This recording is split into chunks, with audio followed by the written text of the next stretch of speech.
Right there, if that fell from the 80th floor. Oh my! Korea could be sent to jail for up to 1 year after using ants as part of a garnish for desserts.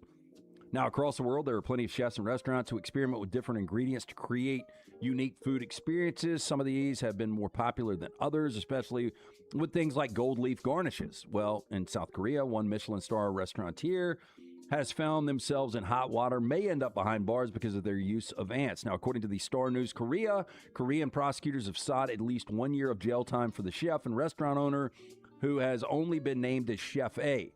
They also want a fine of over $13,000. Ants are not approved from human consumption under Korean law, and the owner admitted they were used in a, quote, small part of their service for desserts. They also argued that diners were able to select a non-ant option as well. Is there a taste? I would imagine spicy. I would think spicy. Because it's a fire ant? I don't know. Fire ant? Wouldn't you think an ant would taste spicy? I would think it would give you a little crunch. It's like pepper. I think it'll have a pepper Reports taste. were that the ants tasted tangy. Yeah. I would not have thought that. Seems to be earthy to me. I'm going to pass on the ant. Yeah, I'm going to take the non-ant option. That is Trash Today, brought to you by our friends at Bud Light and Walk-Ons. A great opportunity right now for you guys to get out there and help Folds of Honor Alabama for the entire month of July. It continues on. What are we, July 21st today? 22nd. 22nd. So still a few more months right there to get by Walk-Ons at Stadium Trace in Trussville and the one close to the studios here on Highway 280 Tattersall Park. You can get by there, use the QR code on any of the tables there to add to your donation, but $2 bottle, $3 draft of Budweiser and Bud Light, and some of those proceeds go to our friends at Folds of Honor Alabama. Every dollar stays in here helping veteran families and first responder families. Thank you to Adams Beverage, Anheuser-Busch, Budweiser, Bud Light, and of course the great folks at Walk-Ons for caring about our veterans and first responders and giving back to Folds of Honor Alabama. Fun show today. We appreciate Ryan Coleman-Williams jumping on live with us, Kalen DeBoer on the show with us today, and so much more. We will do day 4 of SEC Media Days tomorrow. We will indeed. The OG Kickoff is coming up right now, though. They've got Matt Flynn, former LSU quarterback, now doing radio down in Baton Rouge. Pretty important history in the Saban tree, right, Matt Flynn? Yeah, I guess so. No, that was Les Miles, right? Matt Flynn? Oh, I thought Matt Flynn was the guy that came off the bench. Yeah, no, that was Matt Mock. Matt Mock, yeah. That's right. Matt Flynn, Jordan Rogers, another quarterback, SEC Network and ESPN. He and Aaron are getting back together. I saw that the Rogers family was reuniting. That's good to see, man. Yep, I mean, me life too. is way too short for stuff like that. And then Josh Bate, our buddy Josh Bate. Oh. Late Kick Josh, going to be on there. Oh, that'll be great. So let's send it down to Tampa. Our coverage brought to you by our friends at Culver's. Yeah, Culver's, welcome to Delicious, that great butter burger, those golden fries, those crispy crinkle-cut fries, those gooey golden cheese curds, the great custards, all available at your local Culver's. When in Birmingham, visit the Culver's, Highway 280 and Tattersall Park. When you're over on the Hoover side of town, you can get it right there on Highway 150 and 459 in Stadium Trace. That is our friends at Culver's. Welcome to Delicious, to the OG Kickoff down in Tampa. Next Round shirts, Next Round hoodies, and Next Round hats all in one place, nextround.store. Find your favorite piece of gear from your favorite show and put it in your rotation. You never know, you might be in one of our videos showing Next Round gear being worn all over the world. Find all of your favorite Next Round gear by visiting nextround.store. Place an order for you and that big Next Round fan in your life at nextround.store. Look your best at work, at school, at the stadium, or anywhere you go wearing Next Round gear from nextround.store. When you trust a doctor with your life, they owe you proper care. If medical negligence left you or a loved one injured, you deserve answers and compensation. Alexander Shunnarah trial attorneys have recovered over $2 billion for their clients harmed by medical errors, misdiagnoses, and surgical mistakes. They fight hospitals and insurance companies so you can focus on healing. Don't wait. Medical malpractice cases have strict deadlines in Alabama. Call Alexander Shunnarah trial attorneys now for a free consultation. 659-777-7777 or alexwins.law. You pay nothing unless they win. Physical office location, Birmingham. Jim Dunaway, Lance Taylor, Ryan Brown. The Next Round, presented by Bud Light, is on now. Final day of SEC Media Days, and two big takeaways. One, the young coaches in the SEC, the first-year guys, are really, really good with the media. We'll get into that. And number two, Lane Kiffin did not want to take questions today.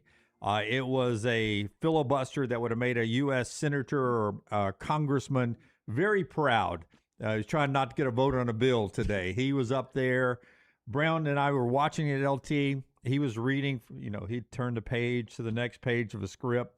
And I started, no offense to any pastors that I sit in the audience for, but, sometimes when it gets to be close to noon on a football Sunday, I'm looking, I'm like, is this one going to end before 12 noon?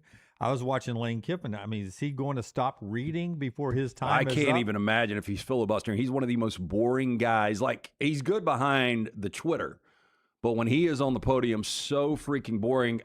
And I'm not going to say the most boring of all time. He is the most boring to never win a national championship. Is that fair? Yeah, okay, I'll give you that. 4 questions is all he got in his allotted time. 30 4 minutes questions. is the allotted time. Well, I mean, I Yeah. assume he's trying to avoid the Ole Miss and the departure and He everything. didn't. He got that one. You got that one. I was just going to say, can't you just go up there and say, hey, look, I know you guys want to talk about certain things. I've been talking about this for 7 or 8 months.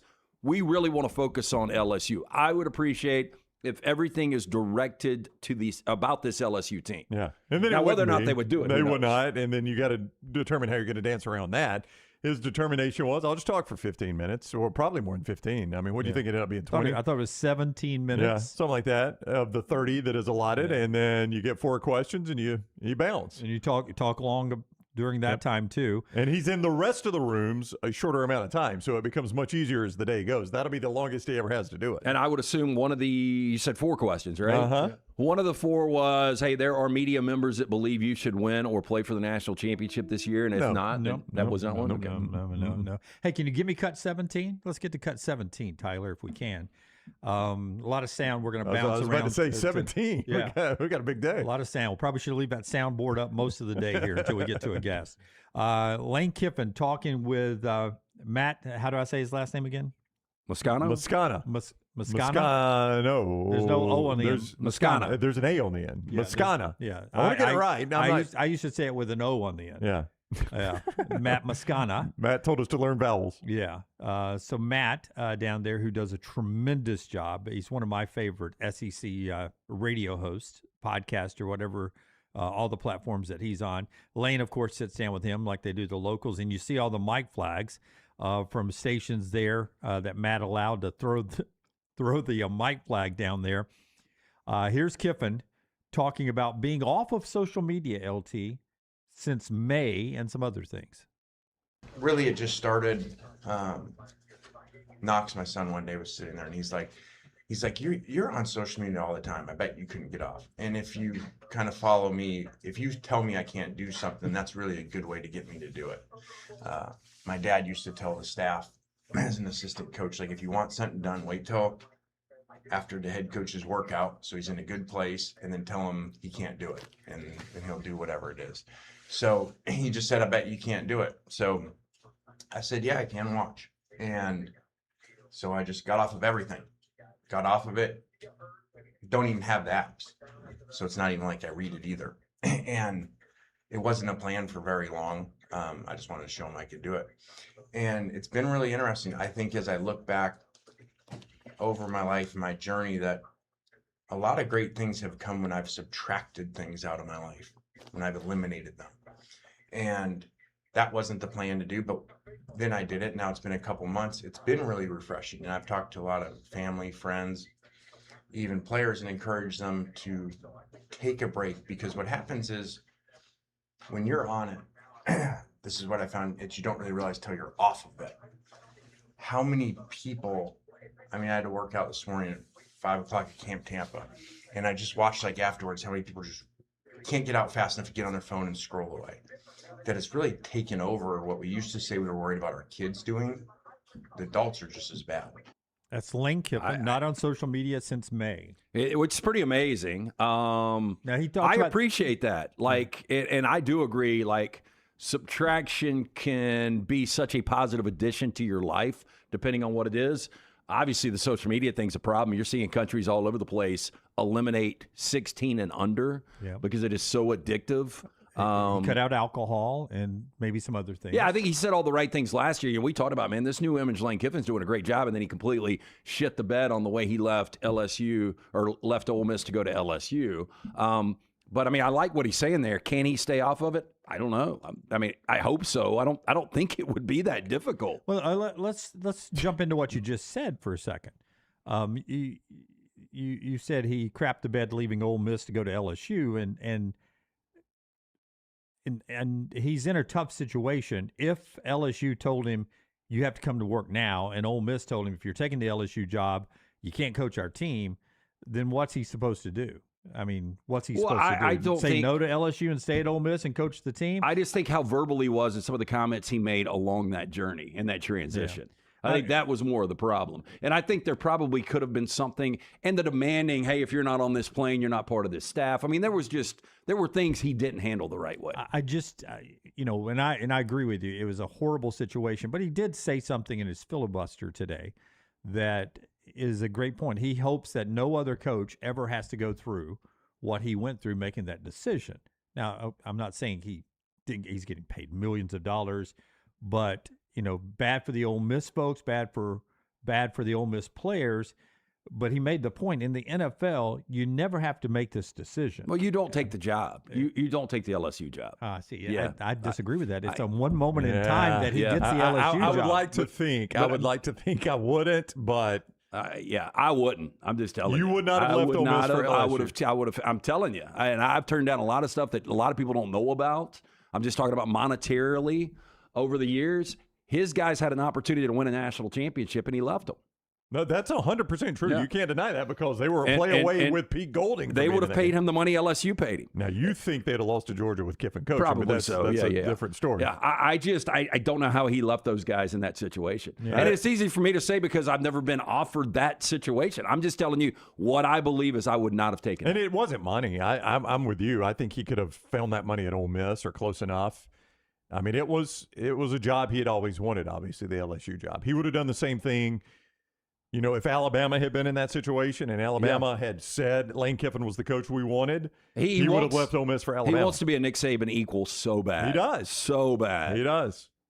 Yeah. And it felt like that he was closer to Saban today than he's ever been. It's only SEC media days, but no social media. He had a plan. Nick Saban had a little card he'd read off of too. So he's as close to emulating Saban as he's ever been. I just don't think we'll ever get to a world. There's a reason the NFL coaches don't have to face this. And Lane Kiffin can say, I don't want another coach to have to face what I've got to face. But only the coaches can change that. Like Kiffin can say it, but only the coaches can change that. And look, I know people are probably going to bring up John Summerall. Yeah. Like his guys didn't have an opportunity to win a national championship. There is an obvious, you go from Tulane to Florida. Well, Summerall said yesterday, he's like, and I think we played the bite already, but he said, listen, Lane and I talked, and I told him if somebody was telling me I couldn't have that job if I stayed and coached at Ole Miss, I wouldn't have taken the job. That's what John says. John agrees with you. I wouldn't have taken the job. He goes, it's different for me. I'm at Tulane. Tulane was happy to keep me. That's right. Florida had no problem. Yeah. And, but if Florida had said you can't coach Tulane, I wouldn't have taken the job. But if Florida had thought Tulane would have gone deeper than one weekend of the playoffs, they would have probably said that. That is very different. If Florida were hiring Lane Kiffin, they would have probably had the same stance LSU had. To your point Tulane knew, well, we're going to get him, right before signing day. That's right. It's not go past signing day. That's right. I mean, Florida knew he would be right back there as soon as they went up to Oxford and took their beating. Yeah. But when college athletics decided to hand all the power to Jimmy Sexton, they created this. And Jimmy Sexton is one of the most powerful people in all of college athletics, and it hasn't been good for the sport.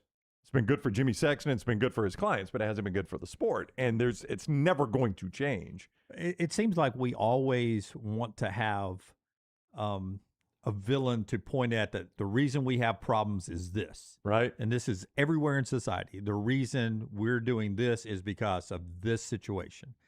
What is Jimmy Sexton doing wrong? Oh, he's not doing anything wrong. It's a conflict of interest, though. I mean, behind the scenes, he is playing his clients against his clients. He is. Jimmy Sexton is not doing anything wrong for Jimmy Sexton or anything wrong for Jimmy Sexton's clients, but it is not healthy for the sport of college football. Yeah, but there's never been a steadfast rule. But who is college football? College football is the program. The schools that handed all that power to Jimmy Sexton. Okay, but did that situation help LSU? I mean, LSU got Lane Kiffin. Maybe. I mean, I still think Brian Kelly's a better coach. But we'll see. I know Jimmy Sexton helped Alabama because they got Miami Dolphins coach from the NFL to Alabama. Yeah, but was it helping? And it was Trace Armstrong, not Jimmy Sexton, but was it helping LSU when LSU had to pay Brian Kelly all that money to go away? Yeah. No, that was not helping LSU. Yeah, that's the cost of doing business in modern day college football. Doesn't mean it's it doesn't mean it's healthy. There's no way you can have the best interest of your client at hand if you're representing somebody using them for leverage in the same situation. And Jimmy Sexton his obligation is not to keep college football healthy. His obligation is to make the most he can for his clients, and he's one of the best in the world at that, obviously. And I don't know how you police that. Like, when I grew up studying media, you guys remember there were conglomerates, and you could only own, 6 or 7 newspapers and, 3 or 4 television stations, and that changed because they didn't want the influence of one company. That's right. And that's definitely changed over the years. And I don't know how you could actually implement that in the college game. I think it's almost past the point of no return. I wouldn't want that, though. I'm an American, and I believe like if Jimmy Sexton would be at a maximum, then I couldn't have what I would consider to be if I wanted Jimmy Sexton, maybe there's somebody else I want, but if I wanted Jimmy Sexton, I should be allowed to have Jimmy Sexton. Yeah, I agree 100%. I don't disagree. But again, Jimmy Sexton is able to manipulate the entire coaching cycle. And it's because college football handed him that power. And, I mean, it's not healthy for the sport. It is terribly unhealthy for the sport. But Jimmy Sexton is just doing what he gets paid to do. The crazy it's not thing, his fault. and I thought about this earlier today, as unhealthy as the sport is with Jimmy Sexton with NIL right now, I think it's the most fun we've ever had because of the parity. I mean, again, going back to 7 teams could possibly win the SEC championship. I mean, we're here because of things like that.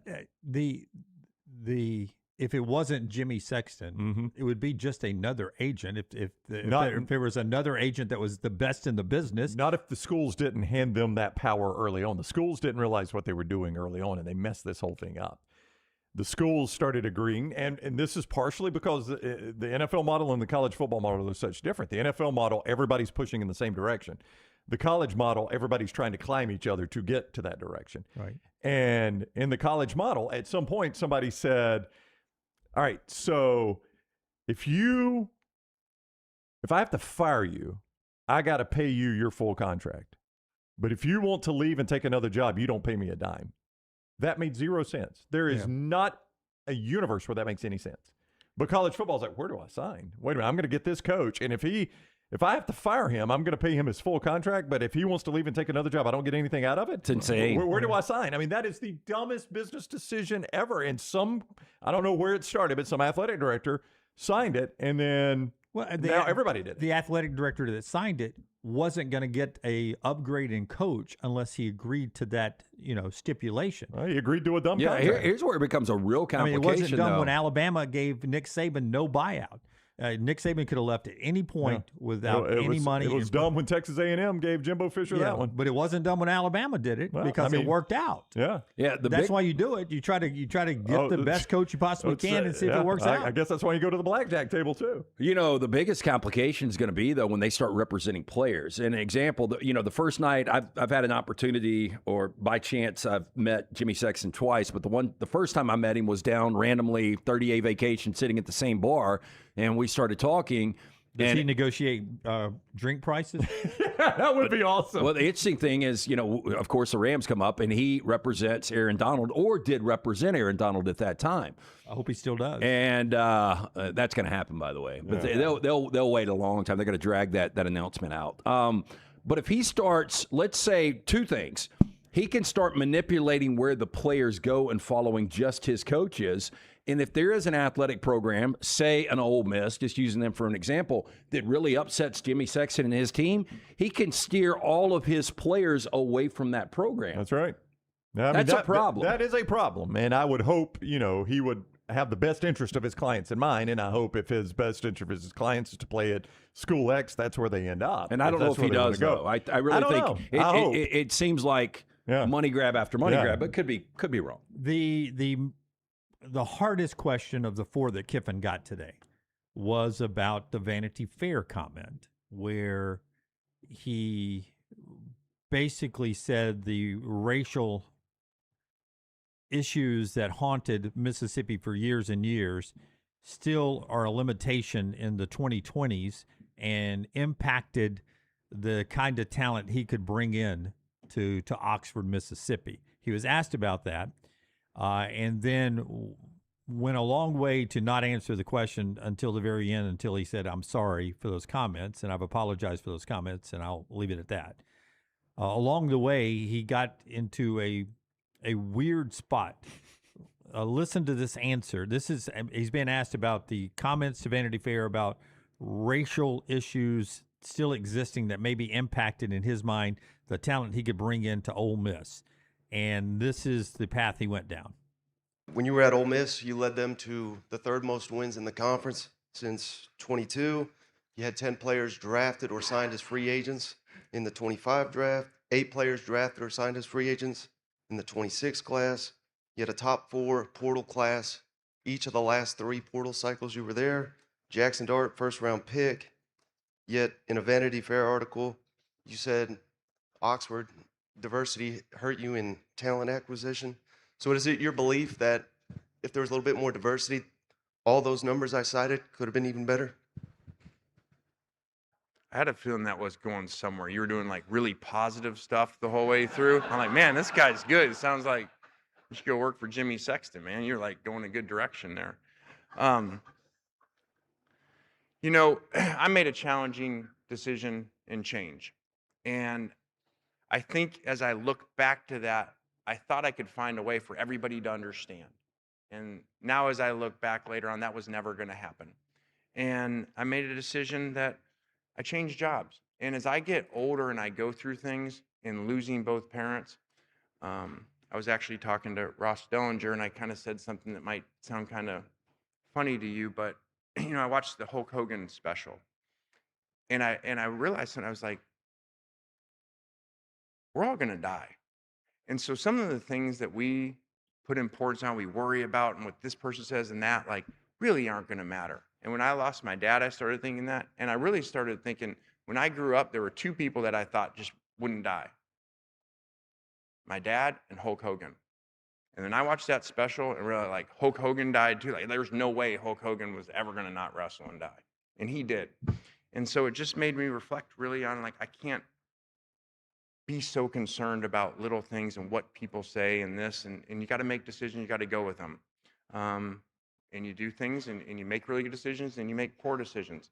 And that was a poor usage of a term that I believe, just like many coaches that have been there for, was factual, but over the course of a long interview was bad timing and bad usage of the word. So it is what it is. I apologize when I said it, and moving on. I mean, he says things that make a lot of sense, but then at the same time, you know, that's one of the things that I had forgotten about was Vanity Fair when you were asking me about that. Like the justification of why I'm going to take this LSU job and just completely throwing Ole Miss under the bus and that entire community. Yeah, and then to come back and say, look, I said what coaches before me said, but it was just poor timing. I mean, I don't know. Was it poor timing? There are people that distort reality and history to make themselves feel better or look better. And sometimes I think Lane does that. You know, you do all the things you do, and then you come back and you say you're sorry. I couldn't get past the Hulk Hogan and the dad part. I just sat there and thought, you know, there were 2 people I never thought would die, my dad and Hulk Hogan. And I was thinking, well, dang, you knew your mom was going to die, I guess. I mean, no love for your mom. I think it's more, you know, the strength, you know, these big personalities. I'm sure watching his dad coach, you know, as he was growing up, and then watching, you know, this super male alpha. I get it. I didn't know he was that big a Hulk Hogan fan, though. I did not know that. Oh, who wasn't, Brown? I just, but, you know, a masterful job of handling the room. And, you tell this great story about Hulk Hogan and your dad, and then you get to the last line, and you're like, "Hey, man, I said sorry, it. man. I'm I should've sorry. said it, I yeah. shouldn't have said that." That's I Sorry, just state of Mississippi. I think some people are, I talked about the scorpion and the frog last year. Some people are scorpions, some people are snakes, and they're just not going to change. Well, they just will not change. That was textbook 101 handling difficult topic, though. Guy asked the question, make a joke to lighten the room, right? And he made a joke, and he got a big laugh out of it. Make a joke to lighten the room, and then completely redirect, which is exactly what he did. And then by the time you get back around to the apology, you're almost like, I forgot what he was even apologizing for. Yeah. I forgot what the question was. I mean, look, none of this matters. And that's why it's almost Lane Kiffin should be going back to boring. I appreciate, like, what he's been able to unearth for himself personally over the last couple of years. But it's almost like go back to boring coach speak, because at the end of the day, the only thing that is going to matter now with the money that he has paid, the transition he made, is whether or not he wins at the highest of high levels. Okay, hold that thought. Central State Bank, more on what Lance was just talking about. Tell us about Central State Bank. That is the bank that is big enough to meet every single need you have, but they're small enough to know you. Anything from buying that first car to starting your own business, Central State Bank is there to help you. They got a location near you throughout Central Alabama, 6 great locations. They could serve you right there at Central State Bank, a true community bank where the decision makers at Central State Bank are in your community and can help you. Central State Bank, big enough to meet every need you have, small enough to know you. Central State Bank, member FDIC. And our friends at Urology Centers of Alabama, the fine folks at UCA, will help you with 10 great locations. One near you. Find out where the closest to you are and everything they can do for you at urologycentersalabama.com. 1 in 8 men in America impacted by prostate issues. Early detection can save your life. Testosterone treatments, ED treatments, a men's health center. They've got one dedicated just for the men. It's all right there. 205-930-0920. Prostate health to kidney stones, urologycentersalabama.com. Look at the headline right here. This is what I was getting to, LT. DeBoer says he's not focused on if winning title will define tenure. Is that what you guys took away from what he said the other day? No, not at all. But that's the headline on First Take. DeBoer says he's not focused on if winning title will define tenure. That's not what he said at all. He said, I'm doing the little things. He said exactly, in a different tone, exactly what Nick Saban would have said. We got to win this practice. We got to win this weight room session today, this meeting today. And then we do it again tomorrow. We do it again tomorrow. And at the end, if we're national champions, we're national champions. Yeah, again, I didn't agree with the way he answered it. DeBoer's, and I'm a big DeBoer fan, but I mean, ESPN's going to jumble this, and I mean, they're paying Stephen Smith, I don't even know how much. A ton of money. And he's a big critic of DeBoer. Yeah, look, and he's got to get his say. Yeah, he's a big critic of DeBoer. So my point being here, so there's Kalen DeBoer, who he was labeled as vanilla and not very he's boring. Not very exciting at SEC Media Days. I mean, you look at what Golding and Sumrall and Golish and Kiffin and all of these people, the buzz around Kalen DeBoer at SEC Media Days was way down. I think and look, this doesn't matter. I mean, Gene Chizik won a national championship, one of the most boring guys ever. I think if you listed 1 through 16, I've got DeBoer number 2. I think you guys had DeBoer as second best coach, but most boring. I mean, he's going to be towards the bottom. It's going to be pretty high, yeah. So that's my point. You wanted Lane maybe to dial it back? Is there? And I understand it's all about the winning. I mean, Belichick was the worst. Worst. Yeah, and I mean, he's got 6 rings. Yeah, I mean, I would rather have really, really boring. I mean, if you can get a Pete Golding that wins national championships. That's the white buffalo, though. Yeah, we're here from Pete Golding coming up and more from John Sumrall. I just was wondering, do you think something was missed by Kalen DeBoer down there? And I don't. I'm with you. Back in the day, Bear Bryant would sit in a chair, grab a Coke, maybe throw a little whiskey in it, kick back. Sometimes he'd gather at Michael's in Birmingham and have the Birmingham media come down there, and he'd sit back and he'd just talk, and people would write down the stuff they wanted to write down, and some of it was off the record, usually not a camera there or a microphone because it was the old days. And I would imagine those were pretty entertaining conversations, but he didn't have to put on a show. They were just having a conversation. These coaches today, there's a mix between having to be an entertainer and a coach, and And the entertaining part doesn't win you football games. No, if you're right. If it did, it would be Pete Golding would be the team to beat this year. The entertaining part, I guess it gets you clicks if we want to go back to social media. I think it is selling your program 24/7. There's something about that. But again, at the end of the day, it really is just about winning. Yeah. Because, I mean, Kirby does both pretty well. Well, he's getting more interesting in news conferences. Ironically, when he isn't winning national championships. Championships. But, you know, I think Dan Lanning, ultimately is going to be really, really good at both.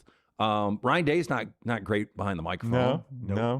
No, he's not. I mean, Signetti's terrible. I mean, awkward. Yeah. Just awkward. He's himself, but he's very, very awkward. But the awkwardness is almost entertaining. Like he's it's almost a character. Yeah, he's got a little villain comment in him and a wink every now and then. It makes it almost a character. That's a great point. But you don't see a lot of really entertaining coaches that are great coaches. Can't think of one. Offhand, cannot immediately think of one. I mean, Spurrier was entertaining. Yeah. Yep. And was one of the best of the 90s. Saban was great at delivering messages, but it was boring. It was monotone. Yeah. He would try to avoid being. Now, some of the entertainment with Saban was the blow-ups, like That's right. The tin horn and dead and buried, gone, all those things. I mean, those are entertaining, but he wasn't necessarily trying to be funny. Actually, he was ranting, and it became entertaining. Yeah, Urban Meyer was boring. Yeah. Andy Reid's pretty boring. I mean, I'm just throwing out, what we view as elite coaches. I can't think of one. But, I mean, I think you guys would agree. Give me an elite coach. Like Sean McVay, Sean McVay's pretty entertaining. He's an elite coach, but, again, he is a white buffalo. Yeah. White buffaloes. White buffalo. Are those real things, white buffaloes? I don't think they are. Kind of like a unicorn. Is a unicorn a real thing? I don't think Jeeves, so. Have we ever seen a unicorn in the wild? We have not. Isn't it the national animal of Scotland, though? I think it is. I mean, they had one in Blade Runner. A wild pull. Yeah. Thank you. Holy cow. Thank you, everybody. So the unicorn is the national animal of Scotland? Mm-hmm. Yep. Chosen in the 12th century. Yeah, there you go. Originally used in Celtic mythology to symbolize purity, innocence, masculinity, and healing powers. Wow. Never think of unicorn and masculinity. No, not at all. I mean, that really is like an 8-year-old girl's mythical animal. Okay, I got to know where like on if they went with a TikTok did you learn minotaur, that I can from? understand that. Where on TikTok did I Minotaur's learn it? Greek. Scott, my mind is full of useless information, and it just occasionally comes out. Do you guys think you're addicted to TikTok? I really want to I ask am you that. addicted to TikTok, yeah. I mean, do you think that's a problem? What they have done it is definitely a problem. with It's not manipulating TikTok. our entire population on It's social a media? problem in my house. It's not TikTok, it's Instagram for me. For Really? you? Yeah. Because that's where I get Reels is on Reels, Instagram, right? Yeah, I mean, that's essentially TikTok. They're almost one and the same. I could easily shut down social media back to Lane Kiffin for the rest of my life, never look at it again. I could too, and I mentioned that to Maggie the other day, and she pointed out, well, don't say that out loud. That's how you make a living. I know. And I said, okay. No, I good want point. other people to consume it. It doesn't do much for me. I do enjoy most of the time when I go on vacation, I completely shut down social media. I say most of the time. I don't do it every time, but my summer vacation, normally I am off for that whole vacation, and there is some refreshment. And the only things that I really look now, I'll get shark videos that pop up and that kind of stuff. Like Instagram, I'll check it because you see people that you haven't seen in a while and what they're doing. So that's fun. And I do use Twitter for news. I mean, I will say this. I mean, there are nights at home where the TV never comes on unless there's a live sporting event. So I've traded watching TV for TikTok. You know what? You need to start reading. Well, I read the captions on TikTok. I think you need to I'm just saying. I more think, golf. It's dark at these times. Yeah, Jim, when the TV's at on. night you can't. But I think that would fill your TikTok void. I really do. Although I did find out that talking with our friends at Inverness yesterday, they've got new pickleball courts and they're lighted until 10. So Did you see Aaron yesterday? I did. Yeah, Okay. I figured that's why I got the email. So I will. Guys running Inverness Country Club, by the way. Oh, I know. When people are walking up to me at church. I knew, and she copied Brown first on the email. I did notice that. I was like, Brown was out there today talking to her 1,000%. Her, and Steve, the general manager. They told me that the pickleball courts are lighted until 10. So I told Jennifer, I was like, hey, if you just want to meet me up there after golf, we can go play pickleball too. Yeah. I get all my exercise. Do you have your pickleball rackets? No, already? I've never played pickleball, but I told Yeah. Jennifer, I mean, she's played it some, and I'm like, if you'll teach me how to play the game, I'm happy to play. We'll find some couples at Inverness, and we'll play. I think I told you guys this before the Teach me pandemic. how to play the game. I mean, how hard of a game I don't is know. it? I have no idea. It's basically, isn't it like?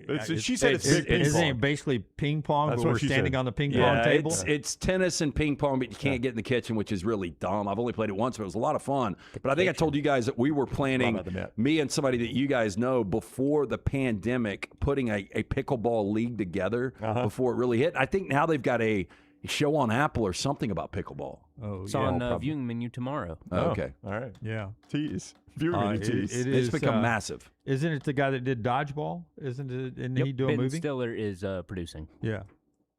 I thought I'd brought that up on the show one time already, that he was As long as he's not in it. the He's in a minor pickleball version role. of Dodgeball. Yeah, I think I do remember you saying that. Has anybody watched because it popped up on Apple last night, It Looks Terrible, or Netflix, the Will Ferrell? No, the the Hawk. golf, the hawk thing, yeah. The starter at Ballantrae the other day said, "Have you seen that yet?" I said, I have not, and don't plan on watching it. And the quote was, "Other than Will Ferrell's politics, I thought it was pretty good." And I said, "Did it get political in it?" No, just in real life. And I was like, "Man, you got to look past entertainers' politics." I said, "Is the show good?" He goes, "I think it's pretty funny." Yeah. But I've seen It the looks previews. awful. So I have not watched that, but I did. There was like a Hot Ones episode that kind of promoted it. He made Hot Ones not funny. Oh, no. Well, what was he in character as that guy? Yeah. Well, see, I hate it when He they was do going that. to all the World Cup games as that Yeah, character. I hate it when they do that. Yeah, it is a Will Ferrell is at a interesting point in his career that he could remember how great Chris Berman was at a certain point in our lives, and then at one point it was like, man, I'm so tired of Chris Berman. That's a lot of Chris Berman. Yeah. And then now a little Chris Berman, you're like, oh, okay, I Yeah. remember Chris Berman. Yeah. We're at that point with Will Ferrell now. Like, Will Ferrell was so good, and then it's like, God, I'm tired of Will. You know Ferrell. what's crazy, And there'll though? be a time where we'll be like, God, I wish I had Will Will Ferrell. Ferrell. You say Yeah. that. I remember before the three of us were doing a show, and we were having to fill 4 hours. This is back when Ian was gone. And so we did roundtable awards, and I forgot what they were called, but we had a category, the most oversaturated celebrity. And Will Ferrell, this is before the three of us were doing a show. He So that's won how that long ago? category. Yeah. Yeah. No. It's It's been a long time. It's been a while since he's been swinging at his A game. All right, a lot to get to. 40 and 40 coming up. Brooks Austin is on the show. He's been on everybody's show, so Brown has to have him on today to start hour number 2. A yellow light on Paul Finebaum. No, it's a green light, far as I know, unless Paul's changed his mind. Coming up halfway through hour 2. Now they've got him all over ESPN, so I think Paul can only give us about 10 minutes. Yes. But that's fine. Staples starts hour 3 with us, scheduled to be with us today. All that as we roll on. The show being brought to you by our friends at Inverness Country Club. Tell us about Inverness Country Club, Brownie. Did I mention they have pickleball courts? You playing today? I am playing today. ICCalabama.com. Who are you playing with today? I don't guess he reminds me of saying his name. Mike Kraft and his brother. Y'all know Justin Kraft, Yeah, former UAB yeah, player. yeah. It's his brothers. Got a his minute two with the brothers. Cowboys, right? A little training camp? Yeah, Justin's two brothers, I Mike like and John. that. My wife loves their burgers. Kraft. I actually had one of those yesterday. ICCalabama.com. ICCalabama.com is where you go for more information on Inverness Country Club. Lance mentioned our friend Erin Hilliard. I spent some time with her yesterday, and you can call her and set up a tour for Inverness Country Club, as so many of you have done. 205-991-8608, 205-991-8608 for a tour at Inverness Country Club. What you're going to see is a beautiful course, great clubhouse, wonderful food. Those I mentioned, the tennis facility. More on that coming up. World class, the pool with the cabana, and the people. The people are what makes Inverness. ICCalabama.com or 205-991-8608. And I was by to see Jim at New York Butcher Shop yesterday. I got a pound of the thinly sliced roast beef to make my sandwiches at home. And then for dinner with Maggie out of town, I got the black and grilled chicken pasta. 30 minutes in the oven. It was delicious. It's got a little spice to it. Fantastic dishes made right there in-house every single day, including those sides. I'm stopping by the Highway 119 location later today, picking up some steaks. Jack Taylor's coming over later. I think we're going to go try to see the Odyssey before we have the steaks tonight. But just fantastic food all of the time. Great selection of fine wines and desserts as well. 2 locations, the original Cabo Heights, Highway 119 in Greystone. Rare quality, well-done service. It's the New York Butcher Shop. The insurance company called. They offered you a settlement. Sounds good, right? Wrong. They're counting on you not knowing what your case is really worth. They're betting you take pennies on the dollar because you're scared and overwhelmed. Don't fall for it. Alexander Shunnarah Trial Attorneys has recovered over $2 billion for going to war with insurance companies that try this every single day. Call 659-777-7777 or alexwins.law. Free consultation. You pay nothing unless they win. Physical office location, Birmingham. Hey, Lance Taylor from the Next Round to tell you about one of our favorite places for breakfast, lunch, and dinner. That is Hamburger Heaven since 1982. Hamburger Heaven has been serving Birmingham's best hamburgers, cheeseburgers, French fries, hand-spun milkshakes, and sandwiches made fresh to order. All of their ingredients are fresh and prepared daily. This includes their beef, always fresh, never frozen, hand-pattied each and every day. For breakfast, lunch, or dinner, visit any of the 4 locations, Highway 280, Irondale, Gardendale, and Homewood. At Central State Bank, we are large enough to serve you and small enough to know you. Manage your money with ease, whether it's mobile banking, hassle-free checking, competitive loans, business solutions, or personalized financial advice. We're your hometown bank with big-time service. Visit us today and experience banking made simple, because at Central State Bank, you come first. Member FDIC. Never miss anything from the Next Round when you listen on demand through the podcast platform of your choice, Apple, Spotify, iHeart, or Google Podcast, wherever you listen. Always like, follow, subscribe, turn on automatic download so you can catch every part of the Next Round. Listen anywhere in the world, anytime on the Next Round podcast feed, and support the show by following, subscribing, and turning on automatic downloads on any podcast platform. Listen anywhere in the world, anytime on the Next Round podcast feed. Thanks for always making the Next Round a big part of your day. Storm season is here. Make sure you have a plan of action in place right now. Greg from Pell City and Storm Restoration Roofing should be your first call when storms hit. Insurance companies love working with Storm Restoration Roofing because of Greg Nelson's name and reputation in the industry. When storms hit, call Greg Nelson. He's local, 205-542-3531. He's the home of the free no-cost roof inspection. Greg from Pell City on Facebook, 205-542-3531. It's Storm Restoration Roofing. Hey, for all of your IT and printing needs, reach out to our friends at Xerox Business Solutions. Look, I'm still one of those old school guys. I print my notes every single day for the show. If you watch the show here on the Next Round, you see all the notes in front of me. From day one, Xerox Business Solutions, they've been with us here at the Next Round. Local for over 45 years. For all of your IT and printing needs, visit XeroxBusinessSolutions.com or call 205-969-3000. Remember the name That's Way to 205-969-3000. Wellness if you're battling weight loss in your life. I'm Jim Dunaway from the Next Round. There was a time I was over 216 pounds until Way to Wellness helped me lose 45 pounds, and now for over 2 years, they've helped me keep that weight off. Here's their website, aplanforme.com, aplanforme.com. That's a great name for a website because there's no cookie-cutter plan. Everything is designed specifically for you. No contract, no sign-up fees, and your first consultation there's nothing worse is than free waking at up to Way a to plumbing Wellness. problem. Don't get caught in a flooded house. Call the guys at Hemp Hill Services. Adam, Chad, and the team at Hemp Hill are the only ones I trust to fix it and fix it right the first time. Hemp Hill Services does it right and always at a fair price. For all of your plumbing, cooling, and heating needs, trust the name that Birmingham has trusted since 1954. That is Hemp Hill Services. Call now, 205-229-2090. That's 205-229-2090.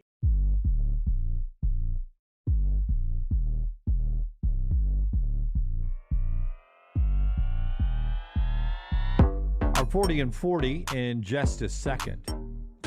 Our lock of the day brought to you by lanceslock.com and our friends at Hemp Hill. Before we put the graphic up, though, this story from Pete Thamel.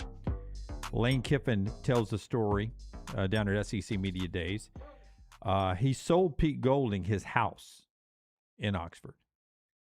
and Lane Kiffin sold Pete Golding. That's Lane right. Kiffin. Lane Okay. He got his Kiffin. real estate license. Pete Golding bought Kiffin's house and says that he started using the house the day after Kiffin left. Kiffin joked that he checked in on Golding on his Ring camera, and when his staff speculating Golding was visiting a recruit, he said he can't be wherever it was that the recruit's house is. I just saw him walk in and sit down on his couch. Wow. Didn't log out, huh? That's Pete Well, I hope he didn't keep his couch. He's going to need to blacklight that place. I told you guys I ran into his neighbor from Boca Raton, and Yeah. he was like, Stories? man, he was like, Lane was a great neighbor. He was a great guy. He was like, but man, he was Man, like, there was a lot of activity. Stories I can tell. Lance's Lock Hemphill, baseball happening day game for the Padres and the Braves at 11 a.m. Chris Sale, who is on his way to Cy Young status this year, 2.06 ERA right now, gets the start for the Braves today. He is a stud. 3-1 last night for you. Told you we're going to have a big bounce back after a 2-3 And you're in a 3-1 rut. 2-1 or 2-3 on Tuesday night. Jump on board and win with us. More Major League Baseball action up and available right now. Free play every single day at lanceslog.com. It is always brought to you by our friends at Hemp Hill Services. I need to call Andrew later today. I will see our friend Chad tomorrow, but I'm having a little condensation problem in the house. It seems like I have problems all of the time, whether it's plumbing, heating, cooling. Never ideal, but at least you've got the name Birmingham has trusted since 1954 behind you. Hemp Hill Services, 205-229-2090 or hemphillservices.com. So if I'm betting $100 a night, you're making me about $190 profit a day right now. Yeah, this 3-1 rut. We're definitely making you money. I mean, baseball season back-to-back years has been incredible. The only thing, our Achilles heel, and I'm going to come up with some numbers and throw them out in a little bit. The only two sports we have had sub 500 records, and I'm talking about golf, soccer, hockey, college baseball, obviously NFL, college football, and Major League Baseball. The only thing has been the NBA and college basketball. College basketball used to be one of our highlights. Last year we struggled. The NBA the last 2 years has been a bear. Just has. Impossible. Just take basketball season off. Stop playing the NBA and just get good at college basketball. I mean, I the NBA with the resting of players and all that stuff. it's tough. You can't do it. All right, before we do our 40 and 40, I do want to bring up yesterday that Tennessee did get the 5-star running back David Gabriel Georges from the academy there in Chattanooga. So he stays in state. Pete Nako's reporting that he'll wear jersey number 0. He's already got his jersey number for next year at Tennessee. He'll be jersey 0. He picks Tennessee. It's significant because he becomes the first $2 million running back in the NIL era, that he's getting $2 million per to go to Tennessee. I mean, that shows you what the bidding war, I guess, became. I'm trying to think of already established guys that would be worth that. Can I put in perspective for you? Do you know what? I mean, what did Kejuan Lacey get offered to maybe leave and go to LSU? I don't know, but I'm just going to throw out some names. You know what all these guys have in common? All right, you ready for these names? Isaiah Pacheco, Zach Charbonnet, Blake Corum. They are NFL running backs making less than David Gabriel Georges. That is correct, yes. And those guys, I mean, Charbonnet's been a pretty productive running back for the Seahawks, hasn't he? Corum's been a nice two for Corum's the Rams. been good for the Rams. Pacheco's been he's good been there for the one Chiefs. a lot of times. They're all making less than what this kid will make in the NFL. It's about to swing back in the NFL, though. I feel like the running backs are starting to get paid more. Well, I was looking at fantasy football today. Jameer Gibbs and Bijan Robinson are 1 and 2. Yeah, I mean, and Saquon the year he had 2 years ago. But, I mean, those are the elite of the elite. That's right. And maybe this kid will end up being that for Tennessee. But to your point, you had Ole Miss and some others in the mix there, Ohio State, and that only ups the bidding a little bit for home state Tennessee to keep him there. Haitian and Canadian descent Baker? What's the academy in Baylor? Baylor Academy there in Chattanooga. So jersey 0. I thought that was odd. He already has his jersey number. Yeah, probably had to throw that in there to probably to get him to say, hey, if I come, I want jersey 0. That was Alvin Kamara's number there. That's when I think Tennessee wearing a 0. I think of Alvin Kamara. And when we were talking they 100%, they did not have zeros eligible back then. I don't think you're Tyler, right, please Google Alvin Kamara, Tennessee. I'm about to be 2 for 2 today. Unicorn is the state as the national anthem. They didn't have 0 eligible when Kamara played. I didn't think it was either. Okay.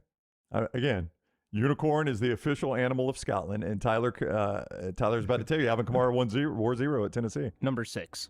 Yeah. crap. Yeah. No, if you crop Yeah. 6, No, hang on. It's you very, can it's get very, there somehow. it's very biblical. Yeah, Brownie. Dunaway's right I did on think this. he wore 0 as well, and someone in the chat, I think it was Jay Bake, said that they believed that he wore 0 as well. Now, see, you're getting to the point here. Is that somebody in the chat said it? So Brown was true. taking it as his own here, and Jay Bake led Brown down a very prideful road there that he's going to nail this. You're right, boy. He said 6 in all these pictures. Yeah. This kid must be really just good. recently got eligible as a number. You know, Clay Travis brought him up on Tuesday talking about the bidding war, and because when we asked him about the future of Heupel, he brought up this guy specifically. 7 touchdowns in one game. As a high school running back. That's pretty crazy. That's pretty impressive. Yeah. All right, so let's get to our 40 and 40 countdown today, brought to you by our friends at Hoover Toyota. Hey, if you're in the market, new or pre-owned, whether it's car, SUV, or truck, our friends at Hoover Toyota, they are there for you. Conveniently located Highway 150, where they've been rolling out that red carpet program for more than 2 decades. They want to make sure once they throw you those keys, they retain you as a customer for life. It starts right there, that initial meeting, through the car buying process, on-site financing, the parts and service department as well. Fantastic every single step of the way. Get in, see Scott Peoples and the great staff today. For more information, you can go online, check out that inventory, hoovertoyota.com. Tyler's laughing at me because he sees the smile on my face, because I grew up in an era where my favorite cartoon was watching Wile E. Coyote run into brick walls or get hit over the head with the Acme anvil falling off a cliff and such like that. And he knows the joy I get when you're running head first into something that I know is incorrect, and I'm able to sit back and watch you do it. You had the detonator all ready to go, and you're like, I've got this. And then you hit it, and the detonator itself blew up in your face. Yeah, it did. And let me tell you, I was so certain Alvin Kamara wore 0. It had nothing to do with the chat. Literally, when you said it, I thought, Alvin Kamara wore 0. I would have bet money on that one. Yeah, Darnell in the chat says that Kamara wanted 0 at the time, but they said no. Nope, I can't claim that as a win. No, I thought he wore 0. Yeah, I was on it. Because you are one of the smartest people I know. Oh, Jim. No, you really are. Let's don't start the... You really are. I'm not. I'm not smart. I didn't finish college. I said that I know. Oh, okay. That I know. You don't know. Yeah. But it's fun to watch you run into that wall. I did right there. There's no doubt. Massive heart attack. Yeah, it was a massive heart attack. All right, so here's our 40 and 40 today, brought to you by HooverToyota.com. We're counting it down all the way this week. We've given you a little South Carolina, Auburn, Georgia Tech at number 27 today. We keep the SEC rolling. Here's the Florida Gators in at 27. I had them 25 in my rankings. I don't know if you guys had them ranked. I've had them at the back end of the top 25 for me. Not as high as young Philip Acton had them. He had them as high as number 16 in his ranking. Here is John Summerall talking about injecting his personality, his attitude into the Florida program. I'm just trying to inject an attitude where we're going to attack every day with enthusiasm. You know, I may have some bad moments. I don't have bad days. I got life pretty good. And so I want everybody in our building to have an appreciation for the privileges that we're afforded each and every day. You know, when I interviewed for this job, one of the questions the committee had for me is, Coach, what do you view as our negatives at the University of Florida? I said, well, the biggest one I see is we haven't been winning enough. But like the places I've coached, look, I've got a full-time nutritionist now. I didn't have that at Troy. I got a staff of nutritionists. Like there's so many great resources we have. And so for me, I think, you know, you have to have a great attitude in what you do. And I define attitude as demeanor, drive, and desire. Demeanor is your body language. Your drive and desire is the mindset of you've never arrived, you can always get better. I'm a firm believer that only disability in life is a bad attitude. I ain't going to have a bad attitude no matter when things go bad, I'm still going to have a positive attitude. That's not purple skies and butterflies. We're going to have some moments that don't go our way. There's going to be adversity hit. But when adversity hits, I don't change. You know, things are going to go bad. When they go bad, how you respond, you better respond with the right attitude. I'm here to tell you there are going to be programs that wish that guy was their head coach. Oh, yeah. I don't know how he doesn't have success. You know, a lot of this is going to be, you know, the coordinators he brings in, Buster Faulkner from Georgia Tech, and really a run-first, you know, oriented offense, and then Kentucky's defensive coordinator, Brad White. if he gets quarterback right, and I don't think Aaron Philo's the guy. I think it's going to end up being Trammell Jones. I know that's an open competition going into it. And he hinted at that this week, LT. He's like, even if you start game 1, doesn't mean you're starting game 12.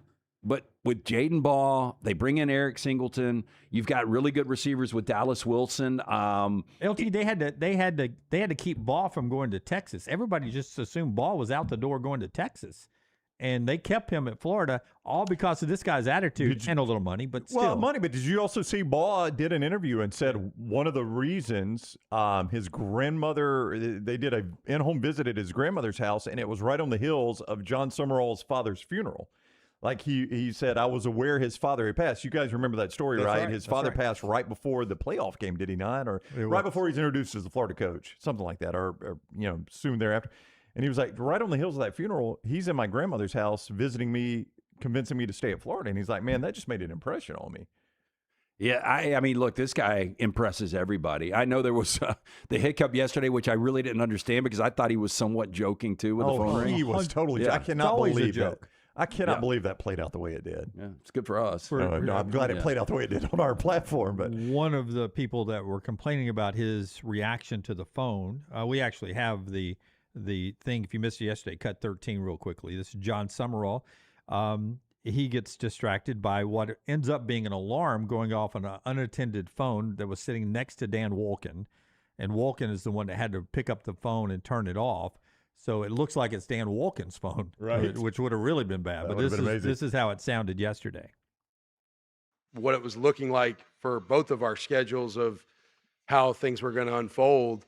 And you would be kicked out of our team meeting. I swear, like, you're lucky I'm not going to throw this freaking podium right now. Like, it drives me crazy. I would say, who is that? But I'm not going to embarrass anybody.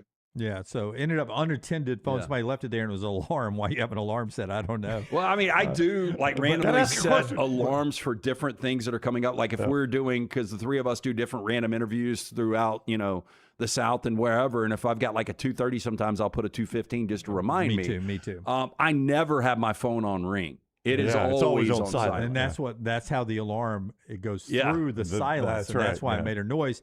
Tom Crean, former basketball coach, tweets this out. He can't be serious on embarrassing that person. Do you think they meant for the iPhone to go off? Did it really need that performative reaction? At least you got laughs at the person's expense. They don't, capital letters, work for you or play for you. Their job is important to them too, from Tom Crean there. And but put it on silent. So how many views does this thing get? 834,000 this morning when I checked it at 7 a.m. Y'all keep watching, keep sharing. Yeah, Thank back you. to Summerall. 4 years as a head coach, 3 conference championships, both at Troy, and then 1 at Tulane last year, en route to the college football playoff. They need a closer defensively, though. Only 26 sacks last year. They had no Gator with more than 3.5 sacks. Like, what happened to the Alex Browns and the Javon Curses and the Kevin Carters and the Carlos Dunlaps and the Wilbur Marshalls? Do they have that guy this year? They need to identify, but they used to always have that closer defensively, and they just haven't had it. For a while, they started going to Georgia and Alabama. Yeah. Now he's got to get them back. I will say, when you look at the start of their conference schedule, it's probably about as boom or bust as you could find in the SEC. After they play Florida Atlantic and Campbell. How big's that Auburn game? That Auburn game, for both coaches, really. I mean, that is a tone setter for either coach. You're either winning your first conference home game at an electric Jordan Hare Stadium night game against the Florida Gators, kind of an old school, kind of an old school Auburn rival. If you're Alex Golish, or if you're John Summerall, you go to a tough place to play in a night game and you get a gritty SEC win. I mean, it's a tone setter. And on that game, Brownie and LT, there are going forever, I believe forever, tell me I'm wrong about this, forever Summerall and Golish will be compared because there was a moment that most every Auburn fan thought they were getting John Summerall. Yep. And so that's going to amplify that game every time they meet anyway. No doubt. And I think on those first 6 games, I could see a path to a 6-0 start. That's why I say it's boom or bust, because you could also see a path to losing every one of those conference games. Yeah, you could see 2-4 or, possibly 3-3. Yeah, after at Auburn, they host Ole Miss, winnable game, losable game. Yeah. They're at Missouri. I mean, that'd be a tough win, but they could do it. But they can also lose. And then South Carolina. The only for sure losable game right now is Texas, just because of that Florida-Georgia rivalry. It's a game they almost won last year in Gainesville. Oh, yeah, should have won that game. With that said, I think they're favored in 7 games. I could see them win 8 or 9, but I could see 6-6 or 7-5 in play. Like, if gun to head, I would say 7-5 is their number. That's a tough stretch right there. Texas, the Packers, and Oklahoma. That's a tough stretch right there. You never want the Packers in October, do you? No, I mean, that's the 3 best defenses in this league, probably. That's exactly right, man. Yeah, and so, again, you got to get quarterback right. And I don't know how good. They don't have it. I don't think they have it right now on campus. Yeah, I don't think Philo's the guy. Again, I think Trammell Jones, who was your backup last year, will ultimately be the guy, but – yeah, I agree with you. I think this is a situation. Like, if they had Darian Mensah as their quarterback, I would be like, I think Florida is a playoff team. Yeah, after Finebaum, when Finebaum joins us at 10:30ish, we will unveil our vote for the media rankings, SEC vote, 1 through 16. And the reason Florida is where they're at for me is going to be because of quarterback, in my opinion. Yeah. And we'll see how it shakes out. I think it is a problem. Just outside our top 25, though, at 27. Fair ranking. You guys like that? Yeah, I think it's a fair ranking. Now, at the end of the year, you could easily look back and be like, damn, we had them ranked low because he's a first-year coach and we didn't know about quarterback because they end up going 9-3 or 10-2. At the same time, we could be like, hey, we should have known better. You know, first-year coach, uncertainty at quarterback, 2 new coordinators. They end up 6-6. You want a quick funny line? Yes. Connor O'Gara tweets says, Ryan Silverfield at the podium right now for the Arkansas coach. When he was reminded that he was 5-1 versus current coaches in the conference, including John Summerall, his response, I won't throw the podium at you. I appreciate that. That's pretty funny. That is pretty funny. Listened yesterday. So Silverfield bringing the little game. Yeah, all right. like These new coaches, man, they're fun. We'll hear from Pete Golding coming up. We'll do our SEC vote. And we talked to Brooks Austin, who joins us next. The show being brought to you by our friend Alexander Shunnarah Trial Attorneys. Shunnarah.com, the place you go when you face any legal situation. It's not just personal injury. Alexander Shunnarah handles much more than that. Bad storm and device cases, bad storm damage, bad drug and device cases, workers' compensation, employment, the list goes on and on and on. It's not just personal injury. That's what you get with Alexander Shunnarah Trial Attorneys. When you find yourself in legal situations, you go to one place, Shunnarah.com, Shunnarah.com. Hey, and if you wear contacts or glasses, I see our man up on deck awaiting us. He's got those glasses on.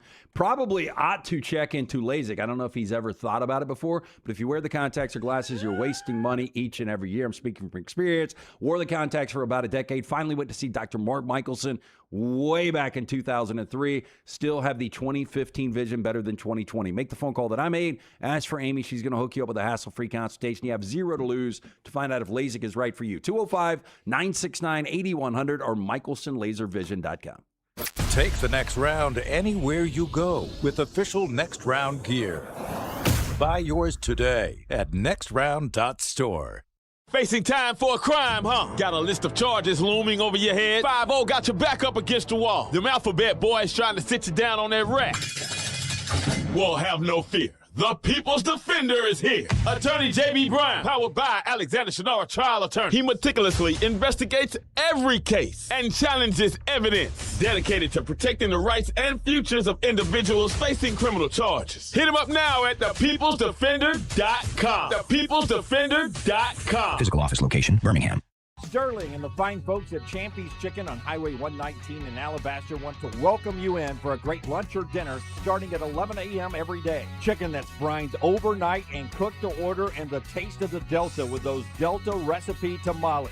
Champy's is perfect for all your tailgating needs this football season. You can also choose Champy's for your next party, wedding, or birthday. Great food, great people. Champy's Chicken on Highway 119 in Alabaster, and everything online at champyschicken.com. At Central State Bank, we are large enough to serve you and small enough to know you. Manage your money with ease, whether it's mobile banking, hassle-free checking, competitive loans, business solutions, or personalized financial advice. We're your hometown bank with big-time service. Visit us today and experience banking made simple, because at Central State Bank, you come first. Member FDIC. Next Round shirts, Next Round hoodies, and Next Round hats are all in one place.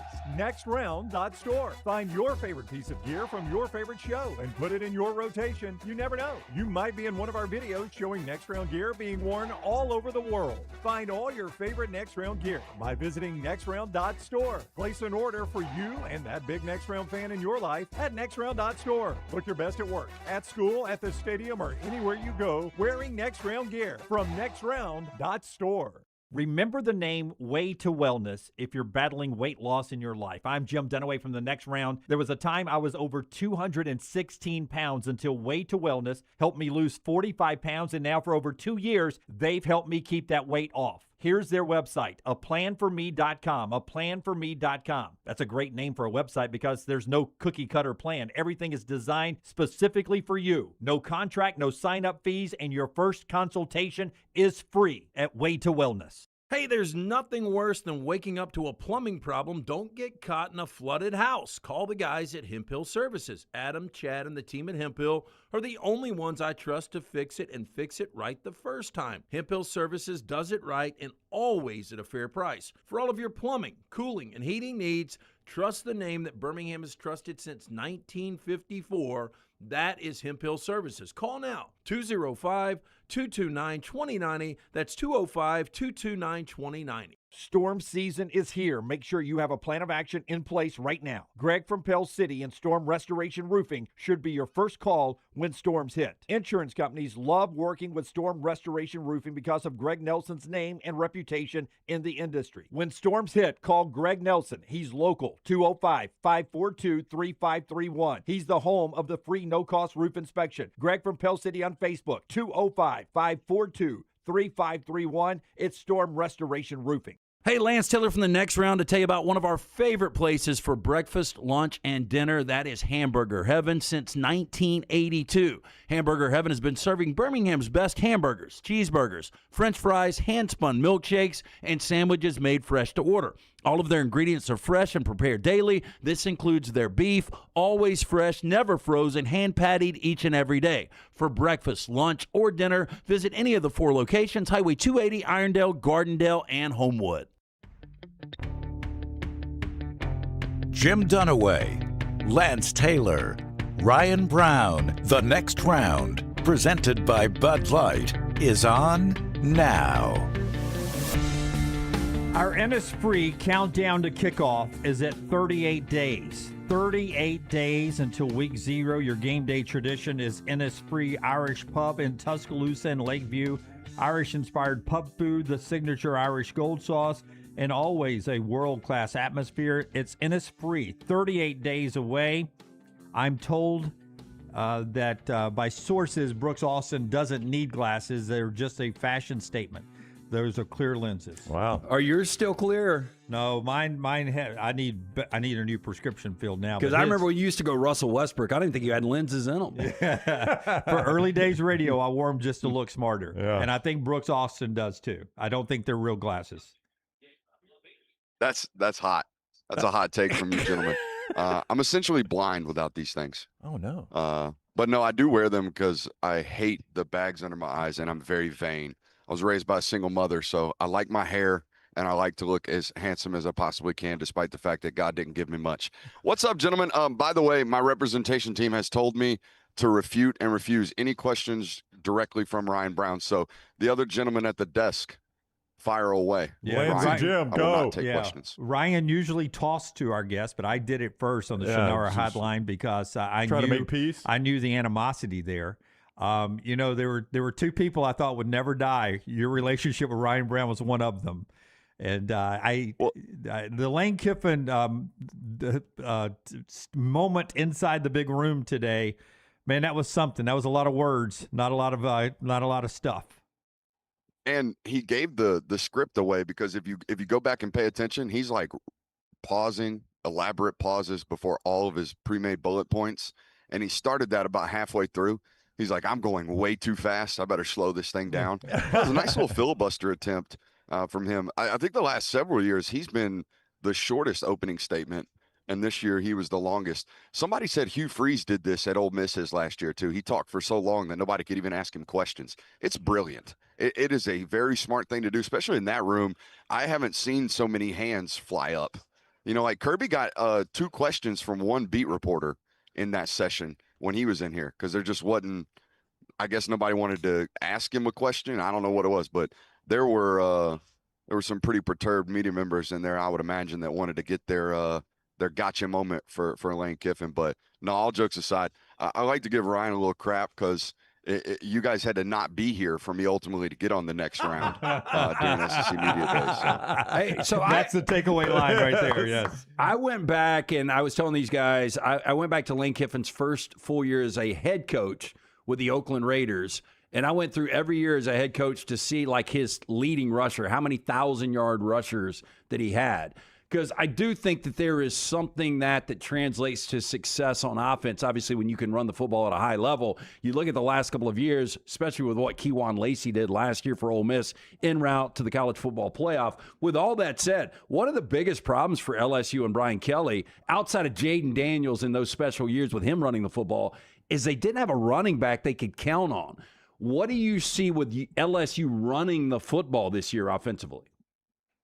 Yeah, so the LSU brainstem, that offensive mind, right? The Lane Kiffin, the Charlie Weiss Jr., even Dane Stevens, the quarterback's coach, they won't recruit a player like Garrett Nussmeier anymore. That type of quarterback who can't add into the run game and balance counts, as we like to say in the football world, they will only recruit athletes moving forward. They will only recruit Sam Levitt, Landon Clark, Husan Longstreet. These are guys that can be designed quarterback run guys. And, yeah, Jackson Dart would fall forward for 5 yards or try to run through a linebacker who he has no business of running through. But there was no explosive threat there at the quarterback position. And you add in a guy like Trinidad last year, and you saw their run game really start to take off. And it's a conversation I've had with people over there in that offensive stem where it's like, the idea that you're going to play college football nowadays without a mobile quarterback is really, really going to hurt your run game because everybody can just zone in and key in on the running back. Anytime you put the ball into the belly of the running back, like everybody's hunting that guy. Backside defensive ends that we don't block anymore, those guys are sprinting straight to the ball. You know, I got my start in the Georgia space, and I saw this tremendously in the Georgia era, right? Like 2024, I think they finished 103rd in rushing, despite the fact that they had 4 NFL football players on the offensive line, 3 of which started as true rookies in the league, right? Tate Ratledge, Dylan Fairchild, and Jared Wilson. Those are great pros. And Xavier Truss is still on a roster with the New Orleans Saints. And they were horrible at running the ball. The reason being is because their quarterback was never a threat. And when that's the case, like it was the last several years with Garrett, like Garrett was a great thrower of the football. And I know that got hurt a little bit when he got banged up, but if you can't balance counts nowadays, man, it's really, really hard to run the ball. So, no, I think the run game at LSU is going to be fine because of the threat that Level will provide, despite the fact that I'm not the biggest Sam Levitt believer, but I'm a big Charlie Weiss and Lane Kiffin believer, so they ought to be all right. Brooks Austin is with us, the film guy. He is in Tampa. Our coverage presented by Culver's. Welcome to Delicious. Since you won't take my questions, I'll read one from the chat.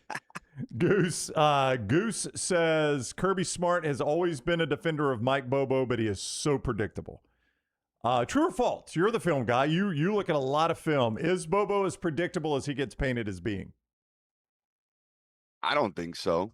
I also don't think Mike's getting in a tough spot for the sense that, like, he doesn't have what the previous offensive coordinator had from an offensive talent pool, right? Like, Todd Monken got to call plays with Adonai Mitchell, a second-round draft pick, Ladd McConkey, a second-round draft pick, Brock Bowers, arguably the greatest tight end in the history of SEC football. Like, it's pretty easy to call pass concepts when you have those types of football players.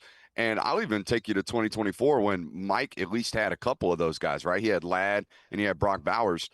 They tied the school's record for points per game. They were a 40-point per game offense in 2024. Led the nation in third down conversion rate. Carson Beck was almost 73% completion percentage guy in his first year starting. And then in 2025, Carson's second year, or 2024, Carson's second year starting. I don't know. They all blend together at this point. Second year starting, they lose a lot of those NFL talents, right? And they lead the nation in dropped passes, and it's all gone to hell, right? And then everybody gets up in arms. No, I'm not one of these guys that I don't feel like I can sit down and look at the formation and tell you exactly what's coming. Now, that has happened in my time at Georgia covering them, right? Like in 2019, you want to see some not so great offensive play calls. Just go watch that stuff, because I did. I had to sit through that stuff, and there were so many times where they would call plays or they would put stuff in where I'm like, what are you doing? Why are you running speed option with Jake Fromm? What are we doing? Things like that. Why are you balls on the right hash? Why are you trying to throw comebacks outside the numbers with a guy who isn't one of these elite arms? Like there was a lot of stuff there that I would look at and like, that doesn't make sense. I haven't watched a lot of Mike Bobo play calls where I'm like, that makes no sense. I don't know why you're doing that. I think he gets put in a bad spot because they're just not, to be honest with you, they're just not as good as they were during the Todd Monken era. And yeah, Todd Monken's like one of the best, 15 coordinators in professional football. You know what I mean? So like, yeah. I don't put Mike up there in like the top threes of the world in college football, but he's pretty daggone good in my opinion. Does Kirby, is he getting frustrated with all the questions about playmakers at wide receiver and things like that? And is he comfortable being this much under the radar? I mean, Georgia has been the bell cow since Nick retired, and now everybody's talking about other teams other than Georgia. I think it's so funny. I said this on Finebaum the other day. It's so funny how when you say something good about them, it's rat poison. But then if you say something negative about them, it's used as fuel. Thank you for that. I can't wait to tell my wide receivers that. I can't wait to tell them how much y'all hate them. They use it both ways, and I think that's funny. That's just coaches in general. But no, in my opinion, man, like there is so much weight on Talon Taylor and CJ Wiley this year in their second years at Georgia. That is the highest tandem of wide receivers from a recruiting perspective and a recruiting prospect profile that they have signed since 2019 when they signed George Pickens and Dominic Blaylock. These guys have to be really good, guys. They have to be, at least like a serviceable SEC starters, and they have to play in every game, and they have to be really good. And here's why. When you sign a highly touted tandem at wide receiver nowadays, it costs a lot of money coming out of high school. And if you don't play them as freshmen, or if you play them a little bit, or if they get banged up, there are going to be people who you beat out in the recruitment cycle that say, hey, you should come here. We're going to use you the right way. And what that causes is those players as agents to go right back to Georgia and say, hey, our market has gone up despite the fact that we haven't played because other people are willing to do this. So we need raises, right? And I have it on good authority that's already happened with these two football players who I think have a combined 10 career receptions through 1 year at Georgia. So those two football players have to be really, really good this year. And they curved some of that, and they bought some insurance out of the portal with Isaiah Canyon out of Georgia Tech, who I don't think is going to be some first-round draft pick, but he has shown at the Power 4 level he can at least play the X position and play it at a relatively high rate. So there's a lot there that they're projecting and banking on, and they better be right. And Kirby talked about this yesterday where some guys, he didn't use the word process. I'll use the word process. Some football programs, they'll sign a kid out of high school. They'll think he was what he was, and then they'll get him there for 12 months, and they'll go, uh-oh, we missed on this one. And they'll process the kid. They'll just send him somewhere else. They'll say, hey, thanks for your time. You probably need to go somewhere else. He talked about yesterday or the other day when he was up here, he's like, we don't do that. We would rather develop a kid in our program for 3 years than say, uh-oh, we better go somewhere else. You know what I mean? And I'm not saying that they've missed on those two football players. I'm saying that they have to hit. They absolutely have to hit on those guys this year at the wide receiver position. Brooks, before you jumped on, we were previewing Florida in our 40 and 40, and we said... Yeah, I heard some Aaron Philo takes that I disagree with, so go ahead. Oh, well, I'll let you get to the quarterback, because I said two things that... they've got to get quarterback right if they want to have a special season in Summerall's first year, whether it's Philo or Tramble Jones. I'll let you get to that. But I also talked about the fact that Florida hasn't had a closer in forever defensively. Only 26 sacks last year. Are they going to have one of those guys up front defensively? And then get to your Philo take. Yeah, L.J. McCray getting hurt last year didn't help. Jaden Woods, I think, had 9 sacks last year. They're going to be all right. Up front, I mean, that was when I watched their spring game, that was the thing I left most impressed with is like they got 7 or 8 NFL body types. I don't know if they're going to be NFL football players at a high rate, but they have a bunch of really big, solid, great football players up front on that defensive side of the football. I think it's one of their stronger units when I looked at them on paper and on film. Now, the Philo thing, I'm an Aaron Philo believer. Okay, I was very close to this in high school. He goes to high school right up the road from my house over there in Georgia. Shattered every single state record that there was from a passing perspective. And having been able to have football conversations with Aaron, he sees it the way quarterbacks are supposed to see it. He is not a cone of vision quarterback. He doesn't need to lock on. He can go through reads. He can process information.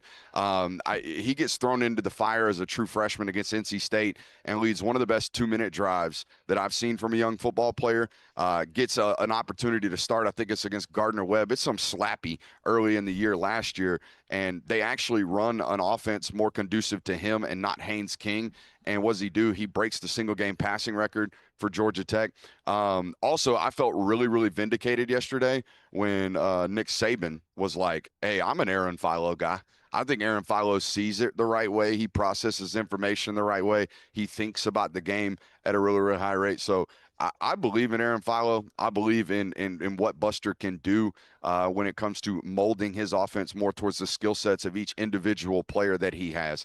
Buster is not one of these guys that's like, we do what we do. You got to come in and fit what we do. No. He recruits and goes after the best football player and then ultimately shapes the offense around him. I call these guys chameleon coordinators.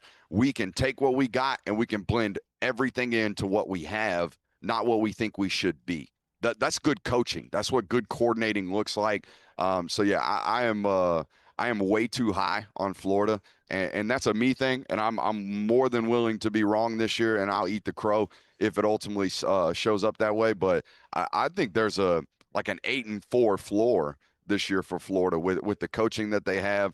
It's never been a matter of talent down there, guys. It has never been a matter of this roster is bad. It's always been the dudes wearing the polos on the sideline that are getting their butt whipped by the other guy on the other side. Boy, if Brooks and Saban are saying, I've got the eraser out. I'm going to change where I got Florida in my rankings. Oh, you got to bump them up? Yeah, I'll admit I was wrong on Philo. I'll take that back, and I've got the eraser You're out. not wrong yet. You're not wrong yet. You just, No, I like him. I mean, he's down the street. Saban You guys likes ate him. at the same restaurants. He lived down the street from you. And if you like him and Saban likes him, well, what could be wrong about him? Film Guy Network on YouTube is where you get Brooks' content. Go like it, subscribe it, set your alerts. All those things we ask you to do for us, do for Brooks as well. He's down in Tampa. Our coverage courtesy of Culver's. Welcome to Delicious. You mentioned the way John Summerall coaches. Of the new coaches, the three American guys and Stein. I thought you were going to go three American guys and Golish the Russian. No, he's American. The American Conference. American Conference, everybody knows. 3 American Conference guys and Stein. Which guy do you look at their system and say that's worked in the SEC before? Now, they got to get players, all those things. But whose system do you look at and say, I think that system works in the SEC the best?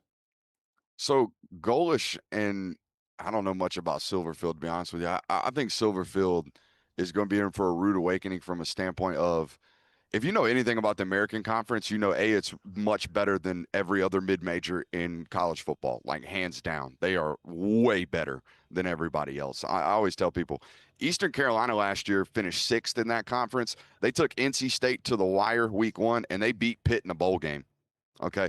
And they finished 6th in that conference. But here's what I was going to say about this. Memphis is the have of all haves in mid-conference football.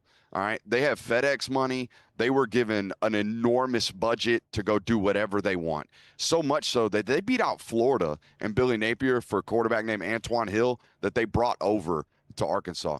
You've got so much money that you beat out Florida for a football player. That's how much money they have. And now he goes from that to the least haves of haves. And so much so that his athletic director a couple years ago was like, I mean, we can win in basketball. We can win in baseball.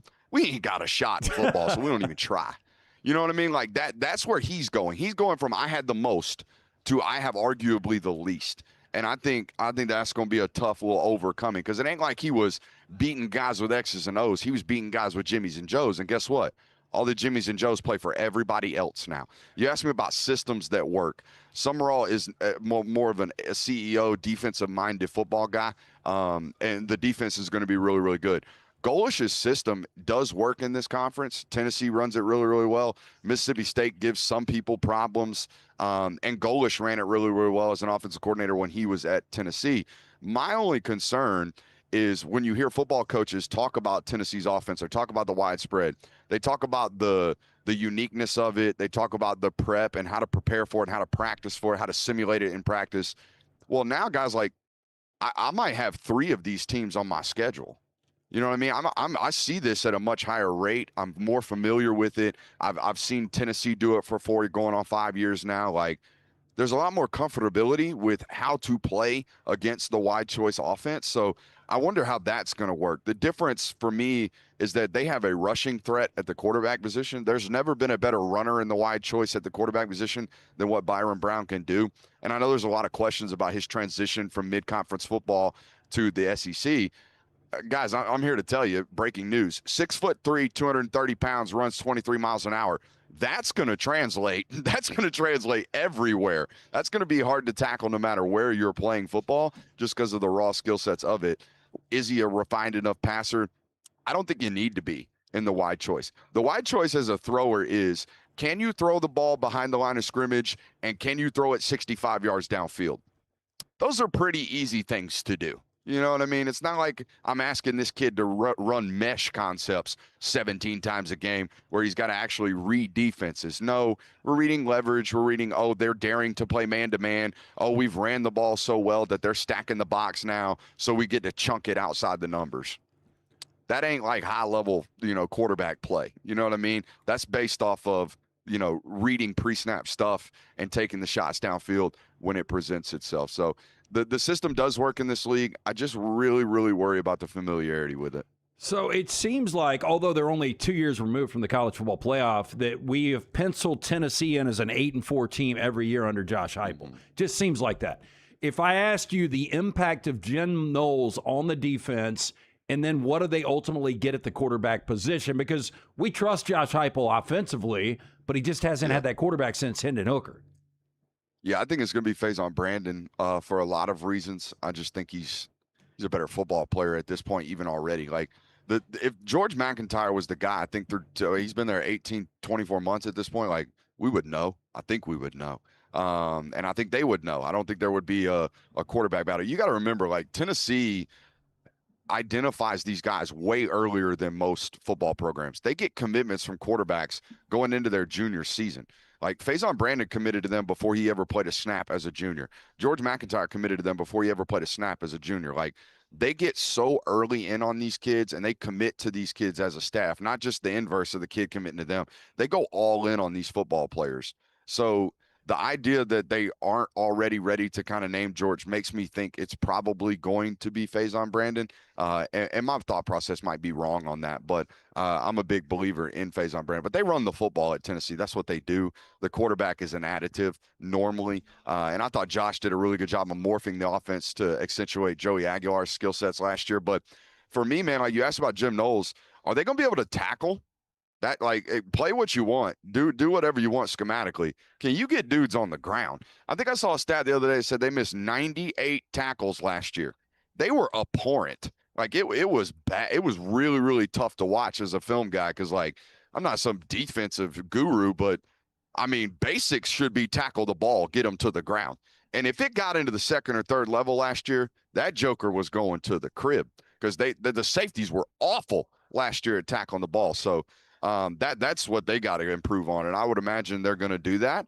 I didn't like watching their spring game, though, because if I knew we were a bad tackling team last year, like the worst in conference, we might be tackling during the spring game.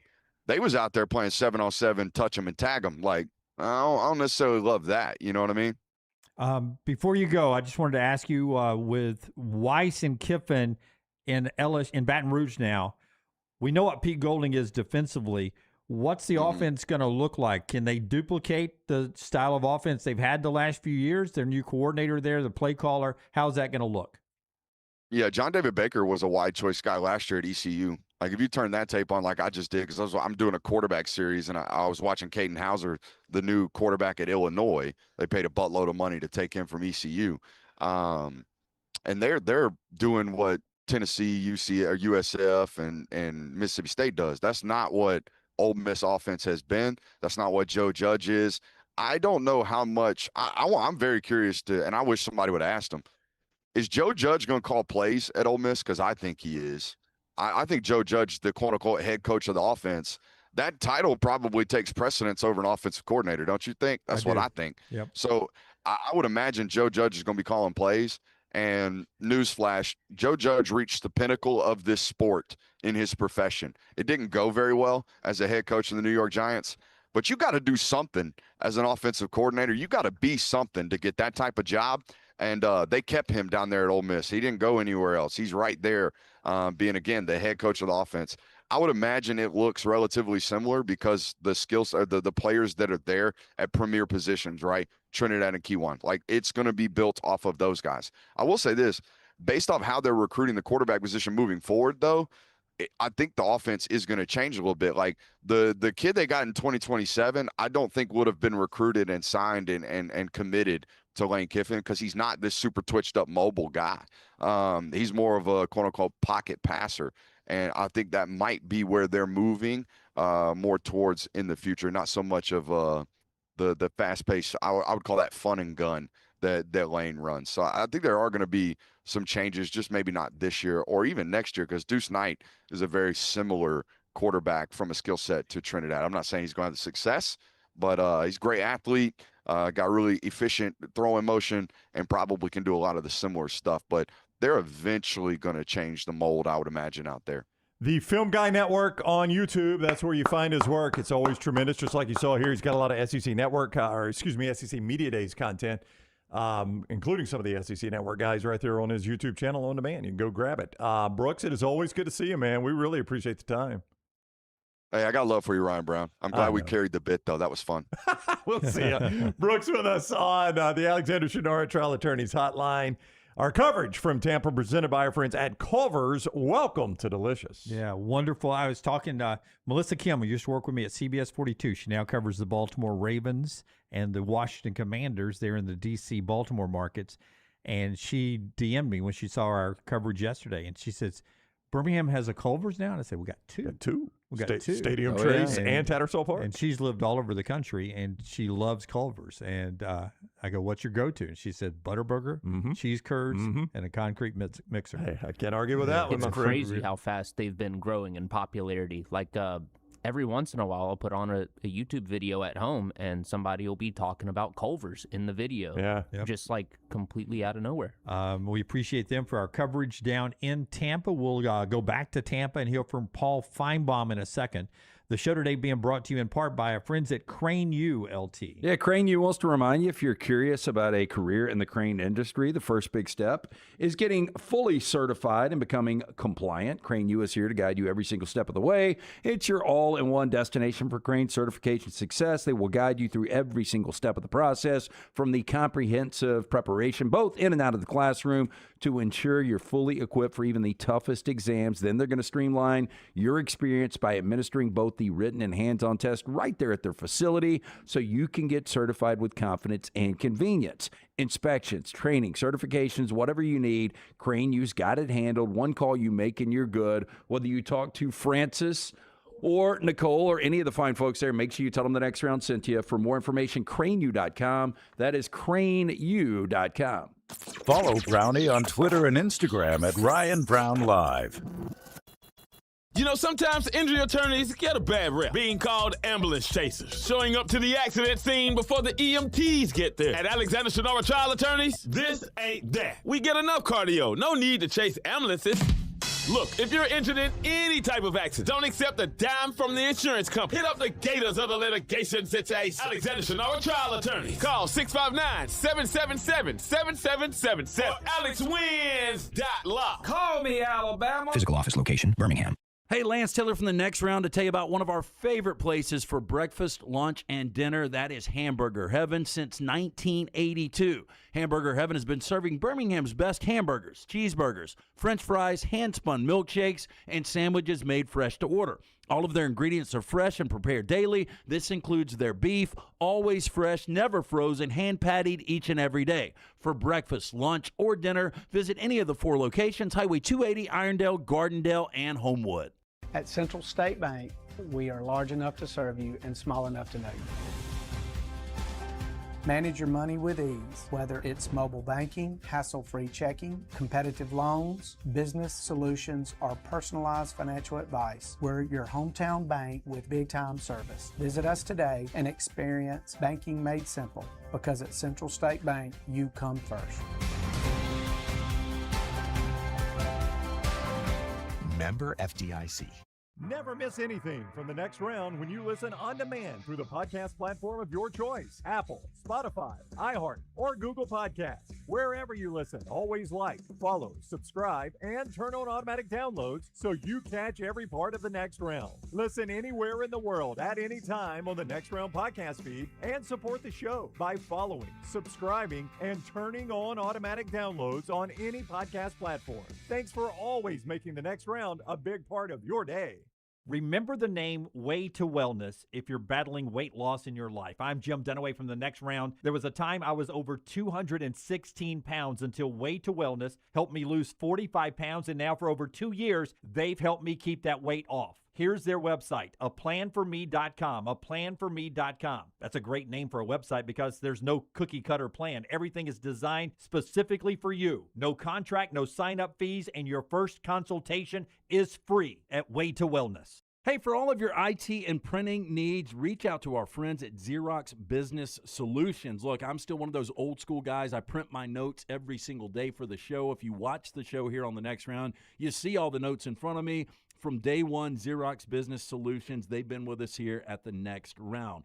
Local for over 45 years. For all of your IT and printing needs, visit XeroxBusinessSolutions.com or call 205-969-3000. Storm season is here. Make sure you have a plan of 205-969-3000. action in place right now. Greg from Pell City and Storm Restoration Roofing should be your first call when storms hit. Insurance companies love working with Storm Restoration Roofing because of Greg Nelson's name and reputation in the industry. When storms hit, call Greg Nelson. He's local, 205-542-3531. He's the home of the free no-cost roof inspection. Greg from Pell City on Facebook, 205-542-3531. Stop by the New York Butcher Shop and pick up the finest in certified Angus prime beef steaks and burgers, premium pork chops, ribs, and all-natural chicken cut to order just for you.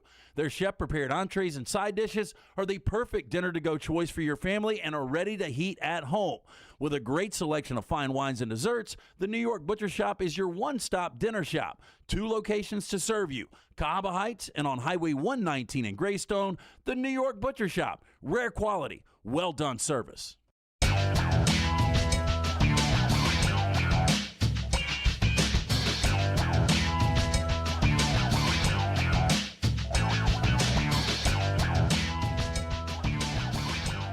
Paul Finebaum, scheduled to be with us here in just a second. He has just walked away from the ESPN set and will join us here momentarily down in the beautiful city of Tampa, which had a fire alarm yesterday in the middle of the Finebaum show that had to evacuate the building. Did they end up evacuating the building? I don't think Finebaum and them left, but a lot of people were walking outside because of the fire alarm. You know, I honestly haven't talked to any of our friends that are down there, so I don't know what the feel is for Tampa.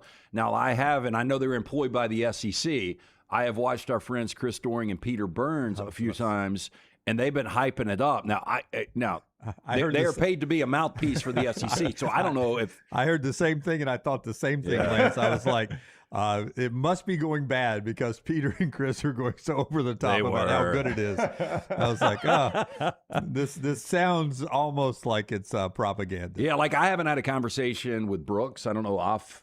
Yeah, I really haven't either. If but you guys have, or with Yeah. Connor, or our buddies Chad and Jonathan that are there, I haven't talked to anybody. I do know that this is traditionally the day everybody's getting out of town, and I do notice that the SEC held Texas and Lane Kiffin and LSU for today, which is not accidental, I don't think. Yeah, but they never used to put Saban on the last day. It was always Alabama's always been on Wednesday as long as I can remember. The third day. Yeah. And the third day they brought in Alabama. Don't do it. Yeah. Don't do it. Hey, the show is being brought to you today in part by our friends right there at Odie's. LT, tell us about Odie's Fest coming up this weekend. Odie's Fest, yes, this weekend. If you like the jam bands, you're going to love the lineup coming up on Saturday night. Right there at the original location, Crestline, newer location, Edgewood. Stop in, see our friends there, enjoy the great food. Great place for live music on Fridays and Saturdays. And again, Odie's Fest, you can get the tickets, odiesfest.com. Stop into one of those two locations, get them beforehand. Also enjoy the great food from Rodney Davis. Been doing it for 4 decades now. Get in, see Will Avery and that great staff. Birmingham Institution is Odie's Tavern. We'll do our SEC media vote coming up a little bit. Now, traditionally, we get that not on the last day, but on Friday. So we'll actually get the voting from the media tomorrow is the usual plan. If you missed it already, Lane Kiffin at the podium earlier today where he told everybody that he is no longer on social media. It's been the case since May. Doesn't mean he won't get back on it, but he just proved to himself that he couldn't do it. Pete Golding, later in the show, has been tremendous. He's been a fan favorite. But I thought what I was asking Brooks Austin in our last segment, was interesting because Lane Kiffin and Charlie Weiss Jr., remember, Charlie Weiss Jr. was still there during the playoff run with Pete Golding, so nothing changed in their offense.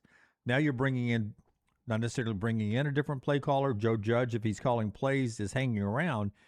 But it is different than having Kiffin and Weiss Jr., the guys who had been doing it recently.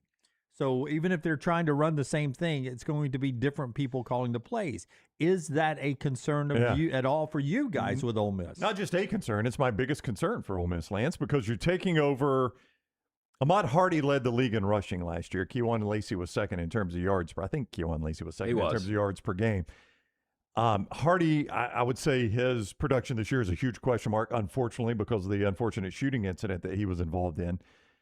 It's not going to surprise me if Kejuan Lacey could be the best back in the league. You return the best quarterback in the league in Trinidad Chambliss as far as statistically. I'm worried about the play calling. I don't know. Like I just heard Brooks say it. Like, is Joe Judge calling the plays? This is a guy that's called plays in the NFL before. I mean, he's called plays. But you brought up the two most important factors to me that really will let you at least ease into a game plan, and that's having Kejuan Lacey and having Trinidad Chambliss. Yeah, I mean, just off the top of my head, you guys correct me if you think of a better 1-2 punch returning. No. I can't quarterback running back. There's not a better one returning than Chambliss and Lacey. I mean, if you think Arch is going to continue to progress, I mean, maybe him and Raleek Brown or him and Hollywood Smothers. Yeah, but I would definitely say Trinidad and Kejuan. If you go strictly by guys that were on the team together last year, it's for sure. Trinidad Chambliss and Kejuan Lacey. So I don't know. I don't know who's calling the plays. I mean, that's my biggest concern. I got faith in Pete Golding to have the defense where the defense was. Is it going to be the best defense in the SEC? Maybe not. But is it going to be as good as it was last year? Scheme-wise, yeah, I think Pete Golding will do that. That's my biggest concern for Ole Miss. And it is mine too. Just when you change, even if you're trying to do the same thing, trying to cook the same dishes at a restaurant, with the same ingredients, sometimes if you change the chef, it's not going to taste the same. Yep. It's not going to taste the same, and that's my concern for them. Interesting that John Summerall got into Gainesville, and the first thing he started to change was weightlifting. He said yesterday that I didn't like the amount of weight we were pushing around. We weren't pushing around enough weight. If we don't get better in the weight room and in all aspects, we're going to get our ass beat, his quote. But he got on campus and was really underwhelmed by what Florida was doing in the weight room. Well, I mean, obviously the guy played, linebacker in the conference. He's just an old school throwback. And I remember we had Brandon Spikes on the podium at SEC Championship weekend over in Atlanta. And I think it was off mic where he told me his eyes, like he's just got them crazy eyes. And I think Summerall is one of those guys where you heard Alex Golish mention violence and they need to get back to that point. I think Summerall really believes they need to get back to that point. And if you ask a lot of Alabama fans and people close to the program, where was really the turning moment for Alabama and their physical dominance? It was when Scott Cochran left the program. I do think that we have maybe gotten away from having such an emphasis not only on strength and conditioning, but just the overall violence of the game. Yeah, and if you're not pushing around enough weight in the weight room, chances are you're not pushing around enough weight on the field. It is remarkable to me with the pedigree and all the talk that Sunbelt Billy had, that was an issue. Wouldn't you agree with that? I mean, this was a guy I always pictured he was hard-nosed and would be. I agree. But I think Old that's the school. one thing, Yeah. like, you don't have to be a great coach to get in and really implement a physical style. Right. Now, if you told me something about Billy's X's and O's, they didn't match up to the SEC, but the fact that they were, I mean, he didn't say these words, but John Summerall sounded to me like, hey, we're a little soft. Yeah.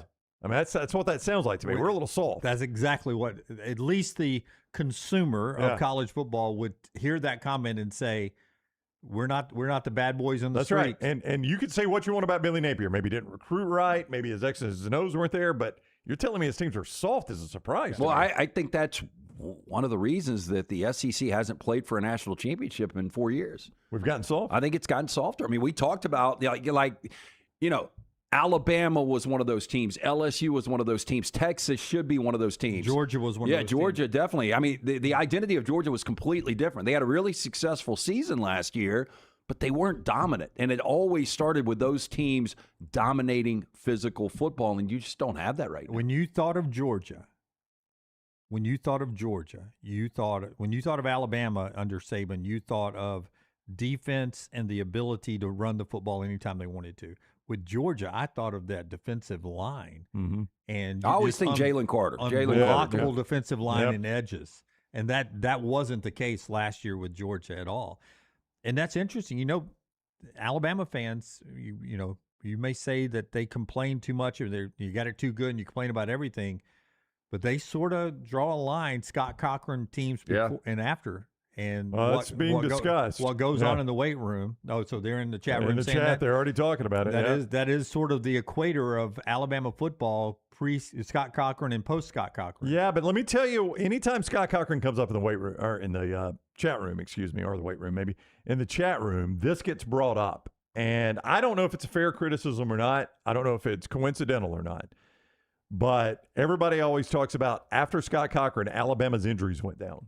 One of the, and I'm not, again, I don't know if this is fair or not, but one of the things people say about Scott Cochran is notice the amount of injuries that Alabama had under his guidance and then after. And the critics of Cochran say the numbers went down drastically. I don't have the data in front of me. I'm just telling you, this is the fan feedback you get on Scott Cochran. Love the attitude, love the way he pushed it, but the injuries were higher under him than they were under other people. You know, but I hate to say it, though, Brownie, if you're flying close to the sun to reach that greatness, sometimes people get burned. And you're going to have some people that, blow out a knee or this or that. I mean, I think we sleep on Scott Cochran because when was the last time Georgia won a national championship? When Scott Cochran was on the coaching staff. Yeah. I mean, it was weird, special teams, but I still think that he had an influence in there. Yeah. And, physicality was pushed and pushed and pushed. And, I mean, wherever that guy was, I mean, they were winning championships. But I would say this. Go back to LSU That's in right. the first 7 days. The Alabama sports medicine and all that is state of the art. There is none better in the country. And the guys that have set that up and run it are people that they bring in to teach seminars on it. So it's just different, though. I think they're doing there's it a little different. Well, I think there's a fear because if your program is defined by fourth quarter conditioning and guys, working out till they throw up, guys can just go somewhere else. Yep. Like, I don't want to deal with that. I'm getting up at 4 a.m. to play here. I can get up at 9 a.m. and go over here and make the same kind of money. So I think there is something to that. I really do. I don't have the clip for you, but Roman Harper basically asked Kalen DeBoer that on live television. Why do you guys choose to practice in the morning away from the afternoon heat, not using the heat, question. The heat to your advantage? But you know what the answer's got to be? I mean, I don't know how he answered it. He talked or said a lot of things, but never really. One thing he did say is when we scrimmage in the afternoons to replicate that. But in practice, now, as Kalen DeBoer pointed out, and you guys have all been in Tuscaloosa, 9 o'clock in the morning in Tuscaloosa is hot as 10 hells sometimes. It's hot all the time. Tuscaloosa is a very hot town. And it's hot as 10 hells if you're from Seattle or That's North right, Dakota. Even but worse. now do 2 in the afternoon. No, 2 in the afternoon is unbearable. Yeah. It's unbearable. I mean, Tuscaloosa is low-lying. It's got the Black Warrior, which creates a humidity situation. It's summer in Alabama, which is always going to be hot. Yeah, the airflow is off. The airflow is off. I mean, Yeah. it's miserable there. But do you guys look? I mean, the three of us are soft, but I mean, like if I'm given an opportunity to, do it, a different way and not have to be subjected to those conditions, I probably would choose the other path. But do you think there is something to that with today's athlete being able to transfer out? Well, I think Bear Bryant in the 50s took Texas A&M to Junction for a reason. Yeah. Right? I think two-a-days happened for a long time in football for a reason. I think Nick Saban had a fourth-quarter program for a reason. Now, has football changed? Yeah, I think the game is getting less and less physical and more about, stamina and all of that than it used to be. But there was a reason why the old guys did it the old way.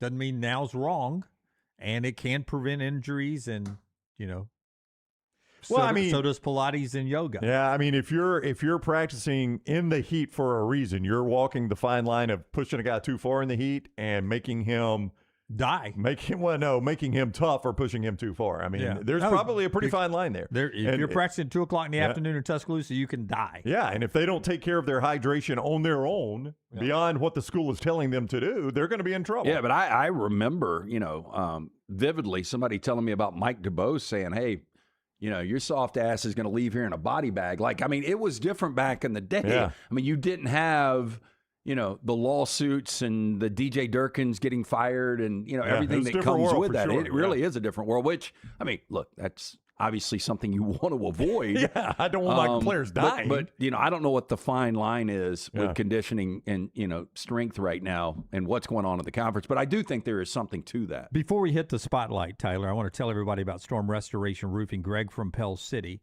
the unbelievable man and his wife, Andrea, the unbelievable wife of the man, Greg from Pell City, that put together this company, stormrestorationroofing.com, stormrestorationroofing.com, locally owned. And they've been that way for over 20 years. They do such a wonderful job because of their relationships with insurance providers and all of those folks that can help you get the best claim possible. But just Greg's got years and years of experience. There's nothing that goes on in your roof that he hasn't seen 100 times over. So ask a person that maybe is coming out to look at your roof, how long have you been doing this? Have you been doing it over 20 years? Are you A+ rated with the Better Business Bureau? Are you going to give me a free no-cost roof inspection? There is something to having done this for 2 decades. There, as I said, he gets off that last rung of the ladder onto your roof, and there is nothing he sees up there that he hasn't seen 100 times before. Don't you want that peace of mind of knowing you got a veteran up there? That's Greg from Pell City. Get a free no-cost roof inspection, storm damage repairs, and so much more. StormRestorationRoofing.com, 205-542-3531. The College Football Spotlight is presented by our guy, Alexander Shunnarah, trial attorneys, Shunnarah.com, Shunnarah.com. That is the place to go when you face any legal situation. Alexander Shunnarah, trial attorneys. Listen, here's the deal with Alexander Shunnarah. You don't pay a dime unless they win your case. You don't pay a dime unless they win your case with Alexander Shunnarah. This is important for you because when you face a legal situation, your mind can be swimming, right? You want somebody you can trust, somebody you know is in it for you. Alexander Shunnarah is a Birmingham guy, raised in Birmingham, went to college at UAB, and wanted to build a firm right here in Birmingham. He has done just that. Now, more than 25 years later, we're up to more than 500 dedicated team members, more than 150 attorneys with Alexander Shunnarah Trial Attorneys. Shunnarah.com, Shunnarah.com. We'll stop this in the middle if Finebaum joins us. It's going to be like 10:55 for Paul. Okay, and Andy Staples right after that? Andy Staples right after that. We may go commercial-free. Yeah. It's another rock block. You want to go for a commercial-free rock block? Commercial-free, without a doubt. Andy will sit around and wait a little bit. Andy's Okay. fine. All right. So I got this. Here's my SEC ballot. The media turns them in every year, and that's how you get the media vote that'll come out tomorrow. Here's mine, and then Brown and LT will give you theirs. I'm going to put Texas 1, and I'm gonna say to hell with the naysayers. I got Bama 2. I got Bama making it to the SEC championship game against Texas, huh? Yep. Texas is your SEC champions. Bama's in the championship game, and they make it to the playoffs again. I think LSU gets there too, and I think Georgia gets there too. And then the debate is, does the SEC get 5? And if they do get 5 in the playoffs, it's Oklahoma for me at 5. Then Ole Miss at 6, A&M 7. I got Florida 8. I got Tennessee 9. I got South Carolina 10, Auburn 11, Missouri 12, Vandy 13, Kentucky 14, Mississippi State 15, and Arkansas 16. So Texas, Bama, LSU, Georgia in the playoffs, maybe Oklahoma for me. That's mine. What do you have? I'm going to go with Texas and Georgia playing in Atlanta for the SEC championship. We've seen that before. I do have Alabama number 3. I've got Alabama in the college football playoff. The man that's got them number 2 calls me a home. I got them in the college football playoff. My debate in that last playoff spot potentially came down to Texas A&M and LSU. That's a good debate. It is. I know Lance. 4 through 7 for me. 4 through 7 to me is it's tough. Yeah. And then when you turn right here, when you get to the turn at number 9 here, 9, 10, 11, really 8, 9, 10, 11, a lot alike to me. That was kind of tough. So I got LSU in the playoffs at 4, Texas A&M at 5, Ole Miss I've got at number 6, just missing the playoffs in the discussion. Oklahoma, the schedule's just too tough. I got them at 7, Mizzou at 8, Tennessee 9, Auburn 10, which again, that's like a 7 and 5 probably. Yeah. Florida 11, which tells you I probably think Auburn wins that Auburn-Florida game right now. South Carolina 12, Kentucky, Vandy State, and Arkansas to round out my top 16. That's my official ballot right there. Before we see LTs, is it safe to say that 1 through 7 is very close? You can divide those up any way you want, and then 8 through 16? I would go 8 through 16. I'd go 1 through 7 and then 8 through probably 11. 13. I think 11, 8, 12, 13. I think 8 through 13, and then I think everybody's going to have State, Kentucky, Arkansas at the bottom. In some order, yeah. Let's see yours. I've got Georgia. Kirby is so good at the Coaching. motivational factor, and like nobody's really talking about Georgia this year. I do think in terms of when we ultimately see the media poll come out, I think Georgia will be number 2 in this spot. But I think there is something about Georgia. I do think their defense is going to be improved this year. So I've got Georgia. Texas is just way too talented, but Sark can't win championships. So I'll put them at 2. I think Oklahoma's defense will be the best in the league. I think Batir, his body size scares me. I think maybe a little bit of that was I want to put myself in a position to be able to finish a season in this conference. So I think that's one of the reasons he's overbulked a little bit, but I do think he's going to be much better in year 2 in the SEC. Alabama, the schedule, very beneficial. I've got them at 10-2. A&M, I think, is going to be really good. The receivers kind of scare me a little bit on what you're going to get back there because they lost so much at that position, and Colin Klein. LSU is going to disappoint. I think they're going to be 8-4 this year. Ole Miss, the schedule's too difficult. Like, I think Ole Miss is going to be really good, but I think both LSU and Ole Miss will be some of the best 8-4 teams out there. Tennessee, I think the defense will carry them, but not enough. Florida will be a surprise. I think South Carolina, Kendall Briles coming into that offense with Lenore Sellers, it's got to be better. And all these teams are kind of grouped together. I think these are all like 6-6, maybe 7-5, Missouri, Auburn, Vanderbilt. Mississippi State's going to be improved. I think it's like 4 wins probably. And then Kentucky, Arkansas, growing pains. My takeaway from Lance is you've got Brent Venables maybe winning the Coach of the Year. I mean, that's probably 10-2 at number 3 in the conference. Yeah, I think they're 10-2. That dang schedule to go 10-2 on that schedule. But I just think the defense will carry them, and I think fantastic. They can 3 learn. best defenses are your top 3, by the way. And I think we've gotten to a point now. Give the Spaniards credit in the World Cup. We are back to defense winning championships. Yeah. Bull in the ring. When you see this, now this is not a shot at the Big Ten because the Big Ten is deeper than it's ever been. It really is. But, I mean, you get down to where you got a team like Tennessee is 8 or 9 or 10. That Tennessee team's pretty darn good, man.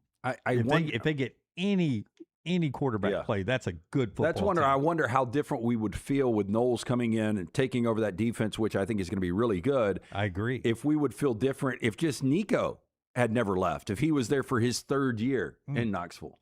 The running back that they have, not the one that just signed. Yeah, but he the won't one even play till next year. Bishop that they've got right now, they can run the football. Their offensive line is supposed to be good. Their defense is going to be lights out. If they just get any semblance of top half of the league quarterback play, that Tennessee team is sleeping, and they are 8 to 10 on everybody's ballot.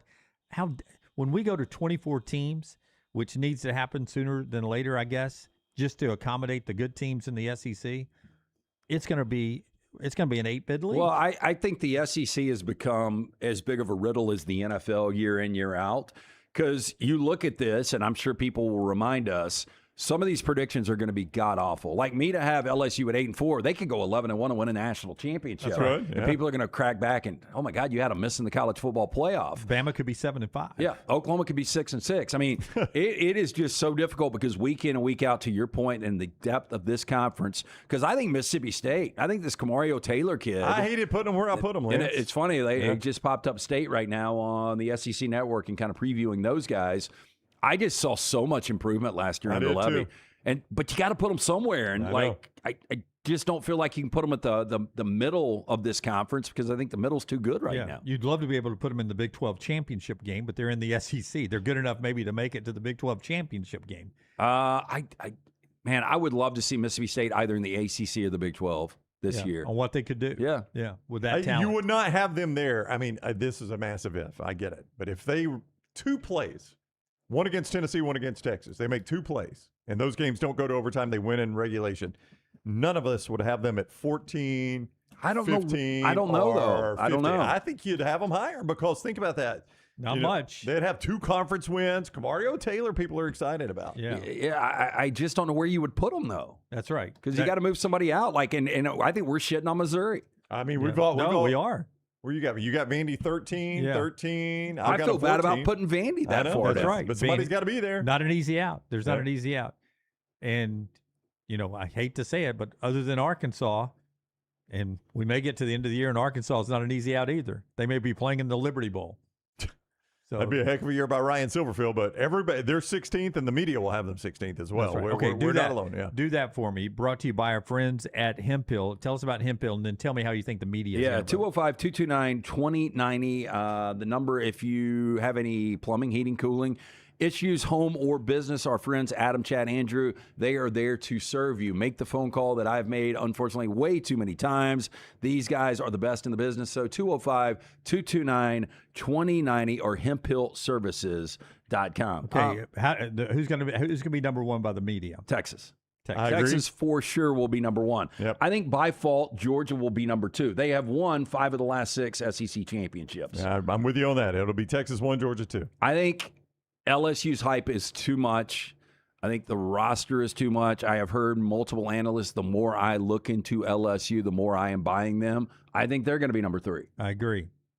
I think Oklahoma's going to be 4. I really do, based on the hype right now of this defense. I think it's going to be A&M. I think it'll be A&M.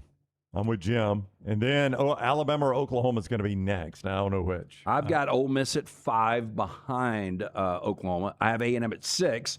I think Alabama's going to be 7. I would agree with you. I think just when we talk about those 7, that we kind of keyed in whatever order you wanted them, I think Alabama is going to be that 7th team because, again, I think people have been waiting to shit on Alabama, and now is their opportunity. I would agree. I think Alabama's going to be 7. And then I think Tennessee is that team that is right off the line. I think they're going to be 8. And then it gets interesting. I've got Florida at 9 because I think there is a lot of hype for Florida and Summerall in year 1. I've got Missouri at 10, South Carolina at 11 because of Lenore Sellers, and I think people are talking about Kendall Browse a lot. Auburn getting hyped with the South Florida transfers at 12, Vanderbilt at 13, Mississippi State at 14, Kentucky 15, and Arkansas 16. That's the way I see it laying out. Yeah, the only place we disagree is the order of 4, 5, and 6. I think the 4, 5, and 6 teams are exactly the same.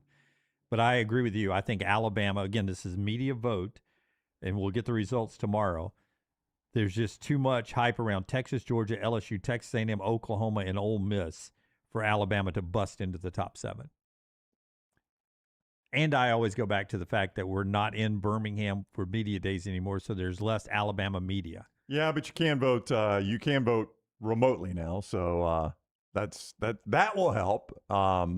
I think you can actually. I got a ballot, but there might be a reason I got one because you got credentials. Yeah, because you're I forgot about that. Yes, they don't know if you're there. Yeah, or not. I don't think there will be one media member that has Alabama winning this conference. Though they'll one. get 0 votes. You think Zero first place votes? 100%. You are discounting the number of Alabama fans that are in the media. I get it, but I think a couple even of those guys got thrown realistic? out. Well, yeah, one did get thrown out. Zero. I don't think he But was going credentialed. back to 2008 was probably the last time Alabama didn't get a vote. I would assume they didn't get one the second year of Saban. Now, obviously, the third year and on up until last year, I'm sure there was always at least one vote. Okay, Andy Staples joins us now. Final hour of the show brought to you by our friends at Champy's World Famous Fried Chicken, Highway 119 in Alabaster Brownie. All right, let's go down to Tampa and talk to the great Andy Staples on 3 with us now. What is up, Andy? How are you?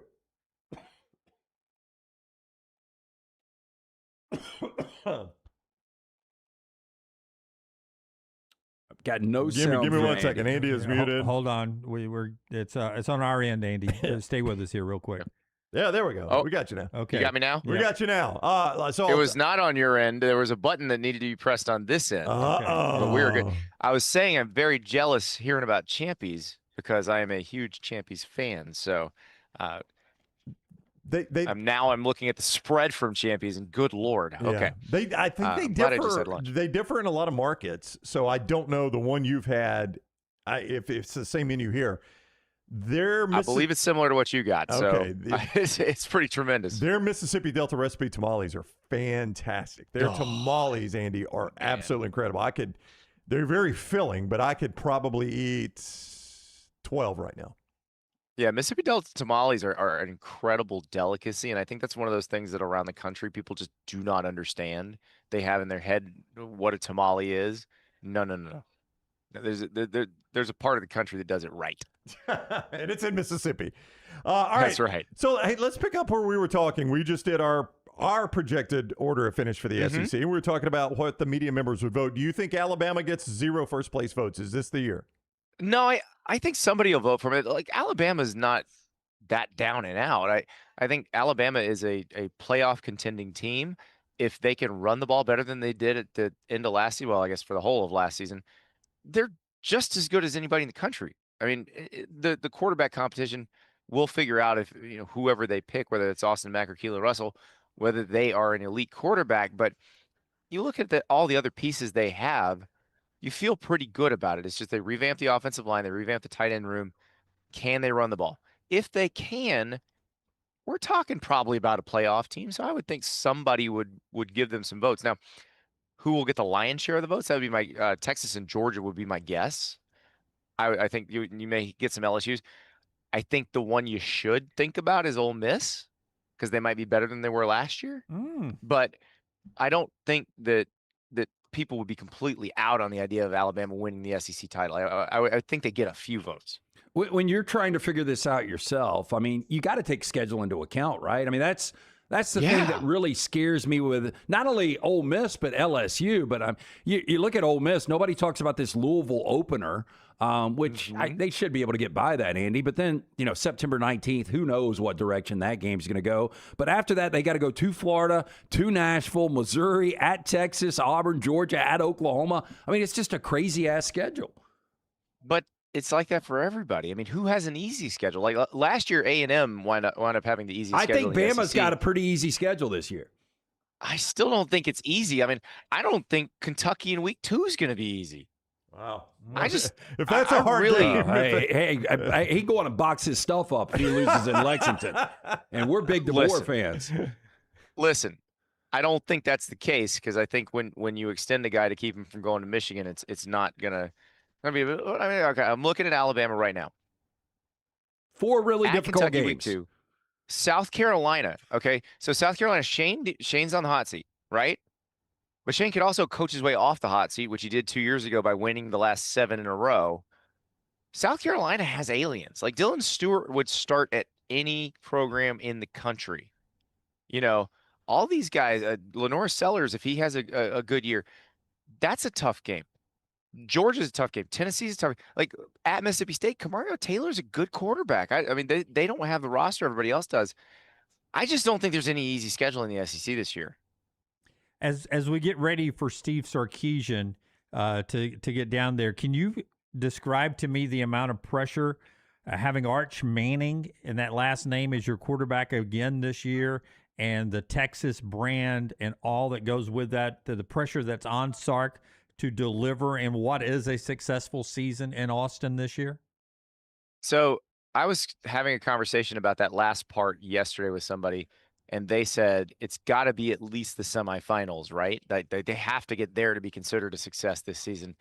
And I don't know. I mean, that might be the spot, because if you look at it, your rosters top to bottom, like if you just ask me, Andy, who do you think had the top rosters in college football? Texas, Oregon, that's really the top two. And Texas, I mean, they go out and get Cam Coleman. They pay a bunch of money for him. They bring back Arch. They bring back Colin Simmons. I mean, they are loaded top to bottom everywhere. So I think the pressure is going to be tremendous, because obviously it was disappointing they didn't make the playoff last year after making the semis. They should compete for a national title this year. They really should. So I think for Sark, you have to make the playoff and you have to win games in the playoff. Like I don't think there's anything less than that is going to be considered a failure. Andy Staples is with us. Andy and Ari, part of On 3. You can find their YouTube channel, Andy and Ari On 3 right there. And subscribe to that, set your alerts, give them thumbs up, all of that. And their content is fantastic on college football every single day. Adding Cam Coleman, though, feels like, not that Texas didn't have receivers, but I think people in this state just kept waiting for Cam Coleman to be unlocked. It feels like that pairing with Arch Manning and Cam Coleman makes that perhaps, I mean, you got Mensa going to Miami, which is an intriguing offseason move.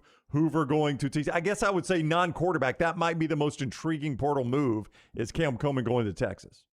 I think it is. And they also got Raheem Biles from Pittsburgh, who's one of the best linebackers in the country. And they picked up luxury items. It's not like, so Texas didn't have to go to Walmart to get the necessities. Texas went to the high-end mall where they have the Dolce & Gabbana store and the Prada store, and they got the luxury items. And I think that's why there's so much pressure on them to succeed this year and to win a national title, because they already had the necessities. They did need to revamp the running back room, which they did. You know, they got Hollywood Smothers from NC State. They got Raleek Brown from Arizona State. They got better everywhere they absolutely needed to get better. And the Cam Coleman thing is amazing to me because, yeah, he never was quite unlocked at Auburn, but part of the problem was he was the only receiver you really had to worry about, and they didn't have good quarterback play.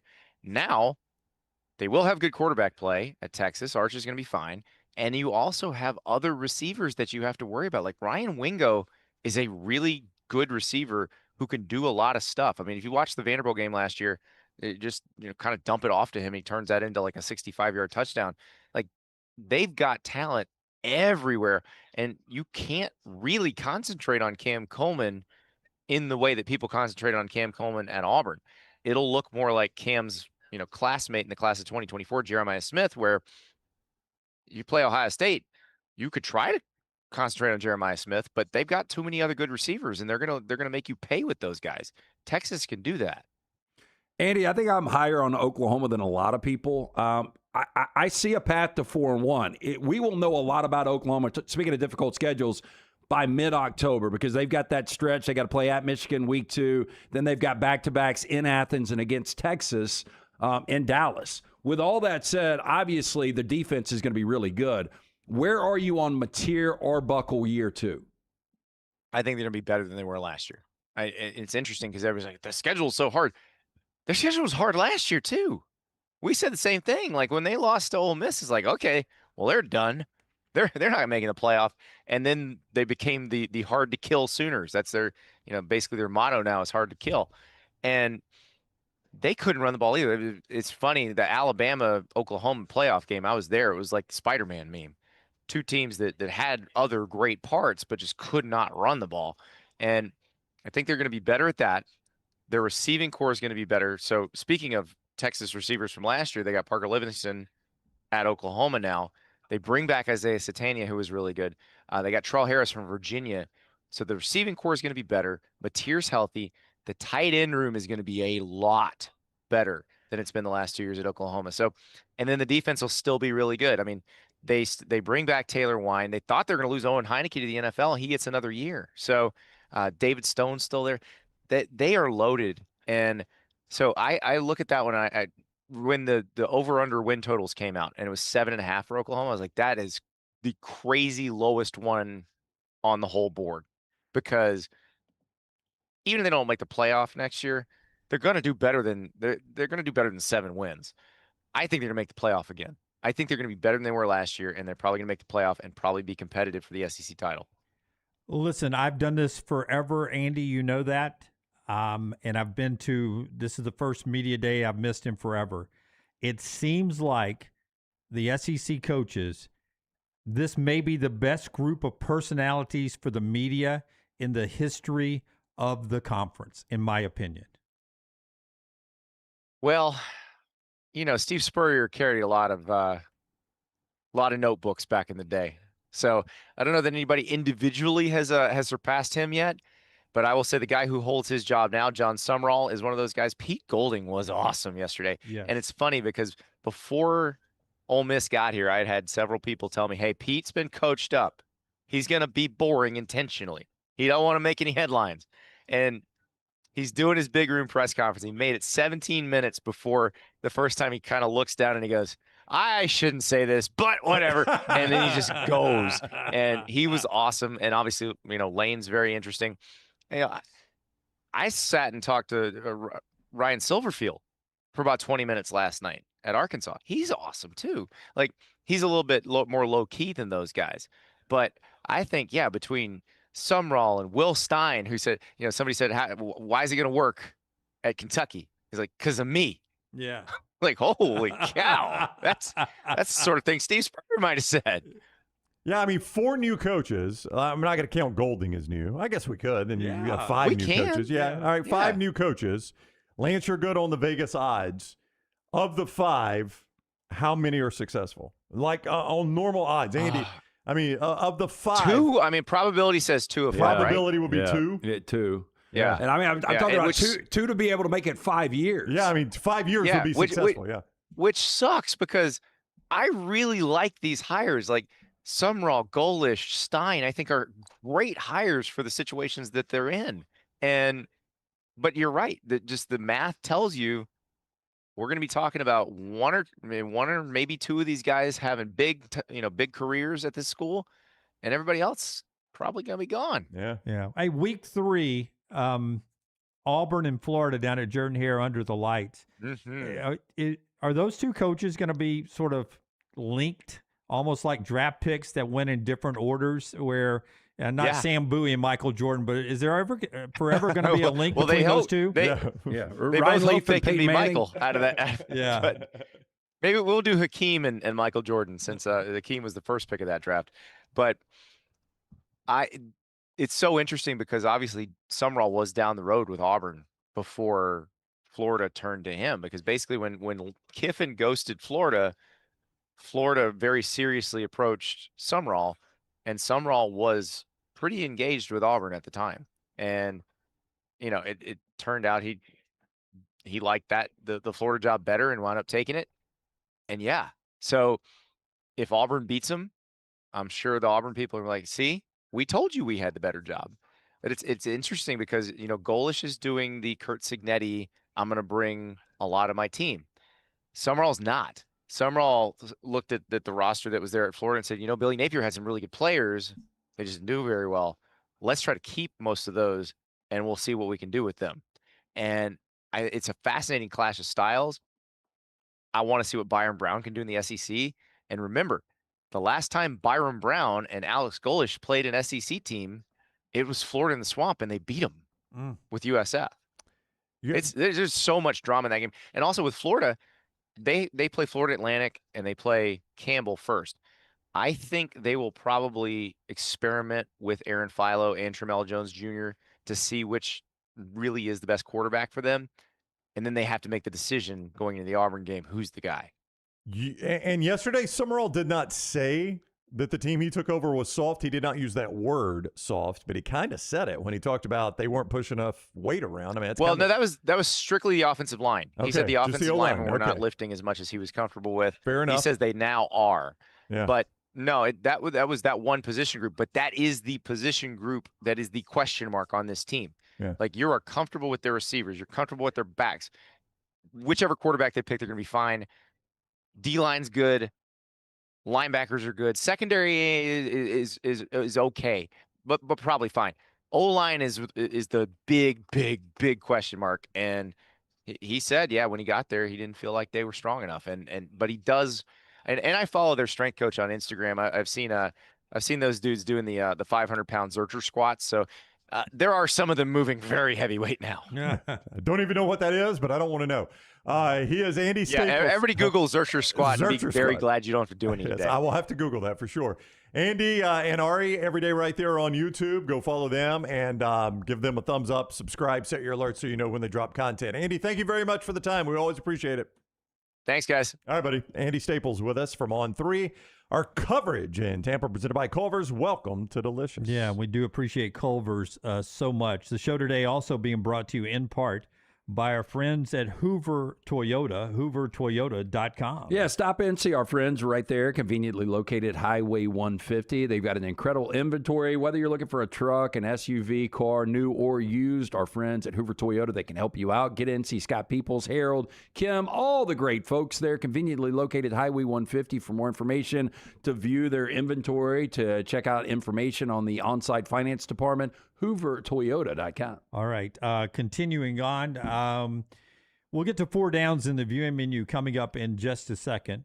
Brownie, if you can read your text. I did. 11:30 for Paul. There was a confusion in time zones there. Okay. So rather than 10:30, Paul will be with us at 11:30. All right. So we'll get to our 4 downs right here then. Brought to you by our friends at Central Alabama Asphalt. And when you ride the roads of Alabama and you see all that construction going on the federal, the municipal, the state government projects, you probably are seeing our friends from Central Alabama Asphalt and Construction. And that may tell you they don't have time for your smaller job. Well, that is incorrect. They've got an entire division based simply on those jobs. I'm talking about things like parking pads, driveways, things like that, maybe a parking lot for a church or a community center or something like that. That is Central Alabama Asphalt, and they can do it for you. So for any job, big or small, get your estimate at 205-349-0910, 205-349-0910, or CentralAlabamaAsphalt.com. First down. Alrighty, what is the most ridiculous show you've ever seen? Oh, that's a tough one. Because the one that made me think of this question was a clip of Pimp My Ride, where they put, this lady said she wanted to be a traveling nurse. And, you know, anybody who knows that's still working in a hospital. They put a mobile CAT scan in her trunk. So now she can't she can't go pick up groceries. And I'm sure the CAT scan is also not functional. But there's subwoofers in the CAT scan machine in the trunk. Very important. Yeah, Rock of Love was absurd. I watched the entire first season with Bret Michaels. I love it. It's absurd, but you watched the whole first season. And 12 skanks. But, I mean, it was just completely brain rot. Hey, I'll chime in on this one. Tiger King. Yeah, Tiger King was pretty bad. Good start, and then got ridiculous. I remember we got Barkley to watch it, and he is like, I can't believe you got my ass to watch that garbage. And I was like, did you finish it? Yeah. Exactly. That was pandemic, right? Oh, 100%. Yeah. Would have never been successful not in the pandemic. No, I don't know. There's some terrible Netflix, and you get baited into them. But I think they've done a better job of doing the hour-and-a-half documentary as opposed to the 4 to 6 part miniseries. I cannot remember the name of this, but I remember they were doing a publicity tour, and we did an interview in relation to it. Or somebody did an interview. Maybe it wasn't us, but it was Paris Hilton and Lionel Richie's daughter living on a farm. Nicole Richie, Simple Life. Simple Life, yeah. I watched 1 or 2 episodes. I watched the first episode. Absolutely awful. Got to be kidding. I think it was like on main Fox. Oh, it was. I thought it was really good. I watched it every week while I was eating dinner at NBC 13. You watched main that? Fox, yeah. Yeah. It was fantastic. They had to move across the country with no money to get back home. You also watch Euphoria. With no money. There's something. I saw it on. I get confused whether it's TikTok or Instagram Reels, but there's a dating show in England where it's like Naked and Afraid and Blind Date meet, and it's 6 people that you're going to choose to go on a date with, and they're behind a screen, but they're naked. And is that Love is Blind? I don't know the name of it. Wait a minute. Okay, so they're naked? And then, okay, so if it's a girl out there, it's 6 dudes naked, and they go up to the waist. So you get to see everything. And then they go up to the face, and then you eliminate at the waist, and you eliminate again, and then you choose. Naked Attraction is the name of it. And then you go on a date with that person. You're choosing them strictly off of naked bodies. Everyone looks naked, yeah. Yeah, and I was like, this cannot be real. And it's a real show. It's a real show. So they show naked bodies on... Oh, yeah, in Britain, I guess. So they just don't have the same censorship we do? I guess not. Not. But I thought that was the dumbest idea for a show. The XFL was pretty bad. Yeah. It was. You're right. You're right. Let's do second down. Second down. What's the saddest movie you've ever seen? Well, when I was a kid, it was Brian's song, because I didn't think my dad or Hulk Hogan could die, and neither could Brian in Brian's song. Yeah, Finding Neverland's pretty sad. I don't know if you've ever seen that. It's basically the... That's a different kind of Is that the guy on the park bench? Yeah, Johnny Depp plays. Johnny Depp, yeah. Plays the playwright for Peter Pan. Yeah, that's bad. The Will Smith one's sad.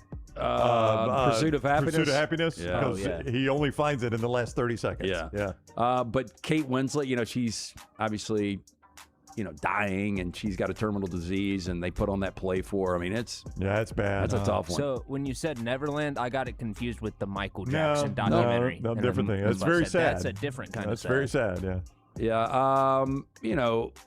Old Yeller was sad, right? Where the red fern grows, Bama Bourne says. Oh, yeah. Yeah, that was sad, too. Like, anytime you got a dog going down. The one I don't know if this was sad or it was more disturbing than sad, but I brought it up before, Mystic River. After watching Mystic River, I was like, man, I told Jennifer, I said, we got to find something funny. That was, oof. Yeah, what was the one I told you guys not to watch? Not Dear Zachary. Dear Zachary. But the other one, recently. I went and watched it. The one about the baby story, about the pregnancy. I can't remember the name of it. Maternal Instincts. Yeah. I mean, that's sad, but just disturbing and everything. Don't watch that. Third down. Happy birthday to Slash. He turns 60 today. Also, Woody Harrelson turns 64. Who had the better career? Woody Harrelson. I mean, look, Slash was great, but I don't think anybody would consider Slash a top 25 guitarist of all time. I'm not saying... I don't know. I don't think they would. But, I mean, and I could be wrong on that. You guys can pull a list, but I don't think anybody would put him in the top 25. I loved Guns N' Roses. I thought they were a great rock band of the 80s and 90s. But Woody Harrelson, to start where he did, is this dumb bartender in Cheers and be able to evolve and be nominated for Academy Awards and Golden Globes and some of the material that he still churns out. I just think Woody Harrelson's great. Rolling Stone put Slash at number 65 on the 100 greatest guitarists of all time. 65? Yep. Wow. Yeah. Not even others receiving votes. He's below that. Yeah. Okay, where would Woody rank in a top 100 of actors? Well, it depends on how you do it. Yeah, it's probably about the same, honestly. Is it? Yeah, all time, I would say Woody Harrelson's probably not in the top 50. Like 165? I don't know. He's not in the top 50 all the time. I mean, I think he was great as Larry Flint. I think he was great in True Detective. And he can play comedy too. Like White Man Can't Jump, he was really good. Slash has, though, rated by Rolling Stone, the number 1 rated guitar riff of all time, Sweet Child of Mine. Okay. November Rain's got to be up there. Number 6 all time in November Rain. Wow. So it's hard to have those two things and still be 65th. Yeah. But Woody Harrelson was in the greatest season of TV ever in first season of True Detective. You could argue that, no doubt. That's true. No. Wouldn't say he's the best performance in it. No, McConaughey was. For takes sure. that one. For sure. And Woody Harrelson's along for the ride and just I think it's a enjoying it. great dynamic. But it is a great dynamic. Yeah, it really is. Anyway, I would go Woody. I got no problem going the other way. I think it's really, really close. Fourth down. I can't believe Slash is 65th, though. I think he's better than that. Yeah, I would have had him top 25 for me. Today in 1903, Ford released their very first car, the Model A, for $850. What was your first car? 1980 Grand Prix. It belonged to I got my driver's license in 92 for context here. And my dad had a 1980 Grand Prix that I had to drive. We called it the White Ghost. It was white in color. It had an 8-track player in it. That's how old it was. I had to drive it to prove I could handle a car before I got the 1988 Ford Bronco that I'd had my eye on. That you flipped. No, I'm sorry, Chevy Blazer. Chevy Blazer. I did flip it. Yeah, I totaled that. So you proved that you could drive the Grand Prix. Lance handled it without any issue. And then get the 88 Chevy Blazer that I had at PK Brooks Auto Sales that I'd had my eye on for months and totaled it. Yeah, be prepared. Most 16, 17-year-olds are going to wreck their first car, and you just hope that there's but I think Randy had a good idea. Like, prove you can handle this one, and I'll buy you the other one. 86 Volkswagen Jetta for me that What year I was made that? it 5 months before I totaled it. That was in 88. Yeah. Ford LTD, 4 doors, brown, poop color brown, and it was. You had to shit in the trunk. No reverse, and it was $100 cheaper than the very first Ford. It was $750. No That's reverse. crazy. No reverse. So park on a hill. I had to park where I roll back or in a way I can get out. Why was it like? Could they have fixed the reverse? I mean, for money, but I paid $750 for it. I need a whole new transmission to get reverse in it. Yeah. But that is tricky. Like, if you got blocked in, you were screwed. But like that's one of those like I'm gonna wait on a car. Like I'm gonna save up. Like there are people that like want to advertise with us and they're like, I can only spend $1,000 a month, and I'm like, it's not for you. Yeah, save up. Like that's what I would have told you. Like take the bus. Cars are not Hit for your you. ride. Yeah. And then I got a Monte Carlo after that was used. That had did that one have reverse? It had reverse, but I had to. No joke. This is not a lie. I don't even know if I've ever said this before. I had to open the hood and keep a gas tank in the trunk and pour a little gas into the carburetor. Back in the old days, you could do all this in your car. I had to pour a little gas in the carburetor for it to start. That was the only way it would start every time. Every time. Every time. Do you think whoever owned this used car lot was like, hey, we can get him again. I'll get him even worse on the non-reverse. Yeah. It's like he's got to put shit in there every time he cranks it. He could have gone backwards. So we had to. What was your third car? It was the Sunbird that I changed my own It had oil. 3 wheels. No, Sunbird, and it had It's a one of those sunroof, Polaris sunroof slingshots. cassette player and everything. And I was house sitting for this couple, and I decided to change the oil. In their driveway? No, it was on the grass, but I changed the oil, and caught the oil and everything. And back in the old days, there was a nut you would take out of the bottom, and the oil would drain out. And then I was going to put the new oil in. The problem is I didn't put the bolt back in, so when I pulled the oil in, right through. it went right out on the grass. Like a and I tin went horn. to drive to college the next day, and I barely made it out of the neighborhood, and it locks up and it speeds over. And when it got towed to the mechanic, and You got no oil. it was like, it's going to cost you a couple of $1,000 to put a new engine in. I said, can you fix the one that's in it? He's like, no, that is a paperweight now. You have fused up all the parts that move up and down. Now, was this a manly thing you wanted to do to change the oil, or were you was. trying to save money? It was the manly thing to do. Yeah. I thought I was going to change my own oil from that point forward and save the money. And I've never tried to change oil one other time. What did your date say when you were like, you went to pick her up and it's like, all right, about to go to the movies. 1 second, I pop the hood, pour the no, gas I in. never had a date with This is the like Monte Karate Carlo. Kid. Remember, they had to push the car. I never had a date with a Monte Carlo. That was strictly hook up at parties. That was it. the date with the LTD. The girls in your time were wild then. This is when I stopped probably getting dates, was the Ford LTD. Hoover, it was 2, I think, movie theaters in Hoover Square. And I got blocked in. We went to an earlier show, got blocked in, and we had to sit there until the people that came out of the next movie came to move. And that girl never went out with me again. And I don't think any other girl at Thompson did either. So were you just going to let the oil drain into the yard? Like the old oil? No, the old oil I caught. Oh, you caught it? In a pan. Because the one time I tried to change my oil, I did not get a large enough container for the old oil. It is more oil than you think. I had a There's bucket. more in there than you think, yeah. Yeah. Oh, it was a mess. I had a bucket. Yeah. No, I was saving their grass until I poured the new oil on it. That's that was a good not idea. good. Yeah. Paul Finebaum is getting ready to join us now from down in Tampa. Quick with his time. We appreciate him so much. Brought to you by our friends at Culver's. Welcome to Delicious. Let's get to Paul, man. All right, Paul Finebaum. You see him on the SEC Network and ESPN. Former co-worker of ours. Those were the glory years of his career, he'll tell you. What is up, Paul? How are you?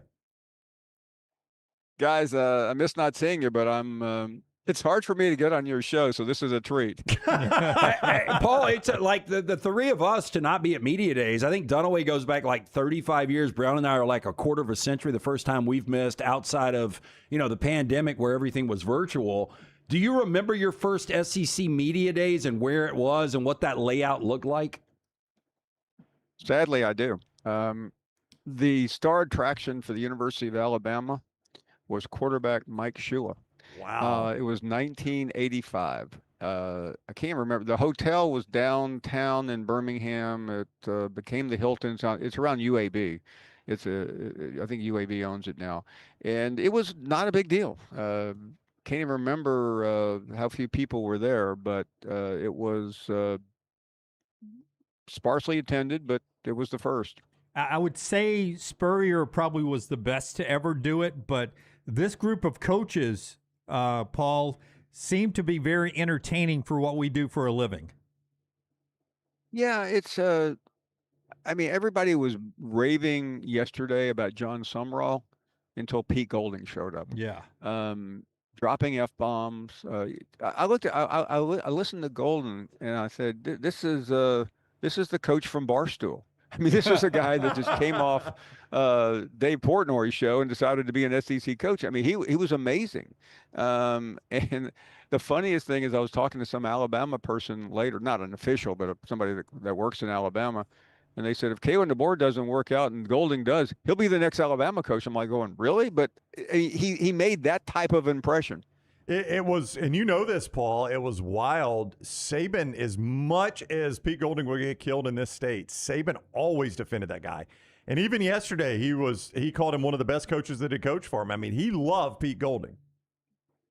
Yeah, and I mean, we had a caller on our show who called him out, and it became a national story. That guy becomes a national story a lot, but it was, I mean, people hated him. And I was one of them, by the way. So Pete and Lane are going to be linked just because of not only their association at Ole Miss, but the way everything went down. What would be the biggest disaster this season? LSU 8-4 missing the postseason, or Ole Miss completely collapsing and going 6-6? I think it would be Ole Miss for this reason, and I know I've heard a lot of championship or bust for Kiffin, but that's not really true. I mean, he's got everything going in such a good direction that I think as long as the signals are pointing up and the program looks like it is different than it was a year ago under Brian Kelly, they're going to be in good shape. Ole Miss going back to the way it has often been would feel like a complete and total disaster. Who makes more SEC Media Day appearances in the future, Shane Beamer or Legend? I think Legend's got a better shot at it.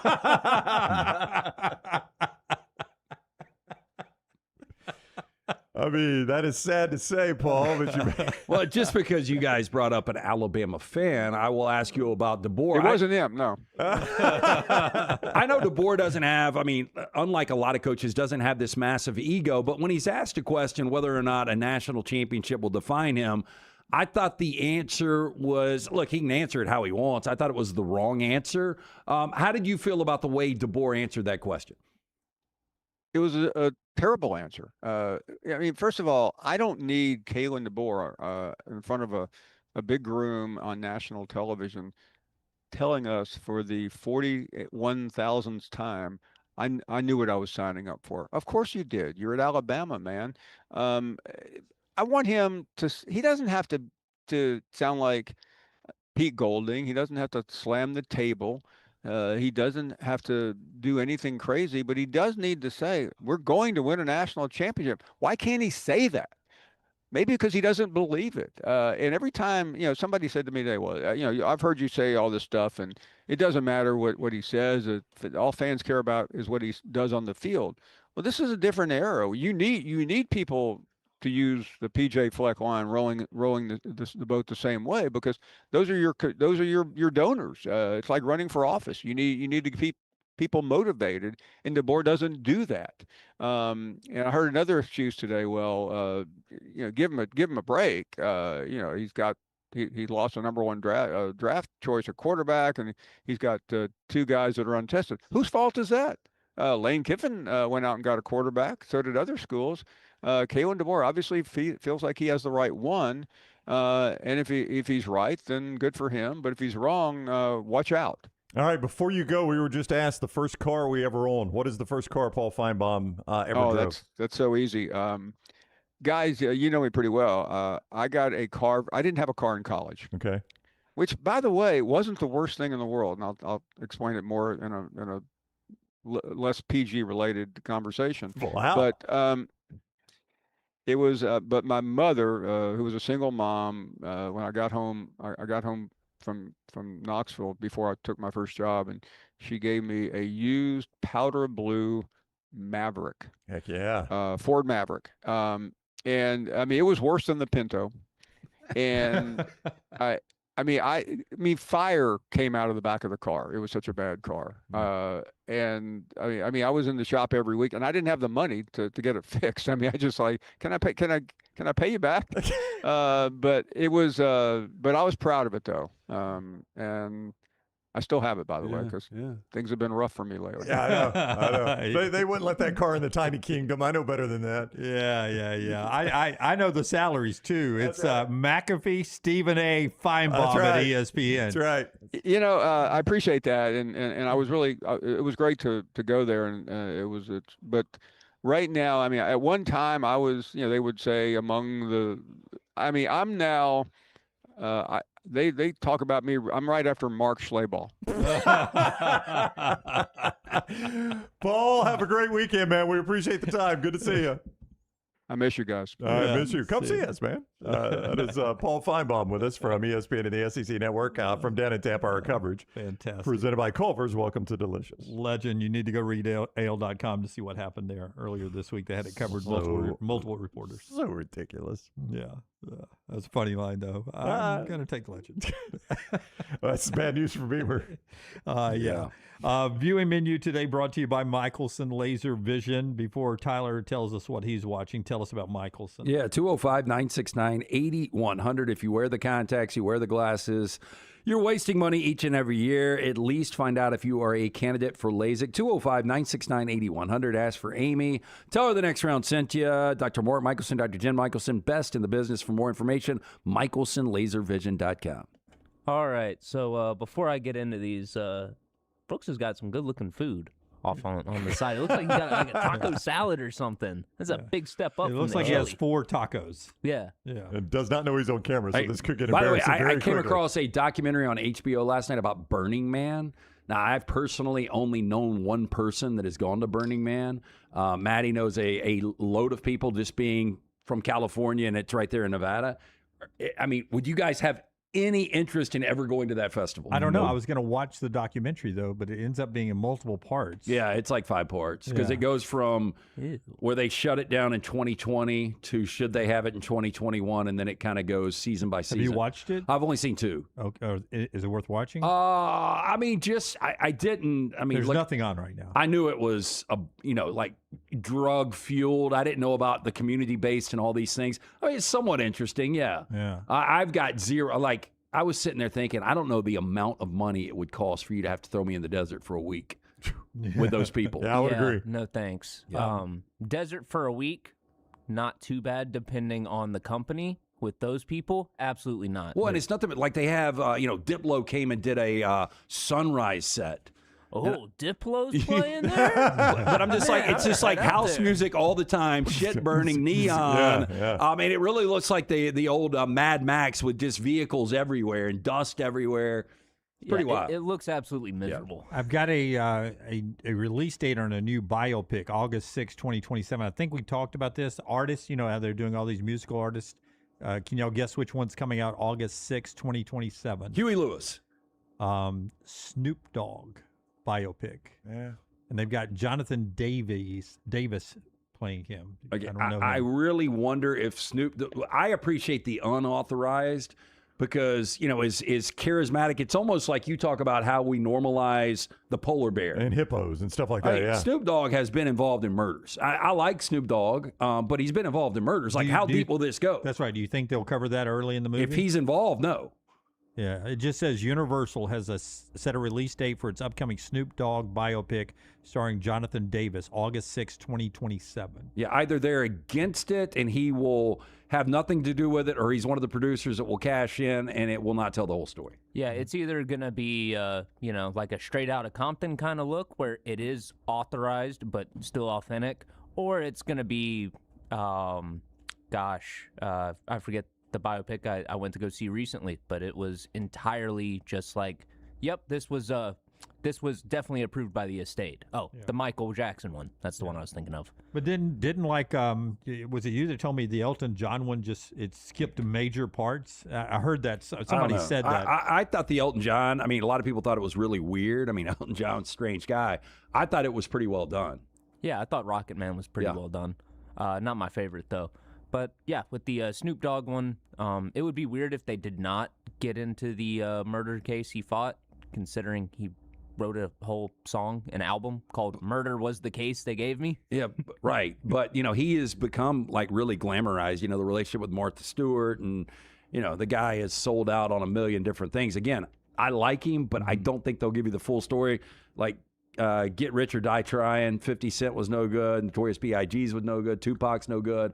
It's hard for them to do one of these really, really good biopics. Yeah, that Tupac movie a few years back, or I guess 10 years ago, was horrendous. Terrible. Today, though, hopefully 2 movies that will not be horrendous. Motor City, this is the Alan Ritchson and Shailene Woodley film that's going to be low dialogue to little to no dialogue, and just like a revenge story set in 1970s Detroit. It's not been getting great reviews, but I'll go see it just to use up the rest of my A-list reservations for the week. And then I'll follow that up with a Sophie Thatcher film called Her Private Hell, where she looks for her father as a mysterious mist engulfs a futuristic metropolis, unleashing a deadly and elusive entity, and her quest collides with an American GI who's on an odyssey to rescue his daughter from hell. Max has a new series out today called Stuart Fails to Save the Universe. This is yet another spinoff of The Big Bang Theory, and so I'm going to need an answer from everyone. Do you like The Big Bang Theory? Because it has to have fans for it to have this many spinoffs, but people like to dunk on it, so I think somebody I'll tell you this. People out there are lying. Jack Taylor watches Young Sheldon all the time. And, it's weird because he's a big Game of Thrones, Breaking Bad, Sopranos, but he loves Young Sheldon. He's never seen Big Bang. I've never seen Big Bang, I never Sheldon, watched any it. of it, but apparently there is an audience. Yeah, you liked it, didn't you, Dunaway, Big Bang? I loved Big Bang. It was just something Maggie and I would watch together. I just never watched it. I don't know if I like it or dislike it. I never watched it. Okay. Well, like I said, there's got to be fans out there because this is a lot of spinoffs. Well, it was the number one comedy for a while. Yeah. Who played Sheldon? Jim Parsons? Mm-hmm. He was the highest paid television actor for a moment in time. And then Johnny Galecki from Christmas Vacation was in there. Look at his net worth. But to have a spinoff where they're saving the world and it's the B characters and they're saving the world from that's going deep. Yeah, in the spinoff world. Like they've already done 2 prequel shows. There was a Young Sheldon and then a sequel to Young Sheldon, and now we're going post-apocalyptic future show. How many Big Bang Theory fans are there? I don't know. Well, I don't think Game of Thrones is. By the way, House of Dragon season 3 has been legit. Okay, I still need to start that. Season 2 is awful, but it's been legit. But how many spinoffs are there going to be of Game of Thrones? Like, it's not going to slow down. Especially if they keep hitting every now and then on a decent one. Yeah. And R.R. Martin has like the Dunk and Egg. That's like a whole series that he's made. And that wasn't bad. It was okay. It got really good when they had the one battle to the death duel or whatever. Okay. Yeah. I never picked that one up because House of the Dragon Season 2 burned me so bad. Oh, so bad. But Season 3's been good. All right. And then finally on viewing menu today, since the new Spider-Man movie comes out next week, I figured it'd be a great time to go through all the older Spider-Man movies so that way I can rank them all after watching the new one. So tonight, you can find this on Netflix, Hulu, and Disney+. It's Spider-Man from 2002 with Tobey Maguire, Kirsten Dunst, James Franco, Willem Dafoe. Just a great cast in that. Great performances. And Jim's favorite movie, Kiss. That is a great cast, though. And that's all I got. That's what Tyler is watching. When we come back, we've got trash for you today and the OG Kickoff at the top of the hour with Connor O'Gara and the gang. And great guests all straight ahead. The show today being brought to you by our friends at Way to Wellness, your journey to healthy living. Way to Wellness, Leslie and her board-certified team. I'll go by after the show, pick up some protein bars for the next couple of weeks. They can help jumpstart your weight loss, whether it's injection therapy, meal replacements, and so much more. Way to Wellness. No contracts, no sign-up fees, and your first consultation is absolutely free. Follow Dunaway on Twitter and Instagram at Jim Dunaway. Dump trucks, delivery vans, tankers, 18-wheelers, 35 types of commercial vehicles share the road with you every day. When one hits you, trust me, the company's lawyers are already moving. You should be too. Over $2 billion recovered. Alexander Shunnarah trial attorneys are ready to fight for you. Call 659-777-7777 or visit alexwins.law for your free case evaluation. Don't wait. Alexander Shunnarah trial attorneys. 659-777-7777. alexwins.law. Physical offices, Birmingham. Sterling and the fine folks at Champy's Chicken on Highway 119 in Alabaster want to welcome you in for a great lunch or dinner starting at 11 a.m. every day. Chicken that's brined overnight and cooked to order, and the taste of the Delta with those Delta recipe tamales. Champy's is perfect for all your tailgating needs this football season. You can also choose Champy's for your next party, wedding, or birthday. Great food, great people. Champy's Chicken on Highway 119 in Alabaster, and everything online at champyschicken.com. At Central State Bank, we are large enough to serve you and small enough to know you. Manage your money with ease, whether it's mobile banking, hassle-free checking, competitive loans, business solutions, or personalized financial advice. We're your hometown bank with big-time service. Visit us today and experience banking made simple, because at Central State Bank, you come first. Member FDIC. Next Round shirts, Next Round hoodies, and Next Round hats all in one place, nextround.store. Find your favorite piece of gear from your favorite show and put it in your rotation. You never know, you might be in one of our videos showing Next Round gear being worn all over the world. Find all of your favorite Next Round gear by visiting nextround.store. Place an order for you and that big Next Round fan in your life at nextround.store. Look your best at work, at school, at the stadium, or anywhere you go wearing Next Round gear from nextround.store.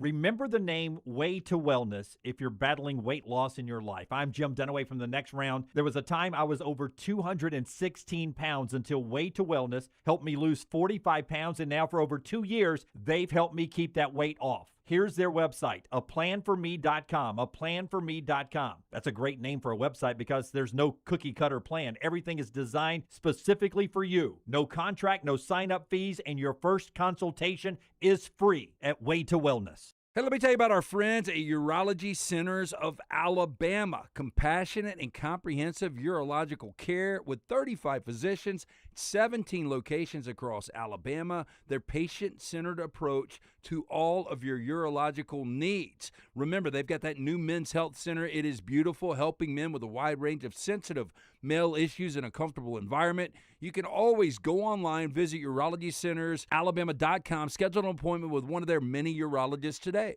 Storm season is here. Make sure you have a plan of action in place right now. Greg from Pell City and Storm Restoration Roofing should be your first call when storms hit. Insurance companies love working with Storm Restoration Roofing because of Greg Nelson's name and reputation in the industry. When storms hit, call Greg Nelson. He's local, 205-542-3531. He's the home of the free no-cost roof inspection. Greg from Pell City on Facebook, 205-542-3531. It's Storm Restoration Roofing. Hey, for all of your IT and printing needs, reach out to our friends at Xerox Business Solutions. Look, I'm still one of those old school guys. I print my notes every single day for the show. If you watch the show here on the Next Round, you see all the notes in front of me.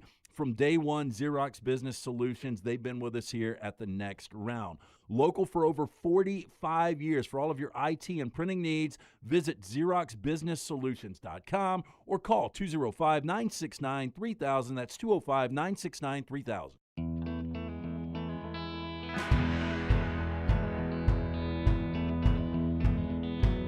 Before we go to trash, Pete Golding was a star yesterday, and a lot of it came from this soundbite right here. This is in the electronic media room. He gave sort of the same talk in the main room. Pete Golding getting asked if he thinks the Kiffin talk will die down after they play in Week 3.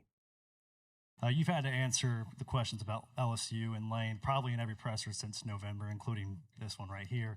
I just wanted to ask, once September 19th is over, win or lose, do you expect this storyline to kind of be put to bed, or do you think it's going to still follow you throughout the remainder of the season? I think that's up to y'all. Okay. No, I mean, there's always going to be history. It's the ex, right? I mean, there's always going to be the history. Like, do you have an ex? Are you married? Okay. All right. Well, if you do get married, right, and you have an ex that your wife knows about, like, she doesn't ever end. She's never dead, right? Like, she's always going to get brought up. And so that's kind of it's where it is right now, right? That's always going to be there a little bit, which is fun to a certain degree. But, the thing about this league, as y'all know, like, your focus better be on LSU. It better be on LSU Week 3. Right? And if your focus isn't on a Kentucky at home and you lose the game and go to the playoffs, your focus isn't on a Florida on the road, right? When you're number 5 in the country and you lose to the playoff, like, you got to put your focus week in and week out in this league, which is what I love about this league. And then for us, the way our schedule's set up, we got Louisville, who's a top 25 team in a neutral site to open this thing up. If we're worried about anybody outside of Louisville, you better hold on. And so I think that's what I love about this league. It allows us as coaches and players, I know there's a lot of noise out there, to put our focus back on what's matter, and it's the next opponent. But LSU will get our undivided attention in Week 3, and they'll deserve every bit of it. Everybody was focused on that soundbite. All I heard was 2024 Ole Miss's schedule. They lost at home to Kentucky and on the road at Florida. They kept them from being in the playoffs, and Golding just made it sound like that staff wasn't focused because of Lane Kiffin. Of course, he was on that staff. He was on that staff, so you got to take a little bit. He wasn't the head coach. No. I really, and I know it's getting overplayed probably, but it is almost impossible to not pull for Pete Golding and John Summerall. I wouldn't care, for the next 4 or 5 years if they match up in the SEC championship game. I don't like Ole Miss fans. I don't like Florida fans, but yeah, I love those guys, and it's hard to pull against them. It really is. At Next Round Live, Brooks has done a fan poll of you guys. He took the first 100 responses. He's got it ranked at Next Round Live on our socials, 1 through 16 of the most likable coaches down to the least likable coach. I won't give it away. Go check it out at Next Round Live. That gets us to Trash today before we go to the OG Kickoff. Trash always brought to you by our friends at Bud Light. Easy to drink, easy to enjoy. Tyler. Any attempt to restrict drinking and driving here is viewed by some as downright undemocratic. They're making laws where you can't drink when you want to.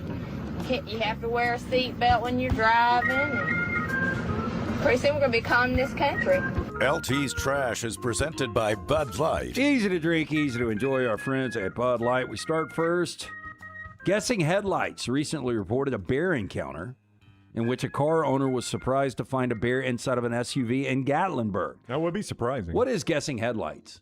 I guess some website, Southern Football Blog. Okay. I think it's a Southern blog. Okay. Oh, it is? Okay. No, I don't know. It's just I'm joking because that's what we got called. Now, all the animal eventually took away was some food. Now, an incident from Gold Hill, Colorado, has come to light where a large bear locked himself inside of an SUV at night, but the honking made the owner think it was one of his neighbors. Now, a video posted by NBC News shows a large bear sitting in a front passenger seat of a parked SUV. It had apparently entered the vehicle during the night before, accidentally locking itself inside.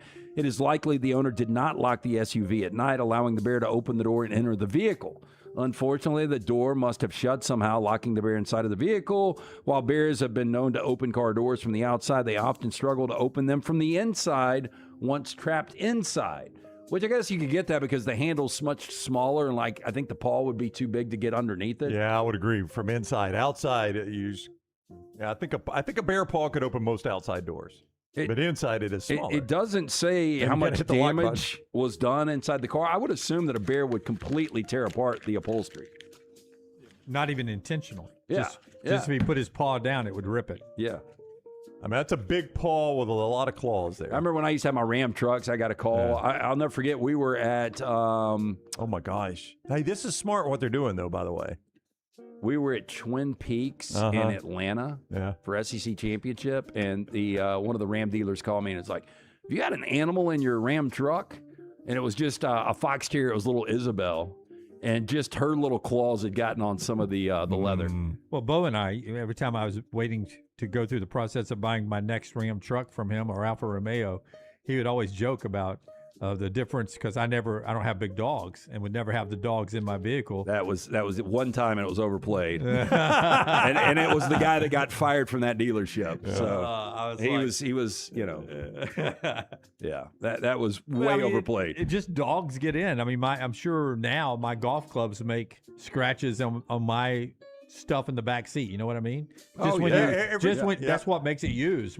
That's right. When you use a car or truck, it gets scratches and little things on them. I don't know why it shouldn't bother me, and I don't guess it really bothers me. But every time I get a new SUV, all right, so the door that comes up in the back and that little part right there on the inside, I'm like, I'm not going to let it get scratched up. It's going to be nice. But that thing gets dinged so quick. I mean, it's impossible not to get that because when you pull away, whatever you have back there is going to hit it. But look at that right paw. That's a big paw. You were talking about how brilliant this is. It's a smart move. To be a mile away when you open the door. That's right. So they tie a string to the door handle, run away, and then pull the string to open the door. Poor little guy's being pretty calm. He is. Okay, I'm going to assume our friends at Hemp Hill are never going to do this, but a Russian plumbing company has gone viral after making contestants drink from toilets and sit on them for hours to win cash prizes. Now, the bizarre competition was held at in Stavropol, Russia, by the local plumbing brand Eva Gold, dubbed Game of Thrones. Contest offered 100,000 rubles, approximately $1,276, to whoever could survive the two-toilet-themed challenges. Now, in the opening round, contestants raced to finish a non-alcoholic sparkling drink placed inside brand-new toilet bowls. It doesn't matter if it's brand new. I still couldn't do it. Footage showed participants leaning over the toilets and drinking through large straws. Competitors were divided into groups of 7, with the fastest drinker from each group advancing to the second stage. Remaining 7 then had to sit on the closed toilets for as long as possible. After 10 hours, only 2 contestants had reportedly quit, leaving 5 still fighting for the prize. I always thought in Lethal Weapon 2, it was pretty amazing that Danny Glover was able to sit on that toilet and not get up because he would have blown up, and the legs go completely numb. Oh, it's terrible. Like drinking from a toilet that's never had anything in it, I could do it. I know you said you couldn't. I could not sit on the toilet for a long time. It looks like initially everybody's throwing up at the same time, but they're drinking. If it's a new toilet, no problem at all doing that. Still couldn't do it. It's just there's something about it. It's a mind. It's just something about I'm drinking out of a toilet. Okay, I cannot do it. Let me ask you. They tell you, the promoter tells you, okay, there's 7 toilets here. 6 of them have never been used, and one has. What's at stake?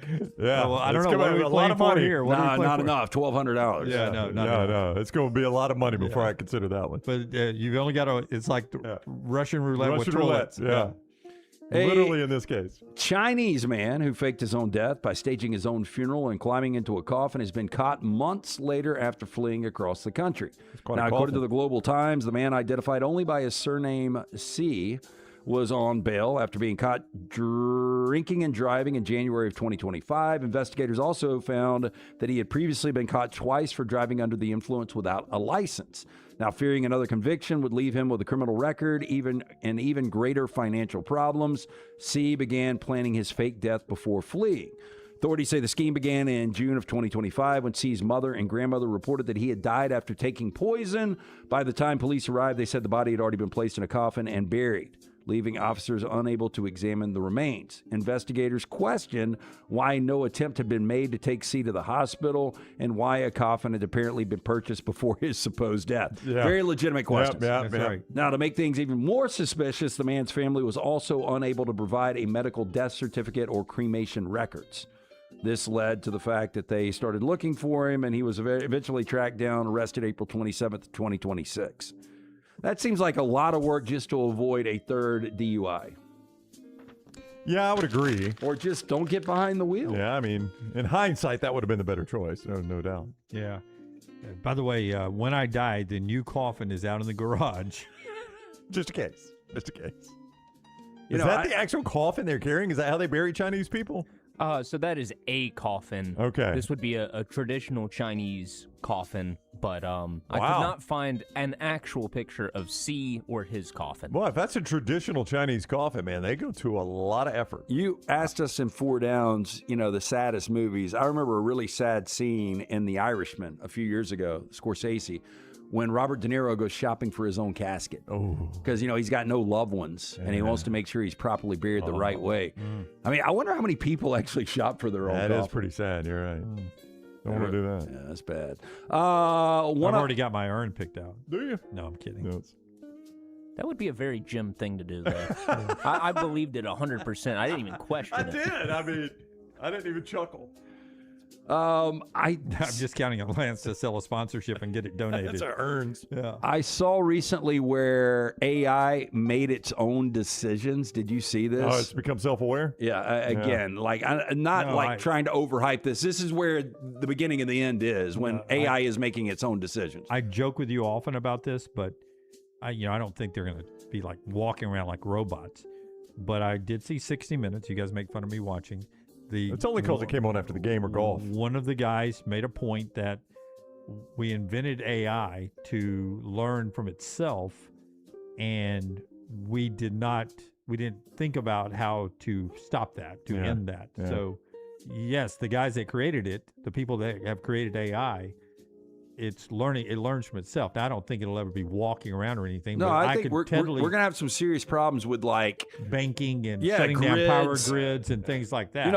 We're going to do a special on Jurassic Park coming up, but I thought one of the great quotes was from Ian Malcolm, played by Jeff Goldblum. And Life always finds a way. Well, but he also talks about, the scientists care more, and I forgot exactly the way he stated it, but the scientists care more about can we do it and not what's going to happen after the fact. Like, it's more about the egos. Hey, let's replicate dinosaurs. Let's bring them back. But you don't think about the repercussions. Yeah, it was something like they've only considered whether or not they could do it, not whether or not they should do it. That's it. Yeah. That's almost dead on. 60 Minutes, they warned that the rapidly evolving artificial intelligence lacks necessary safety guardrails that could surpass human control. Soon. Okay, one of OpenAI's AI models hacked into another company's systems after escaping a restricted testing environment during an internal cybersecurity evaluation. So now they're crime. Now, the incident involved Hugging Face, popular AI development platform used by researchers and companies around the world. According to the company, model wasn't instructed to target Hugging Face directly. Instead, it was attempting to complete a security benchmark, found a way to obtain answers by accessing the platform's infrastructure. The company described the event as a, quote, unprecedented cyber event and said it was working with Hugging Face to investigate what happened while strengthening safeguards for future testing. I like the sound of that. Yeah, to me, that's terrifying. Yeah. By the way, Lance, one of the CEOs who's worth $183 billion who helped invent AI is the guy that's out warning people that we need to shut it down. Yeah. The guy that's got all the money in the world. Right? Yeah, he already made his money. Yeah. Now he's warning people. Yeah. Now that I've got my cash. Speaking of making money in cash, let's head back down to Tampa and kick off the OG Kickoff, brought to you by our friends at Culver's. We're bringing those guys as they wrap up SEC Media Days. Tell us about Culver's, Brownie. Yeah, Culver's, welcome to Delicious. They've got that great butter burger, those crispy crinkle-cut fries, those gooey golden cheese curds, and those great frozen custards to cap off any great meal. When in Birmingham, 2 great Culver's locations, Highway 280 Greystone area in Tattersall Park, and Highway 154-59 out near the Hoover Met in Stadium Trace. That's where you find Culver's. Welcome to Delicious. Time now to go to Tampa for the OG Kickoff. Gentlemen, appreciate it. We are here in Tampa, day 4, SEC Media Days. All of our coverage brought to you by Culver's. Welcome to Delicious. I'm already thinking about the Culver's that I'm going to have in the great state of Wisconsin this weekend, where I will be. Lane Kiffin gave us some breaking news. We're all going to die. Eventually, we're all going to die. What is this rock but a place to hold our husk of a body, Connor? I did not realize that all people die until I watched the Hulk Hogan documentary on Netflix. And then it reminded me that death is imminent. And even Hulk Hogan can die. That's what Lane Kiffin said. That's not what I said, for what it's worth. Lane Kiffin, a lot of takeaways from him this morning at SEC Media Days. Again, we are here in Tampa. We have great guests coming up. George Somerville's going to join us in a little bit. And then a sort of redo of our J.D. McCall interview after we had the power go out in the middle of him on Monday, which feels like a lifetime ago. But Lane Kiffin, will 22 minutes for his opening statement. He got 4 questions. It's straight out of the Brian Harsin, Hugh Freeze playbook. Brett McMurphy had the stat. Mike Leach set the SEC Media Days record for fewest words with 6. And Lane Kiffin set the record for the longest opening statement at SEC Media Days with 2,807 words. I can't even count that high. It was like a verbal representation of like when you're writing a paper and you don't want to do it. And you just keep talking. Like when he started talking Oklahoma baseball, I think that's when he kind of lost the room. But you know, it's like to a degree I can kind of not respect it, but I see where he's going from. You know, we were out last night and so many people had told me, oh, I'm going to ask Lane this question. I'm going to ask Lane that question. You could see kind of in the back of his mind going, I want as few of those opportunities as I can possibly see. And credit Michael Bratton over here, who's able to fire off the question to Lane. It recited like all the NFL draft talent that he had at Ole Miss, and talked about Jackson Dart being a first-round quarterback, and you know, then basically, hey, why in the Vanity Fair piece did you say that, you know, that there wasn't diversity in Oxford? Do you think that like if you had more diversity, you would have had more NFL draft talent? And you know, Lane, then that's when he went into the answer about Hulk Hogan and realizing that because of the death of his parents that everyone dies. And it was a very convoluted way of answering this question about basically, man, why'd you leave? And Lane's response to that was, one, an apology for the way that he phrased the Vanity Fair comments. He's apologized multiple times since then for his phrasing. But to hear him go down those roads was just another reminder of like, this guy truly does not know how to win the breakup. I don't think he's ever going to know. Yeah. No, that's so true. And I mean, you know, to quote the great philosopher of our times, Eugene Krabs from SpongeBob, money. That's the reason why he left Ole Miss. Like, Ole Miss would have paid him more.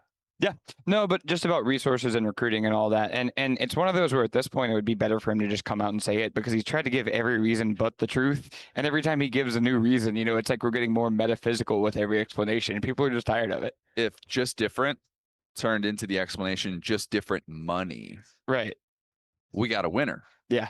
I don't think he'd be able to trademark that. That would probably be a little bit tough as a recruiting pitch sell, but nonetheless, Lane Kiffin was here to do something that felt very, very obvious, which was answer as few questions as humanly possible. I would have loved to have seen what it looked like if he could have gotten 20 questions. The only thing I had in the back of my pocket that was going to raise my hand to be able to ask, but realized very quickly on that we weren't going to get any of those with a 22-minute opening statement was, why did you do Many Lives of Lane Kiffin?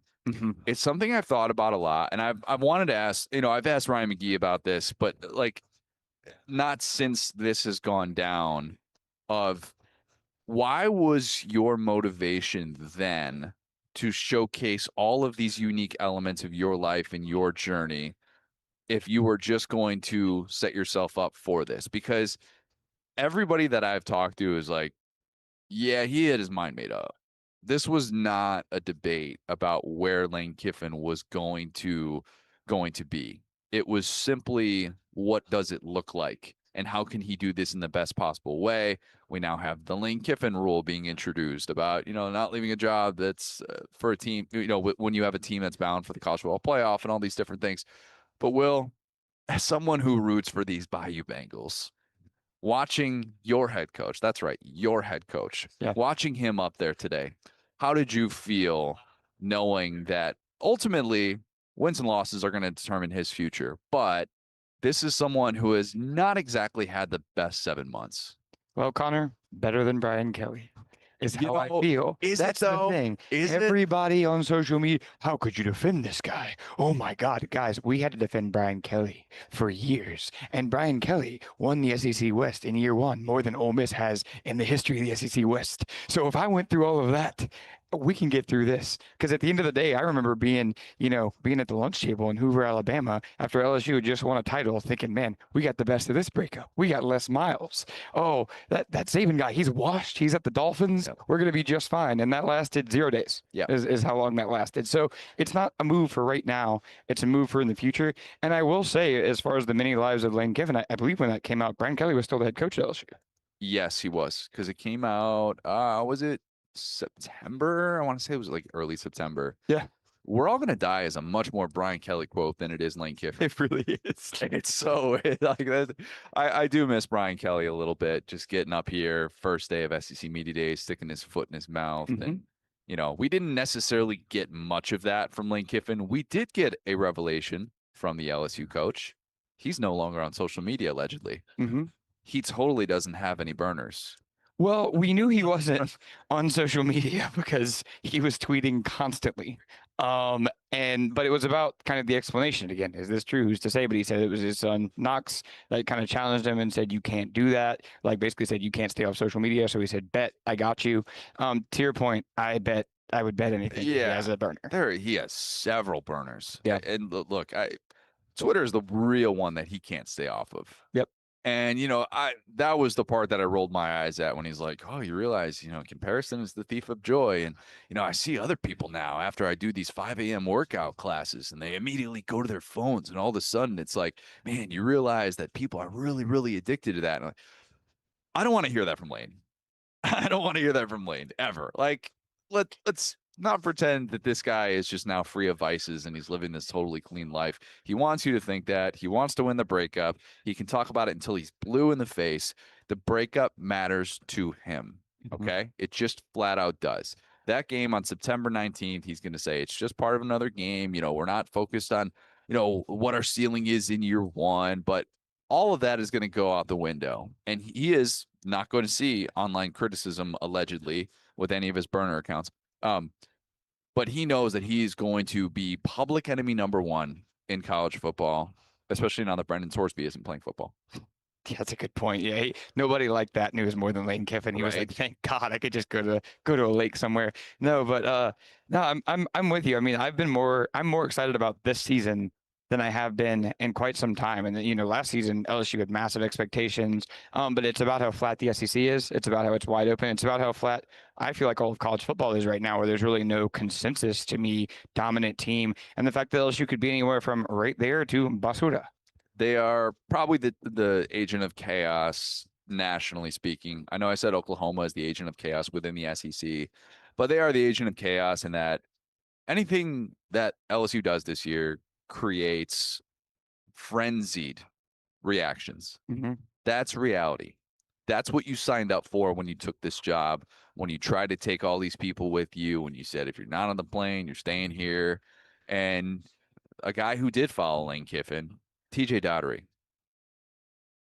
Lane bringing him here and not his quarterback, Sam Levitt, who was running players run practice. That's why Sam Levitt wasn't here. Yep. Okay.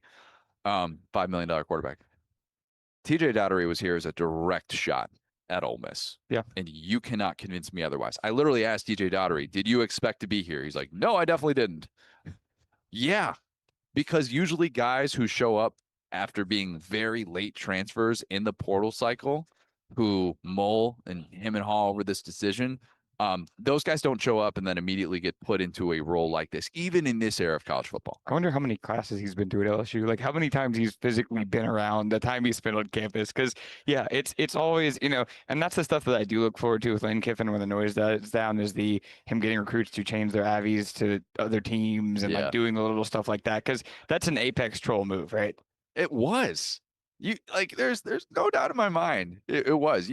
You could have found so many different guys who have been with the program who would have made more sense to be able to do that. Even DJ Pickett, a guy who's getting, I think, preseason All-America love at this point, is a guy that is very much becoming a household name in college football. You could have brought even Jordan Seaton or something like that, a very high-priced left tackle that you got from Colorado that Lane brought up. He's the first offensive lineman ever to get a Nike contract. There were plenty of different guys that he could have brought And instead, he's like, nah, I got to bring an Ole Miss transfer. Yep. Got to make sure that I bring at least one. And Lane wants to win the breakup. So that feeds right into what we did not get to discuss yesterday because this was happening right after we recorded day 3. Ole Miss, Pete Golding. You knew he was going to be blunt. You knew that he was going to probably have to address a couple of things related to Lane Kiffin, and buddy, did he. He talked about the breakup, kind of understands those dynamics there, and talked about like having an ex. And of course, that makes a lot of sense. We got news from David Hale, who, friend of the show, a David Hale joint on Twitter, on X. Don't tell Lane Kiffin that. He won't know where to find that. But the pitch that Pete Golding gave Ole Miss players was pretty good. Did you hear it? So the pitch that Pete Golding gave Ole Miss players, and Trinidad and Kewan Lacey, like staying with Ole Miss, said, like, so Pete Golding gave this message of, look at Lane Kiffin. Google him right now. They were going to build a statue of this guy in 3 years. And now, if he were on fire, nobody would piss on him to put it out. It's a pretty good pitch.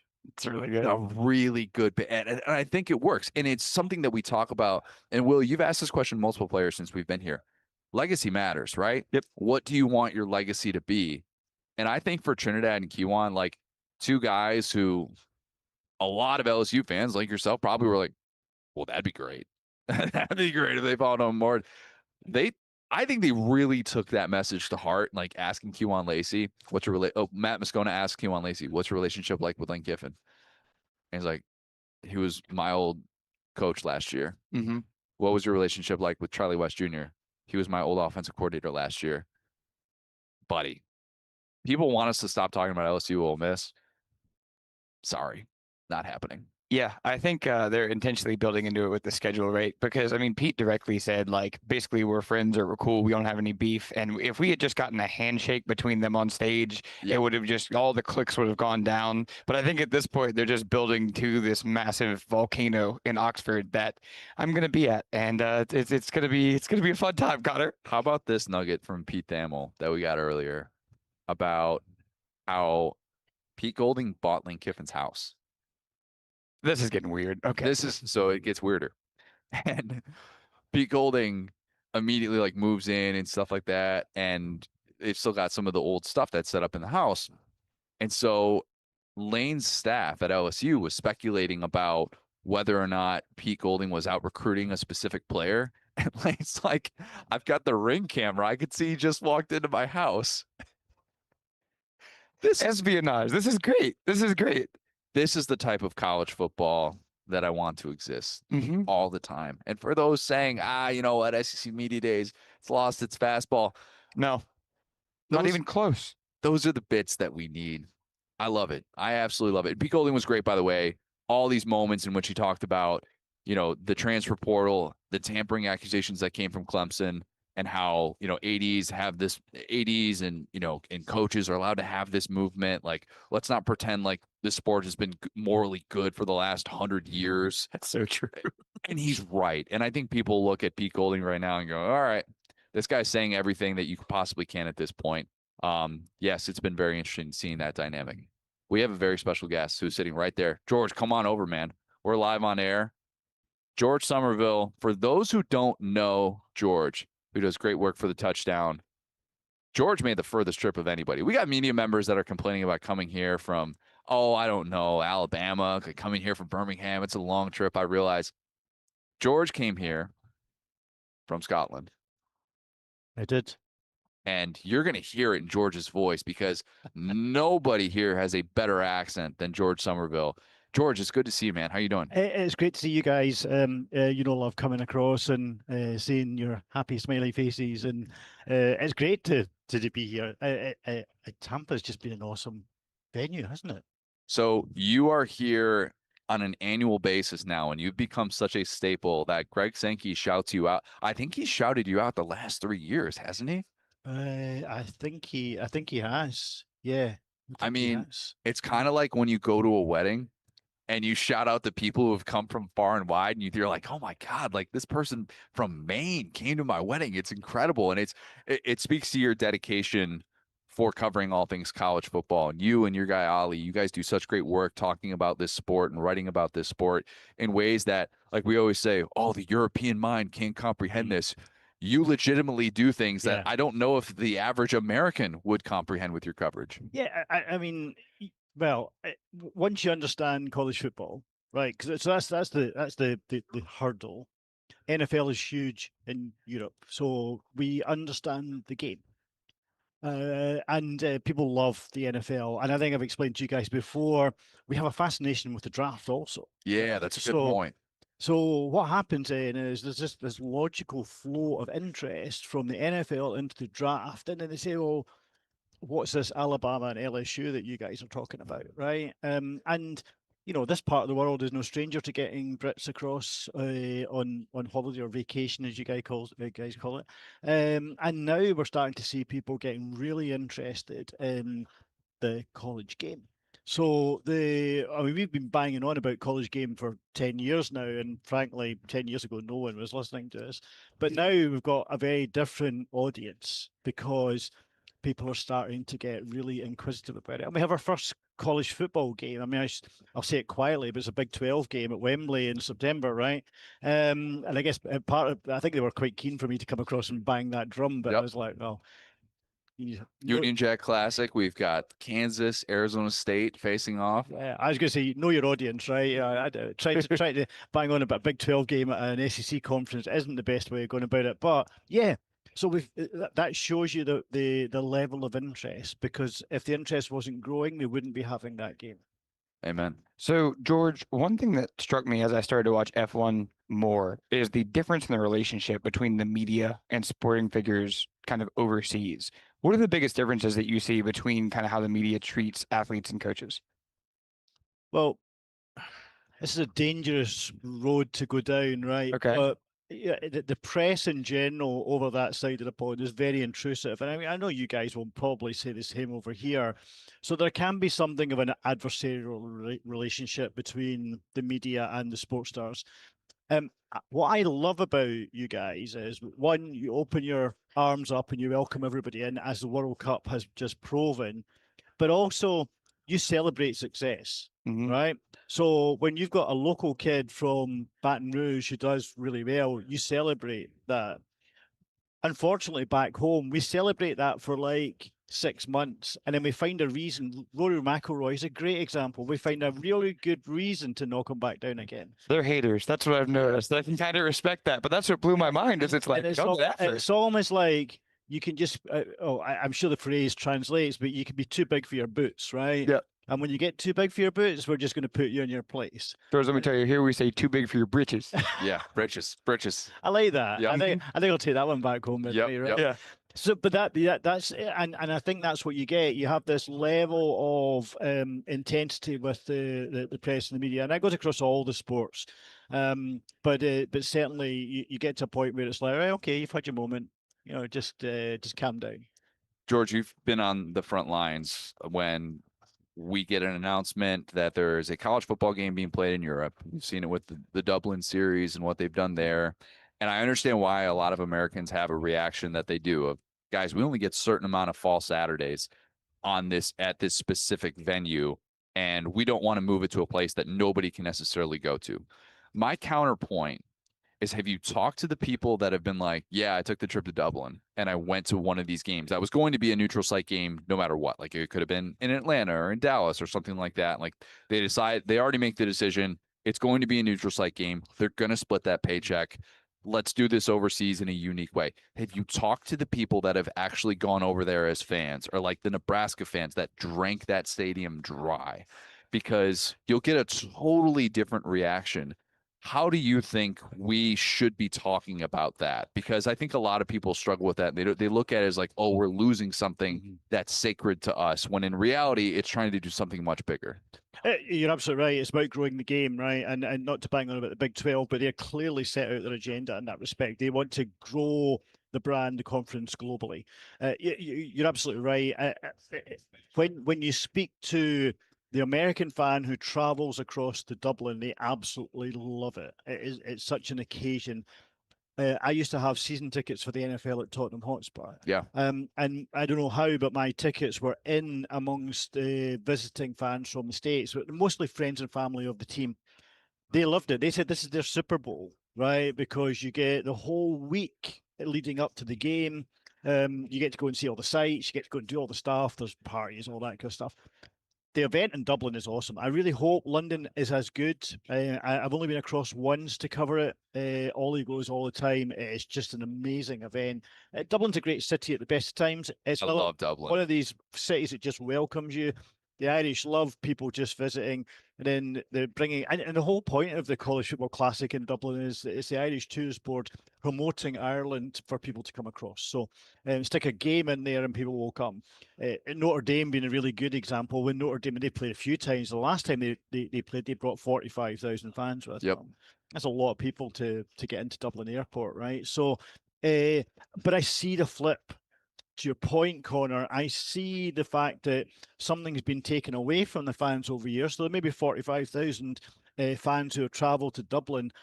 Notre Dame, there's millions of fans who are sitting at home going, well, why is this game kicking off at 11:30 Central Time? I do understand that. For me, it's the context, the wider context, particularly in the spirit of the kind of financial environment that we live within, right? Teams and schools need finance. They need revenues to drive the way in which this game is going. And they have to do that in every way possible. And if that means taking, I was speaking to some of the guys from Georgia the other night, and about the Georgia-Florida game going to Mercedes-Benz. I know it's always a neutral venue site, but if you're getting $5 million to play at that site, why would you not do it? Now, we all know, Kirby Smart doesn't like it, but we know the fans are maybe not the biggest fans of it. It's exactly the same argument for taking the game across the pond. And think about it too. Like if you're a Washington fan, when Washington played at Mercedes-Benz, that's like a 6-7 hour flight from Washington all the way to Atlanta. The flight to Dublin, at least from like the East Coast, is 8 hours. So it's like we're not talking about something that's so drastically different if you look at it through that context. And I get why people feel the way that they do, and they don't want to be told you're doing something just because of the paycheck, and that's why a school is doing something. But like if you really kind of embrace some of the elements of this, I don't think it should be resisted in the same way that many people approach this, and I'm probably in the minority by saying that. I'm speaking for people, but I don't know whether people think it's the floodgates. If we have one game, does it mean we have? If you listen to Brett Yormark, he's a bit like Roger Goodell. He watches as many games as he can overseas, right? You listen to him; he'll say a lot of things. He does. That's the thing about him. Yeah, he does say a lot of things. I'm in the right environment here. But the question is it going to be more than one game? Right. Is your there's 138 FBS teams? Is your team going to be impacted by this more than once in 3 or 4 years? The one thing I do know from speaking to the Union Jack Classic guys, there's a lot of interest from teams to get across to London. They're not having to, in the early days of the NFL, they really had to drag teams across. Jacksonville, Tennessee, yeah, it was the usual suspects every. But well, it was the whole. If you don't go across, you can't host the Super Bowl. Yeah, that was a threat, right? And anything else, the draft and all that kind of stuff. So you had to check the mark in that box, so that you could go and do things that you really wanted to. And Dallas were a prime example of that. Dallas were dragged screaming and kicking to London. The Packers put it off as there was some NFL teams had been to London 3 or 4 times before the Packers even considered coming across. Right? London doesn't need more Cowboys fans. They'll need more Packers fans. We've got enough of those here.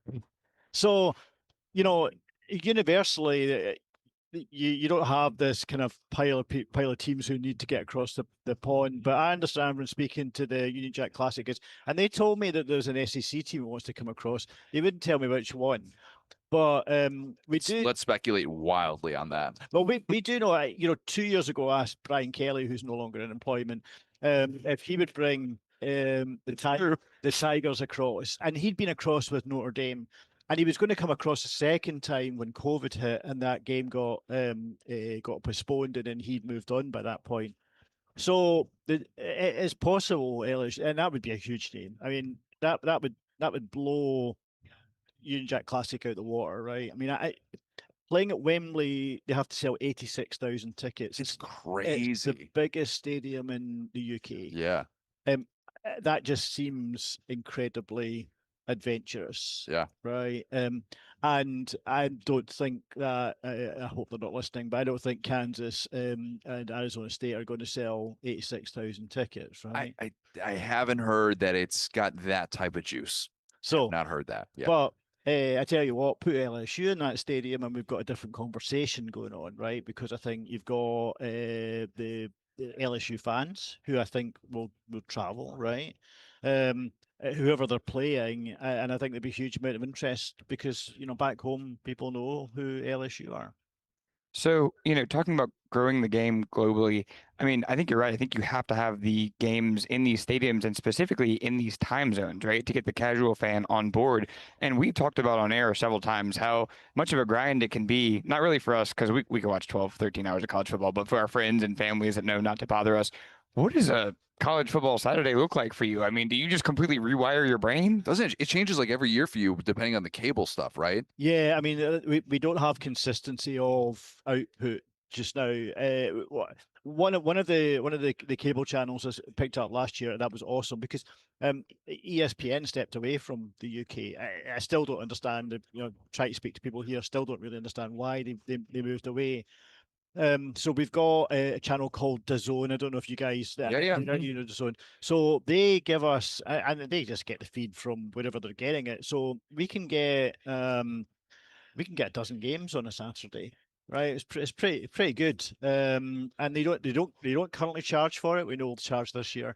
So they've been trying to build a fan base. I think in many ways, I think it's starting to gel together in terms of people talking to each other about how we're going to grow this fan base over here. We know from speaking to the people who listen to the podcast and the college football community that this is what we want, this is what we need, and that's been really helpful. So to answer your question, I'll watch Game Day, which is 3 p.m. our time, I think, and then straight after that we'll get the first game. That's so late. So late, man. So we're going to get 3 games. So you're going to get your early kickoff, we're going to get your prime time, and then going to get your late game. And you mentioned Ollie. I mean, Ollie's sitting watching Hawaii at 7 a.m. on a Sunday morning. He's a sicko. So, and that's on the back of he's just watched Maction on the Wednesday night, right? That takes him through to 4 a.m. on a Thursday morning or whatever it is. So. But so that means that the NFL watching's out the window for me because by the time I get finished on a Saturday, I get whatever I'm doing, out of the way. Sunday's recovery day, but it's great fun, and you have to be careful to criticize this stuff because we want it. People have to watch it because if people don't watch it, they'll just switch it off. But thankfully, the fan base is growing. But what time are you going to bed on a game day? Well, I mean, if I'm watching your 8 p.m. game, that's late. I'm going to bed at 4:30. Goodness, this guy loves ball. That's a lover of ball. Oh, that's why I come to the SEC Championship game and the National Championship game because I can watch it at my own time. Yep. Yeah, the National Championship game will finish at like 6 a.m. in the morning. Gosh, that's nuts. It takes a different type of dedication. It's probably one of the reasons why it's tougher to get into and why it feels like it has such a specific audience, much like the American audience that loves the Premier League and waking up on Saturday morning and being able to watch it. And there's a lot of similarities. We've seen that play out with the World Cup, with SEC football and international soccer, at least at the highest level. When we're talking about like FIFA and all that. George, you've been to games in the United States. You've been to a handful of SEC games. Where are you going this year? Well, that's a great question. So I'm currently, a number of people on this floor have been trying to work a schedule out for me, but my anchor game is Georgia, Florida, Mercedes-Benz in Halloween. So that you haven't done Georgia, Florida, but Florida, Georgia. Florida fans are getting mad. Whichever one loves you more, that's what you call it. It's Florida, Georgia, or Georgia, Florida. Because you haven't done that in Jacksonville yet. No, I have not. I have not. And I've always kind of, because it's a neutral site venue, and I know it's an exceptional game to just the environment's just something else. But because of the neutral site, I love getting on a campus. Yeah. Right. And I'm trying to talk to the Arkansas people because I'm desperate to get to Fayetteville. Yeah. But I think there's nothing better than getting on. Well, this is the whole point of college football, right? There's nothing better than getting on a campus. So you don't necessarily get attracted to the neutral site venue. But when I saw that it was at Mercedes-Benz, I thought there was a good chance that I can get a seat. And a direct flight. A direct flight. Everything comes together. So now what I need to do, Andy Staples was helping me the other day. I'm trying to work out the Saturday before, Saturday after, what games can I get to within traveling distance. And then that's how my schedule comes together. It's incredible. It's absolutely incredible. George, this has been really, really fun. Appreciate it. Can you let everyone know where they can follow your coverage, everything you're doing with Touchdown, and everything that you're doing with the College Chaps podcast? Sure, thank you, and I appreciate your time. And as I said, it's great cutting across and seeing you guys face to face. So the Touchdown is the touchdown.co.uk, and that's a great site. Just really quickly, it's a cooperative of writers. It's designed for young writers to get the space to write and get published. We've got about 35 writers who contribute to that. College Chats podcast you can get on Apple, but also on YouTube. We'd love if you subscribed on YouTube because that's a difficult one for us. But the audio is really popular, so you can get that on Apple Podcasts. Heck yeah, man. George, you're the man. Appreciate Thank you, it, guys. We'll talk really soon. Good to see you. Good seeing you again. Absolutely. Safe travels. Thank you. All right. That is George Somerville, the man, the absolute man. Love talking with George all the time. Getting to go on his show has been such a treat. It's one of those things I really look forward to. Oh, we got a selfie. There you go. We're good. George is going to have to do the fun thing of asking this Paul Finebaum cat if he can hey man, just his good friend Paul's right there. Yeah, exactly. No, I do love talking to George, man, and I appreciate his perspective so much, and I think it's a good reminder. We've had a lot of reminders during the World Cup of like things that Americans do that maybe we take for granted on a daily basis. And we can say all these negative things about, oh, media day is this overblown thing and it's not what it once was and blah, blah, blah. And then I see a guy like George come in here and I'm reminded, like, it's pretty freaking cool. Yeah, that's a guy that loves ball. And like that just shows how much joy sport, as they say, can bring. And I was joking with him yesterday. I was like, look, football is our dessert in America for, all the grind of American life. This dude was able to get like 4 or 6 weeks of holiday over there every year. He was able to just do this in his free time, like World Cup Freddie. So he was living the full life for a while there. Really was. Yeah. Very much was. Okay, so we also had this morning, and by the way, we're recording this right before, like, I think 4 minutes ago, Jeff Lebby just took the stage in the main media area. Mississippi State players. I'm hopefully gonna be able to spend some time over by Camario Taylor, and then we have Texas after. So that's why we're not going to be discussing them today. Maybe we'll have some takeaways coming up here. But I do think that Ryan Silverfield, despite the fact that he had zero, as some have pointed out, aura coming into this, he would push back on that. He did have a noteworthy thing that came from his press conference today in the main media area. This man 1000% took a shot at John Sumrall. Yes, he did. He's grown on me today with all the aura comments. Brandon Marcello had a really good story on him where he was talking about, I got a hot wife, got great kids, I got an SEC job. Don't tell me I don't have aura. That's a quote for you right there. That's a good quote, man. And look, we play the results with this. That's what we do. And speaking of those results, Jacob Davis does great work covering Arkansas on SI. He asked Ryan Silverfield about how he feels about being like last in these SEC coach rankings, or, oh, you're being picked to finish last in the conference, which, all right, you're taking over a program that's 2-10. We understand that. But the fact that all of those things are true while you have a 5-1 record against current coaches in the SEC. And that's the type of stat that when I hear it, I go, Connor, you idiot. How did you not have that in your back pocket? Shout out to Jacob. Yeah, Connor. Try that, right? So it then got the response from Ryan Silverfield of like, oh, can you repeat that? Like, he definitely heard him on the first time, but wanted him to repeat that just to make sure that the people in the back heard. And then he said, Kobe Bryant. Yeah. Yes, he did that. And then Ryan Silverfield then offered up the joke that he's not going to throw the podium at him. John Sumrall yesterday told us, as a reporter's phone went off, it was actually a photographer's, I think his phone or his computer went off or something like that. He's like, oh, I get so angry when that happens. Like, you know, when a guy does that in practice, like I want to kick him out, I want to throw the podium.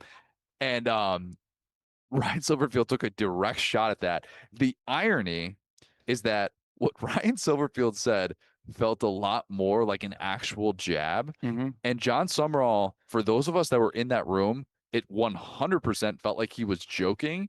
And then we saw the response to what John Summerall said from the outside. Everybody's like, this is like fake tough. This looks like kind of a loser. I promise you in that room, it was not received that way at all. Yeah, and I think and listen, as a guy who, like a goober, just walked into Ryan Silverfield's press conference without realizing it was active and started tweeting, like, I get it, but there is a level of decorum you're supposed to have, and that ringer was very loud, and it went off for a considerable amount of time. I think it was a song on the computer. It was a song, like Connor, I will give you a concrete if you could tell me what that song was. I heard it yesterday. Okay, you're all the killers in the $100 pillows. Come on, that's not going to work. That's not going to work. You know this. I heard it yesterday from John Neighbors, and I can't remember who or what it was. So you're going to have to tell me. Shook Ones Part 2.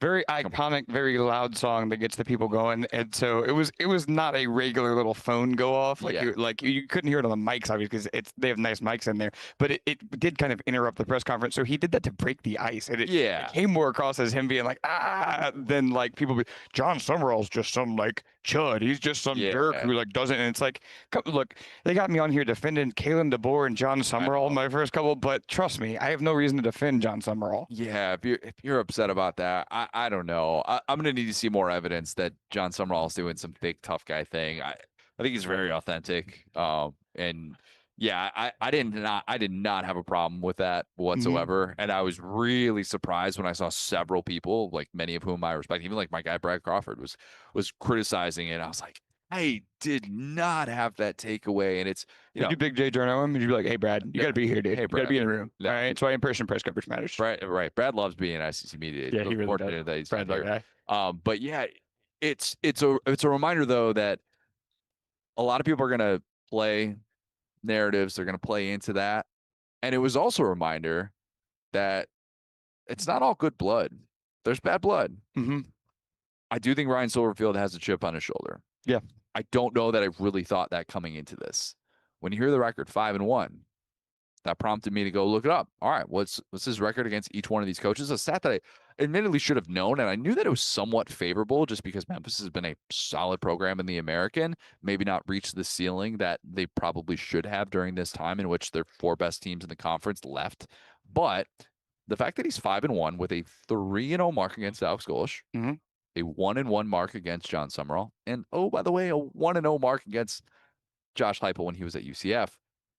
That bodes well on one hand. It doesn't all of a sudden give him juice, but it is one of those things where if they're good year one and he succeeds in those games, we'll look back and we'll go, wait a minute, why didn't we pay more attention to that? Yeah, I was talking about this with you off air, and it's kind of interesting how we just slated these American Conference guys. We're like, boom, John Summerall, that's your prize. In the middle, we have Golesh, and then boom, Silverfields, he's the worst coach. And it's like, really, how do we know? You know, there are plenty of coaches that if you go back through time, my example is like Les Miles at Oklahoma State would have never gotten higher in this day and age. And in the NFL, Nick Sirianni, everybody thought that guy was going to get fired in like a year or two.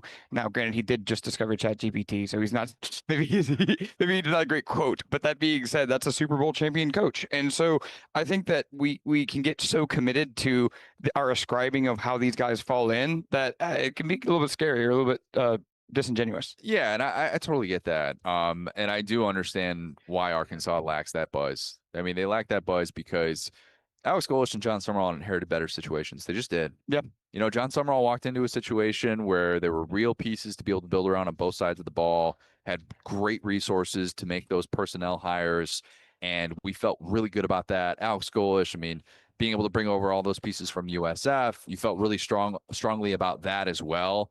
The irony being that Ryan Silverfield brought over a bunch of pieces from Memphis as well. Sutton Smith, a running back who came over from Memphis, who was here today, a guy that I'm buying more stock in, and really like just kind of the way that he came across. I think he's got a really, really fresh approach and like the things that he could do in this offense. But you get that there are real rivalries that are going on probably behind the scenes that we're not always privy to. Like these coaches that came over in the American, you're right. Like we tiered them immediately. We kind of put them in the same group in some ways, but those guys have history already. Yeah. And I'm looking forward to some of that history continuing in this conference. Well, and some of it's inertia too, because like, okay, Byron Brown, that's the guy that beat Florida. Yeah. Oh man, look how we look. And then with the Memphis guys, those guys just came from Memphis. You get a bunch of Memphis bums in here. You can't win the SEC. It's like these are all American jobs, guys. Like it's all the difference in that conference, especially now, is there's no UCF, there's no Cincinnati, just wrecking people like they had. So I would say it's too early to tell. Yeah, we are going to be joined by one JD Piquel in just a minute here, who I'm reading his credential right now, and his credential says Joshua. What in the world? Get over here. Get over here. Come on. You're free to join. We're running it back because we lost the power in our interview the other day.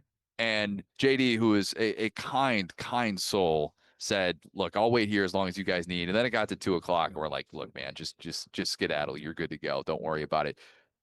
I didn't know your first name was Joshua. Yeah, man. Yeah, it's I've been JD ever since birth. Like I came home from the hospital as a baby and it was like I was JD, but I got a text from Josh Pate. What was it? I guess Monday or Sunday before coming out here. He's like, "Your real name is Joshua too?" And I was like, "That it's the best name, man. It's the best name." I said, "Who's your informant?" He goes, "The SEC League office with the credentials." I was like, "Okay." They got feelers out for you. Wait a minute. So, okay. Your middle name is what? Dalton. Okay. Dalton. Mm-hmm. Joshua. Like Andy Dalton, which was not the namesake, but cool. Cool itself. Joshua Dalton's a good football name. I mean, JD Piquel is a better football name. I appreciate that. But Joshua Dalton. Now, okay, if we're doing the JD Piquel name thing, how do you have how do you have an uppercase letter in the middle of your name? See, I don't know that. That was just like, you just have it. Yeah. I remember coming home from school, like writing my name on papers in grade school. My mom was like, "You spelled your last name wrong." And I was like, "What do you like?" I'm the brightest bulb in this class, but I spelled my last name wrong. She's like, "It's a capital K." I was like, "That makes no sense." She's like, "It's just how it is." I said, "Okay." So ever since then, I was like, I guess we're capital K. I have no idea why. No idea why. I can tell you why. Please. Because at some point, when your family came to the United States and got to Ellis Island, yeah, and they do all these different things at Ellis Island. Like they changed my family's last name. It was originally Guerra. They added the apostrophe to show that I was Irish. Okay. Show that my family, they profiled. And that was at a time when no Irish need apply. Way too soon. Was very much a thing. And they wanted to know. They wanted to identify the Irish versus the non-Irish. With your last name, they looked at it and said, "Is it Pickle? Or is it still do?" And people still do. But the capital K should prevent people from doing that.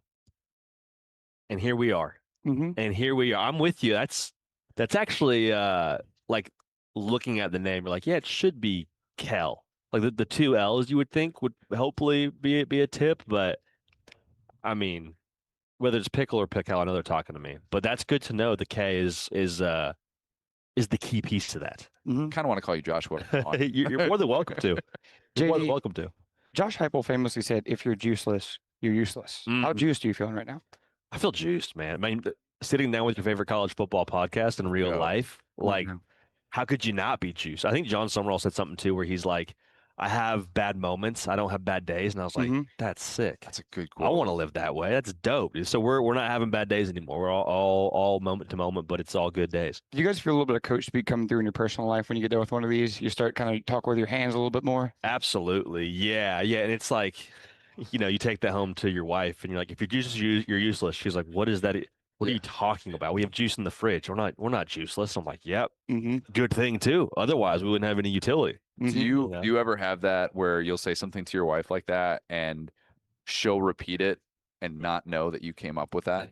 No. Where she's like, I don't think I have that influence, unfortunately. I wish I had that impact and influence in my house, but usually my wife will look at me when I say something like that and she's like, "I don't know how to respond to that." And I don't know how to respond to that. So why are you saying that? I'm like, "Yep, I understand." So like this happened a few months ago. Laura, my wife, just randomly said, "Laziness cripples success." And I'm like, wait a minute. You just said something I've been saying for 10 years. And then she's like, no. That's a common phrase. That she does a quick Google search. "Oh my God, you have rubbed off on me." And that's an all-time moment for me, just as a human being, that you would repeat something back There are a few things that have been said here this week that I want to kind of repeat back. Like when Alex Golesh is up there and he's like, I don't set goals, I set a standard. You're like, yeah, dude. Heck yeah, dog. That's the good stuff. Heck yeah, dog. You got to put some of these in your back pocket. Yeah, like the one that I'm taking home is like, we're all going to die. Yeah, that's what we led the show with. Yeah, hey, we're all going to die. We're all going to die. Shout out Hulk Hogan. Like, this is a Chick-fil-A. What are you talking about? Like, okay, well, did I say something untrue? Spiced chicken sandwich. And they'll say, my pleasure. We'll say, my pleasure. Yeah, more coach speak, honestly. More coach speak from the folks at the Chick. Yeah, seriously. So we've had everything but two coaches. One's going on right now. Is there a team that has changed your perception of them here at Media Days?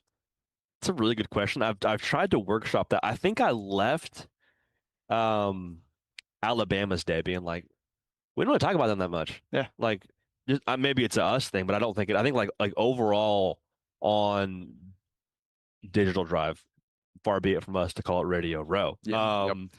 On this strip of media outlets, like Alabama kind of feels like a under the radar-ish story, which is wild because one, it's Alabama. Two, they got a quarterback battle, but I'm like, man, I feel like we spent more time talking about Oklahoma or what LSU was going to be, and John Summerall and Pete Golding seemed like a chill hang and all these things. And I'm like, that dude has to win a national. I think you asked the question, like that dude has got to win a national championship here sooner rather than later. And I wonder if less buzz around Bama is ultimately going to be a better thing, because I think what less buzz does, in my estimation, it gives you more opportunity as a head coach to install your messaging into your football team. And we can have a lot of gripes with Kalen DeBoer, but he has really elite messaging. And when his team takes on his personality, they are going to win football games. So I wonder now, it's a big brain way to say, or I think big brain way to say, I wonder if the less noise around Bama will be a massive weapon for DeBoer. I can guarantee that when the season starts and we get away from this setting and the football games are being played, we will be talking about Bama. Right back on First Take. Right back on Get Up. Stephen A. Smith and Paul, they'll be yelling at each other about Bama, and there will be plenty of discussion. There's no doubt in my mind. I'm interested in kind of getting your reaction to Lane's filibuster this morning.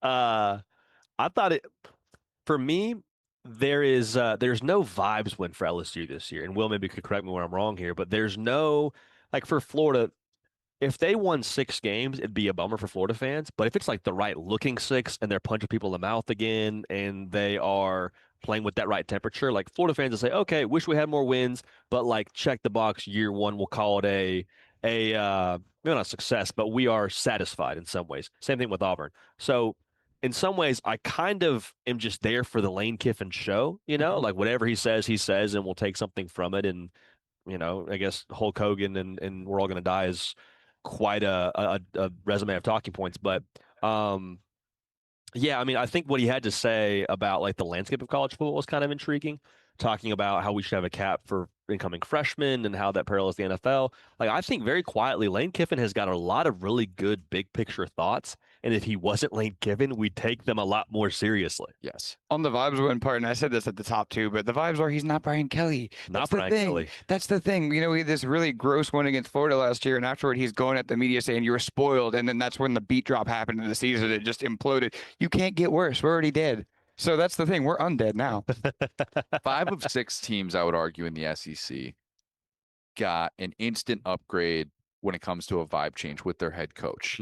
And the one that I questioned if they got a vibe change was Arkansas, who we just talked about, Ryan Silverfield, and him having this chip on his shoulder that has not been evident. I mean, like not necessarily splashy portal moves or anything like that. It wasn't this team that hired this unbelievable staff. I think the underwhelming hire of Ron Roberts as his DC probably only added to some of the questions that we have about them.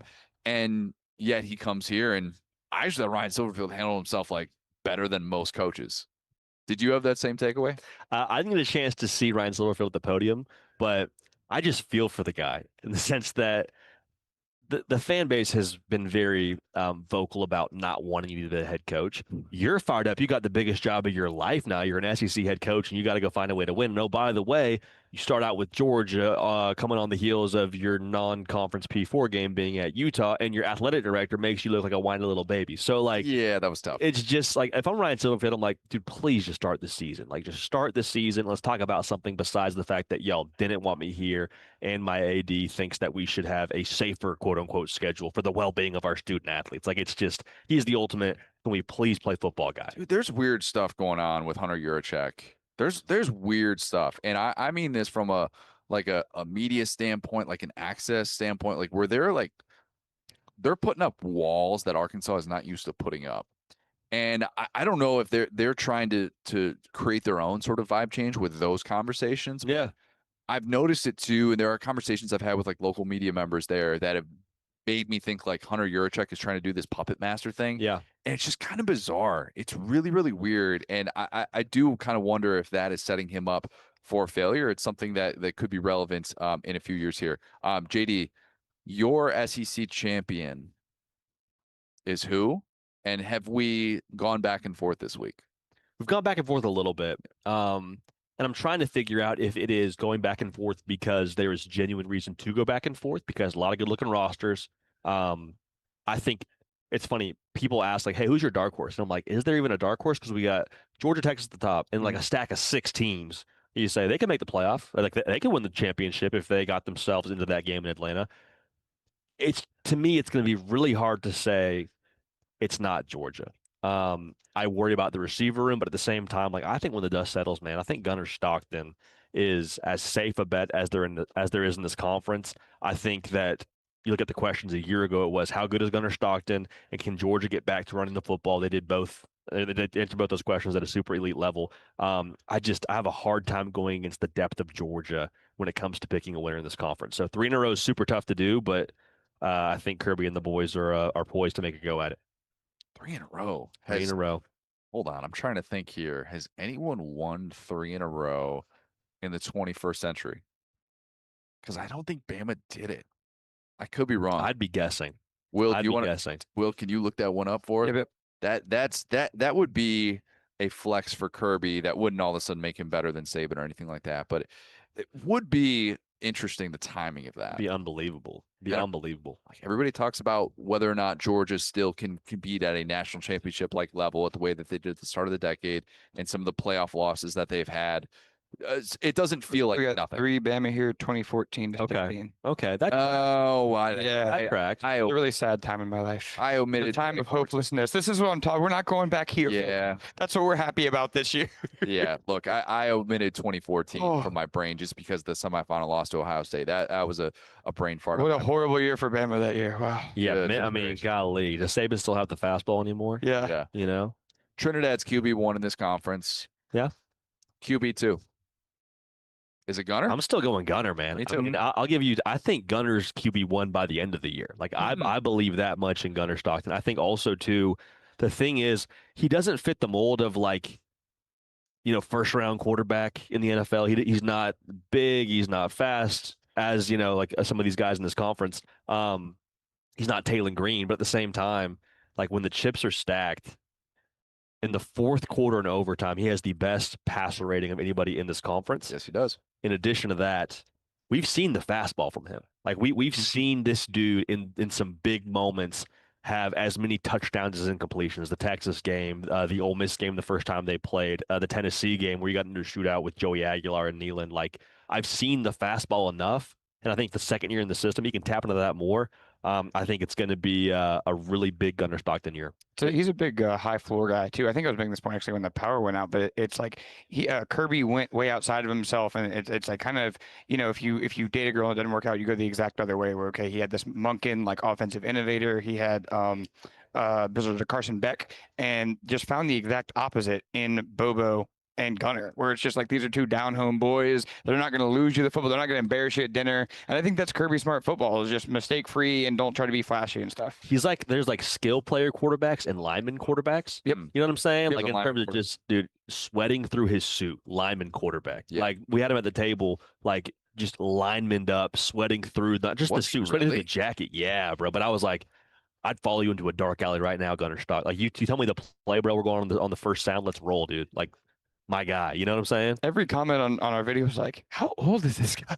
Bro, we asked him, hey, what are you on social? Like, I think the question was, could you log into your social media if you have to? He's I like, got MySpace, bro. yeah, right. So he goes, I'm a big Facebook Marketplace guy.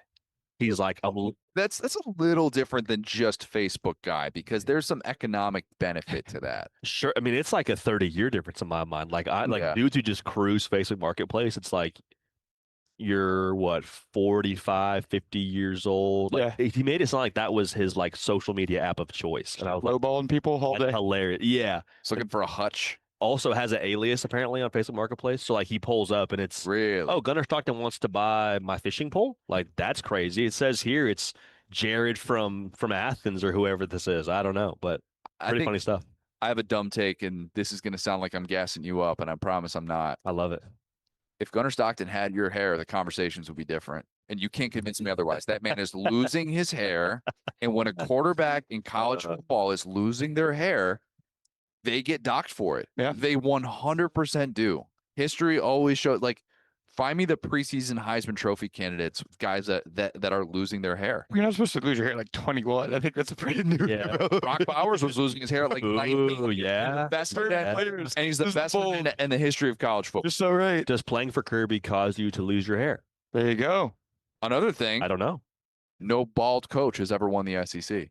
Okay.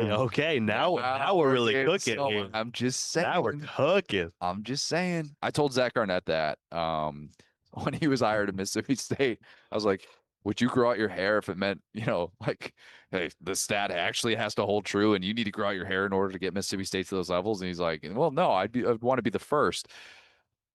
It didn't work out for Zach Arnett. Got to go to Turkey, Zach Arnett. Check it out. You know what I'm saying? He doesn't have hair loss issues. Oh, it's just a by choice deal. It's a by choice deal.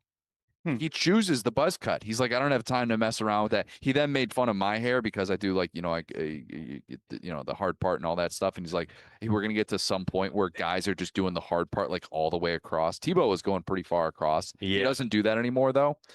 So I'm kind of on an island with that, but yeah, no bald coach has won the SEC, SEC championship. So that eliminates Clark Lee. Mm-hmm. Yes. Is that it? Who else am I missing that's bald in the SEC? That right now, Elko's losing it a little bit, but I mean, he's not gone. He's not gone yet. I think Elko would have, if Elko won the SEC. Yeah, if Elko or DeBoer won the SEC with their, I don't want to call them look. Yeah, let's just call them looks. Let's call them looks. Status. Yeah, their status. I think they would have the least amount of hair of any coach who's won the SEC championship. Trailblazers, dude. There you go. That's innovation. I'm just saying. Anyway, boldest take about this conference that you've been sitting on. Last year, we were in unison. Our LSU national championship pick, it worked out horribly. What a ride, though. And worse for me than you guys. That's the best part. I had to experience. You guys are like, oh. I put us down as did not finish there. I put DNF on the take, not a loss. We should have been able to bail on that the second we heard not Gunnar. We've been talking a lot of Gunnar Stockton. The second that we heard Garrett Nussmeier got hurt. Agreed. We should have been able to bail and just hedge and go, you know what? New national champ. Obviously, Indiana would have been the pick. So we'll just pretend that would have happened. But something that you've looked at and you've thought about all offseason, you're like, man, I'm on an island. This is the thing I'm defending. So as someone who's an avid listener of the show, I know this will not be popular. I am not sold on Ole Miss recreating the magic of last year. I fall a lot closer to them being 8-4 than 10-2, 11-1. I love Trinidad. I love Keyone. I think Pete Golding would be a phenomenal hang. I think he's actually going to have success at Ole Miss long term. But they had so many one-score games break their way, and the run defense was just so subpar last year. I worry about that formula being recreated here another year in the saddle for the boys in Oxford. So it's not maybe popular on our Ole Miss on 3 board, which, ball up top. But that I think is about as bold as I have to offer here. We're gonna text Ben Garrett right now. There you go. Yeah. He'll hunt you down. Oh my gosh, I know. No, but the craziest quote I've heard of this rivalry, believe it or not, is they were asking Trinidad yesterday what's changed, and he was like, Nothing, man. The meetings are still the same names. They're still at the same time. The exact practice schedule is the same. Interesting. And I would be the guy who would think in year 2 or 3, that would kind of start to where you got to run your own program. I think you can probably keep it together a year or 2, but it was kind of filed that away for like, this is still kind of lean system. So I don't want to make this comparison because of what happened afterwards, but I will just say, like, Shunnarah Moore, Jim Harbaugh, you know, like, now you can't say Shunnarah Moore's name without there being just like Pandora's box open there. But just from a football perspective, it felt like that was sort of the same approach, which, I mean, Michigan still ended up beating Ohio State his first year on the job. So, you know, how bad was it really? But I sort of regret going that direction, to be honest with you boys. But counterpoint, please.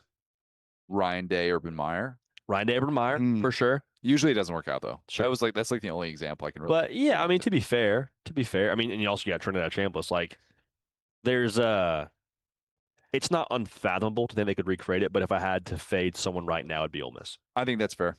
I do. Even as I sit here, very much impressed with how Ole Miss came across this week, and as someone that has banged the drum for them all offseason, I think that is perfectly fair. JD, Pical. We need like Joshua Dalton Pical.